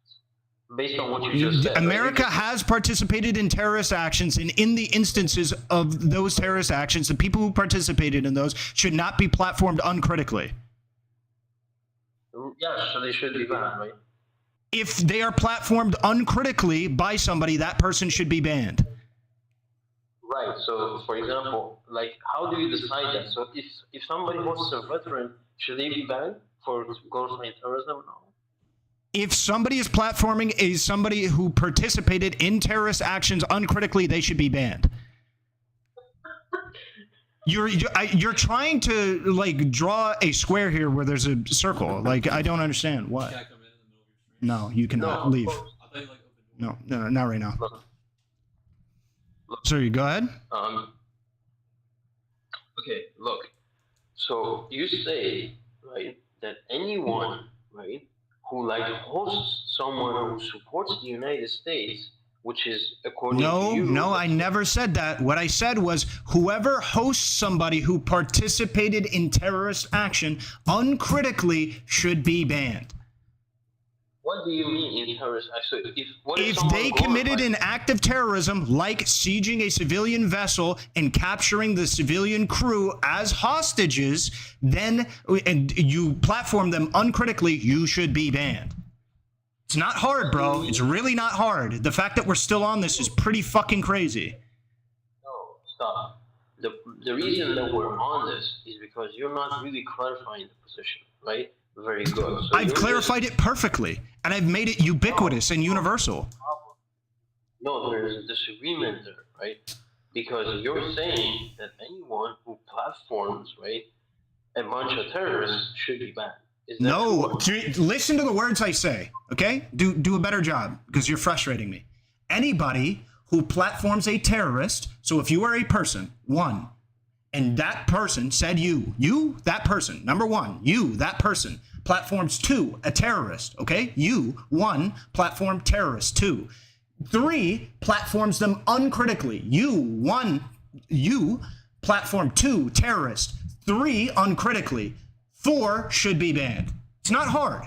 Basic shit, okay? Keep up with that. One, you. Two, terrorist. Three, platformed uncritically. Four, banned. All right, go. 1, 2, 3, 4. Run it back for me. What do you mean platform uncritically? That means you do not provide any pushback to the terrorist actions that they performed, or provide any further in-depth analysis for what the ethics or a credibility or validity of the things that they had done. So that doesn't mean that you agree with them, though, right? It just means that. I never said that he has to agree with them. What I said is that they have to provide some kind of pushback, some kind of scrutiny to the actions that they had committed. Well, what if a lot of people consider their actions to be moral, even though It doesn't fucking matter. Then you give further reason for why they shouldn't be designated as a terrorist by providing pushback, and then they respond to that pushback, and then hopefully, if presumably you're correct and they aren't a terrorist, they would provide adequate ethical responses to any pushback you give them. Yeah, but the thing is that the Houthis, right, are trying to stop Israel, and if you're doing that action by taking down like a bunch of ships and all that, there's nothing immoral about that. Now, there could be byproducts as a result of that action, but the byproduct in of itself, it could be good or bad. But, would you say that, for example, would you not support an action against Nazi Germany, even if that leads to like a single civilian dying or something like that? No, civilian casualties are a part of war. I don't disagree that civilian casualties are a part of war, but they're also something that should be mitigated whenever available. And in this instance, where there's civilian hostages who are still lost, they should be mitigated by having them returned back home when they have the resources to return them back home. Okay, they can find fuel for their helicopters. They can buy helicopters. They can maintain these things. I'm sure they can get a little fucking dinghy boat to be able to get you the fuck back to wherever the fuck you gotta be. A life raft. They could literally put you on a life raft with a goddamn SOS beacon, and somebody will come through and pick them up. America will, because we're fucking based, and we'll come through and do that. But guess what? They don't want to do that. They want to use them as bargaining chips. I feel like you're using the byproduct of something to argue against it. So, for example, if a strike kills one civilian, is that one civilian dying, right, immoral, and those people shouldn't commit the strike? Because that one civilian dying would be If it was unnecessary for you to kill that civilian while you made that strike, then absolutely. If you could have made that strike while avoiding that civilian casualty, you should have done it. And if you didn't care and you were reckless and negligent and said, fuck it, I'm just going to kill that guy, even though I could avoid it, then yes, of course you should be held accountable. That is analogous. These civilians being hostages are avoidable. They're choosing not to avoid it. That's what it is. Focus on what I just said, right? So if I did the just focus on byproduct- what you said. You just didn't like my answer. No, if the byproduct of a military strike, right, is the killing of one civilian, right, are those people evil, right, for killing that one civilian? So we're gonna do this again because you're actually not listening to me. You think I'm not listening to you, but the fact is you're not listening to me. The byproduct of that civilian being killed, the ethics is determined by the viability for that military action to be conducted without that casualty being present. I understand I used a lot of words there. That's probably confusing. I'm absolutely being patronizing to you at this point because I fully believe that you're either trolling me or you're just incredibly incompetent at this point.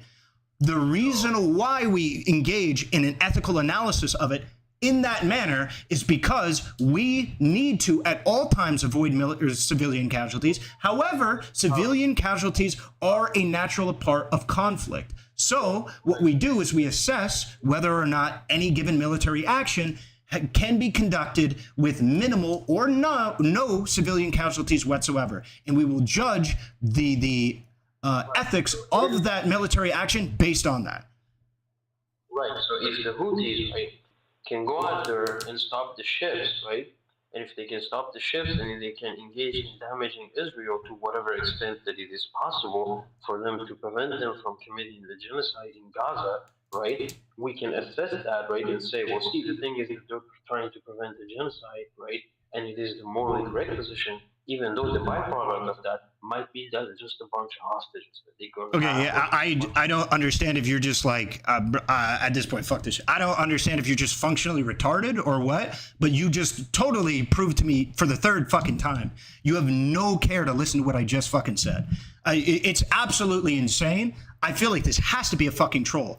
Your reasons for doing anything has no bearing on whether or not you can mitigate civilian casualties. Where you can mitigate civilian casualties, I don't care if you're curing fucking cancer, mitigate those civilian casualties. It does not fucking matter, okay? I don't give a fuck about anything else. If you can minimize civilian casualties, you have to do it. And so in this instance, where in which they can minimize taking civilians as hostages and they can allow these people to go back home, I don't give a fuck what the reasoning is for taking over that fucking ship. What I care about is that they can put those people back in their fucking homes and they're choosing not to.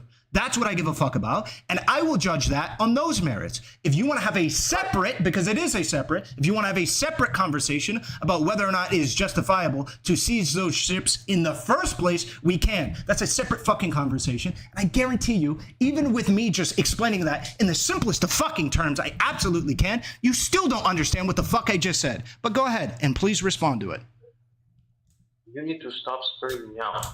No, I'm not. You're fucking retarded. Keep going. Retarded, you don't understand what's going on here. So if the Houthis, right, can engage in a moral action, like for example, stopping a genocide, even if that results into some civilians being held hostage and dying as a byproduct of that, that doesn't mean that have you ever taken an IQ test? Just curious. Has that ever happened? You respond to anything that I just said? Oh, yeah, I did. I did like 3 different times. That's why I'm asking you what your IQ is. Repeat back my argument to me so I can understand. Yeah, your argument is that because they are trying to actively stop a genocide in Israel, that they should be allowed to have some kind of civilian casualties because that's a natural part of conflict and war. That there is a byproduct of fighting the war in Israel or fighting a war against Israel in stopping a genocide, and that byproduct is civilian casualties. So this boat should not be seen as that big of a, the hostages that come off the boat should not be considered that big of a deal. But you're fucking retarded. So, and I just responded to that 9 different fucking times, and you refuse to actually engage with what I said. So I don't understand why you think I'm not listening, but okay. So you think that if a bunch of people are trying to prevent Nazi Germany and some of them die as a byproduct, you think that that's bad and those people are evil? I think if you could minimize those civilian casualties while still hitting your military objective, yes, it is a bad thing to do to kill those people. Isn't that a crazy thing to say? Hold on, do you disagree with that statement? Hold up, do you disagree with that statement? If you can minimize the amount of civilian casualties that you cause while still hitting your military objective, and you choose not to, that is a bad action. Do you disagree? Yeah, but that's very idealistic. That is what's happening with the hostages. Yeah, but again, that is very idealistic. That's like saying, see, the thing is that all these people who are against Nazi Germany, they're very evil people, which is exactly what you're saying in regards to Houthi, because the byproduct of them stopping them might result into some civilians dying. No, I'm not. Jesus. All right. Because you're looping on this point, I'm gonna say this like one more time, maybe 2 more times. If you're not able to keep up, then we're gonna just have to move on, because I don't actually believe you're not intellectually capable of doing this. I think this has to be intentional. Because you refuse to actually engage with the topic, because there is 2 separate points here. Whether or not you are justified to carry out a action on a military target, 1, and number 2, whether or not you are minimizing the number of civilian casualties or harm to civilians with your military action. Those are 2 separate things, okay? 1, am I justified for this military action? Sure. Okay, 2, how can I minimize civilian casualties and harm to civilians?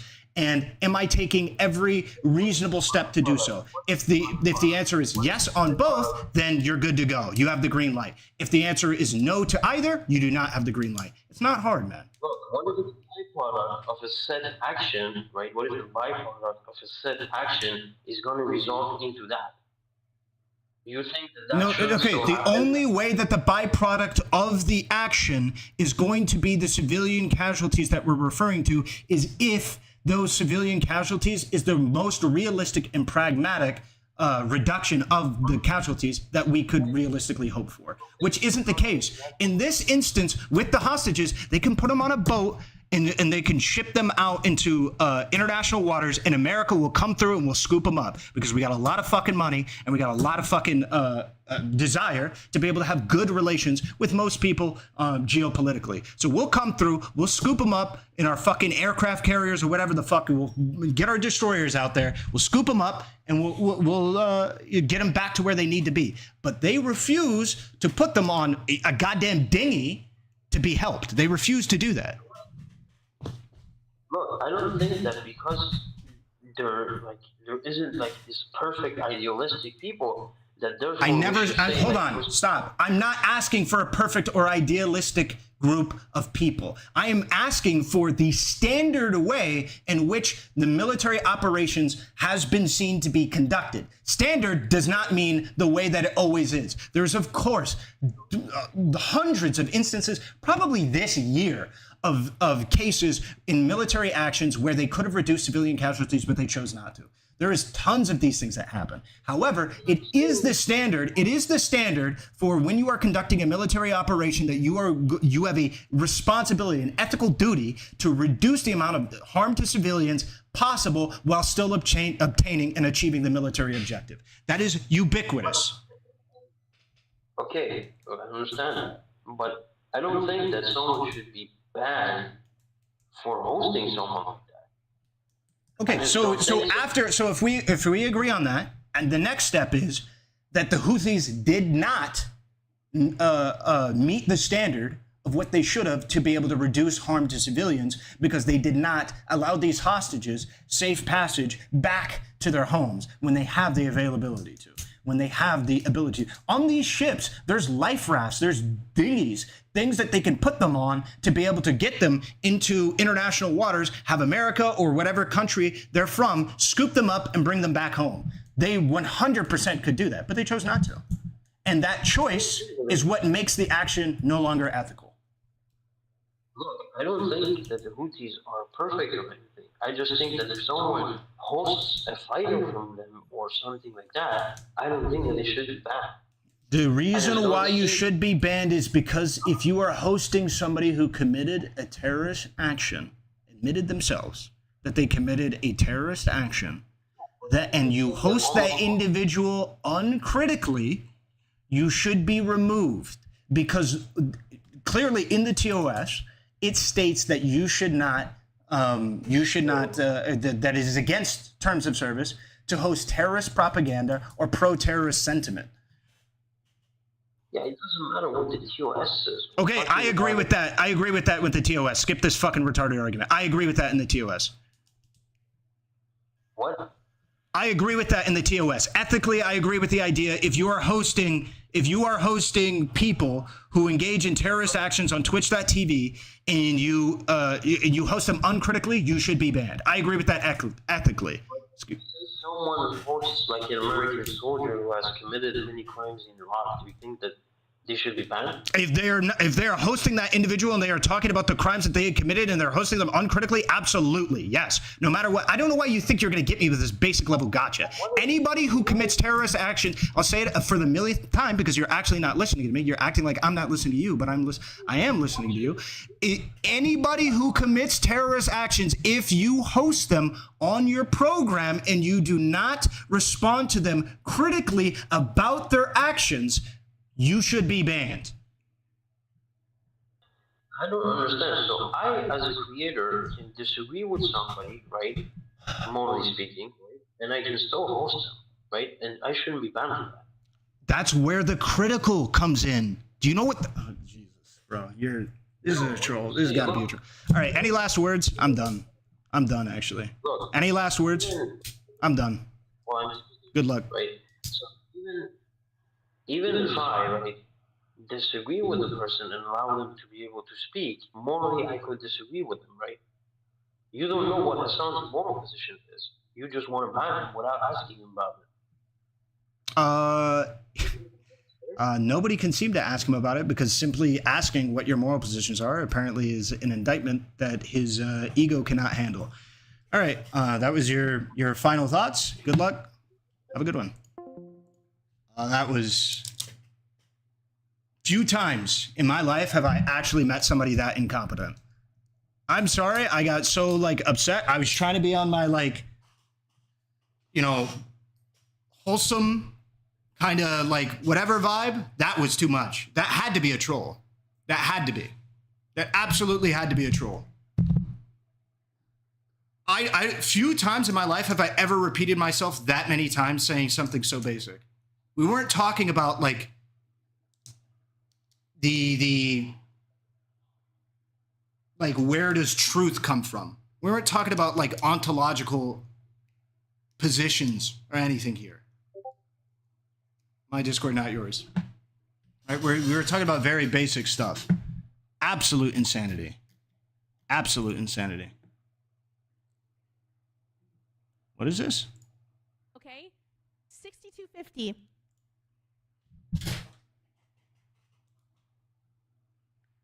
Can I copy the link and put it up here on this? Bruh.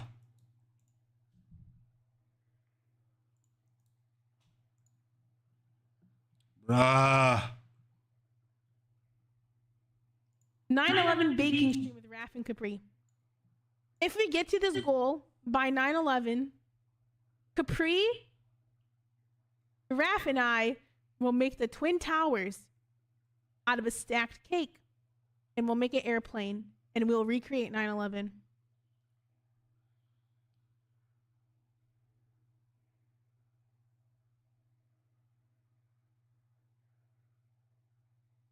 Okay, so I can't. Can you upload this somewhere? I can't show the clip.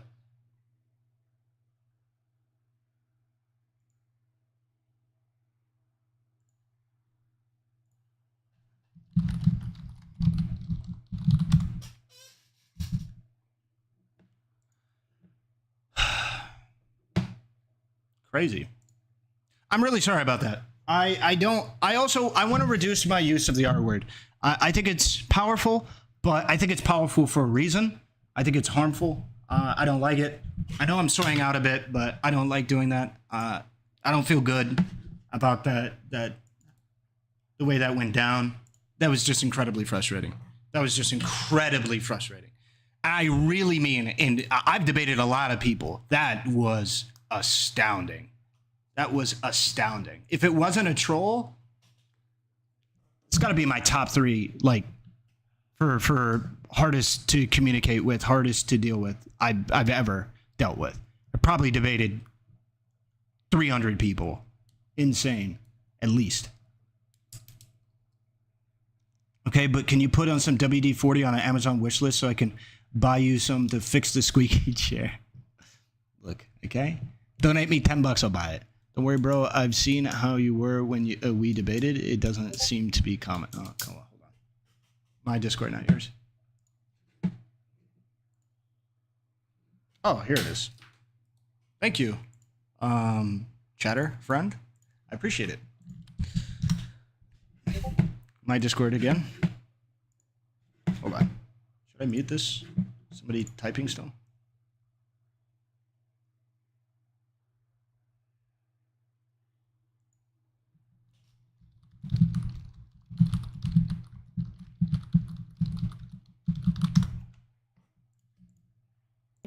"9/11 baking stream with Raph and Capri."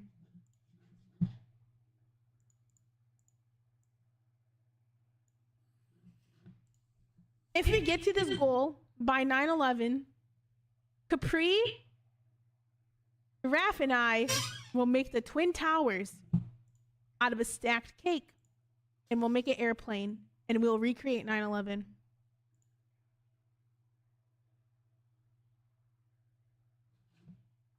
Very great stuff from Frogan.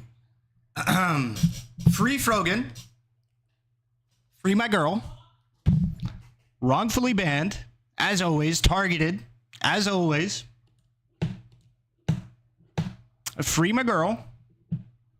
Jokes, obviously. Ban that chick. Keep her banned. Yeah. So that 9/11 thing there, I'm gonna be honest. It's cringe.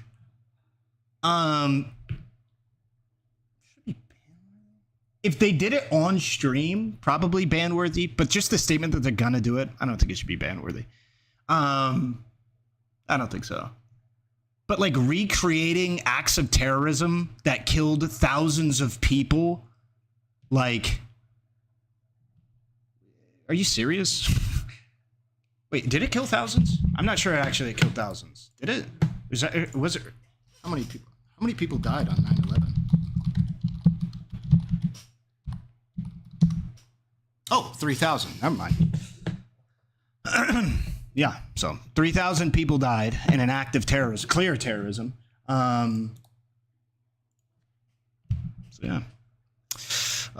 Probably not good to recreate that in the form of, as a joke, an edgy joke or something like that. I could, you let it slide. Not that big of a deal. Again, it's cringe, it's off color, but I do want to, as much as I have been talking about bans today, I really do like the idea of reserving bans for people who really deserve it. I think hosting somebody who commits an act of terrorism uncritically should be bannable. I don't even think you need that much pushback either. I'm trying to be like generous to people. He really needed to just say anything to be able to push back against it, but he didn't. He just kept praising, "Oh, Luffy."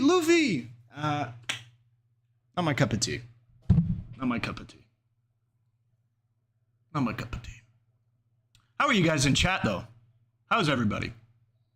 We're almost 5 hours in. How's everybody? I might have to go to shopping. It's already 5 p.m. though.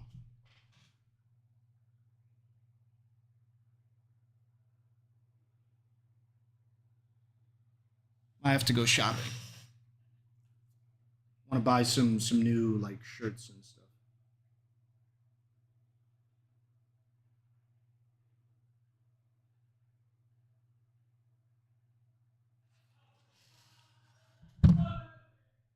I've had a great day so far. Oh, nice, Sophia. I think making a cake is somehow a step above a joke. I think so too. It's like it's creating like art of and glorifying that thing. It's a step above it. You know, it really is. Something versus doing an action, but I don't really bother me too much. Yeah. I want to say that I discovered you today, even if I disagree with you on some basis. I enjoyed the stream. I mean, this is just how it works. This is how the culture of my stream has been. It's been a tremendous amount of time. You can ask the people, longtime viewers in the chat. It's been a tremendous amount of time since I had somebody in Discord, generally speaking. But I have a policy called Discord or ban, where if there's a disagreement enough, reaching like a high enough level, I will request that you get inside of Discord, and you either have to stop talking about the topic, get inside of Discord, or come back later when you want to have the discussion, or get banned. So it's a little bit deceptive in name. But the reason why I bring this up is because if you get in Discord, outside of really slurs, it's impossible to get banned. If you are willing to talk to me about any disagreement that we have, as long as you are not like breaking TOS and dropping slurs or just being abhorrent, you're not going to get banned. For instance, a person who just came in, who I thought was abhorrent, they're not banned. I'm not going to ban them. They're not banned for that opinion. I think they're fucking stupid, but they're not banned. They won't be banned. And maybe they'll come back in, and maybe they'll say something that triggers me again, and then we'll get in Discord again. And as long as they get in Discord, we're good. That's the way that my stream works. That's the way I function. Forever, hopefully. Obviously, if the stream grows, there's going to be a point where I'm just triggered by too many people. I'm not going to be able to get everybody in chat, but, you know, as long as you're not, like, being, like, really cringe, like, ableist, transphobic, or my Discord, not yours, or, like, sexist or something like that, you won't just get outright banned. As long as you're just saying, like, some whatever shit. That's quite right. I don't need a fork. I don't need a fork to eat. Kitty, I don't need a fork to eat food. I'll use my fingers. Thank you for the primer. First time sub Frankie Pants. I need to get shorter sub things. I got it because it was kind of funny, but then it's like, it's just too fucking long. So it's kind of cringe. But thank you for the first time sub and primer. You could have sent that to KSI. I said KSI, excuse me. I don't know why I said KSI. You could have sent that to like XQC or any of those other big streamers, but you sent it to here. I appreciate it. I disagree with your skills on PokeRogue. Send me a screenshot right now of your best run. You have 30 seconds or you're banned. Bro gets dumbass streaming during the day. Hold on, let me chill. Okay, all right. So shut your bitch ass up, nigga. Hold on, let me be right back.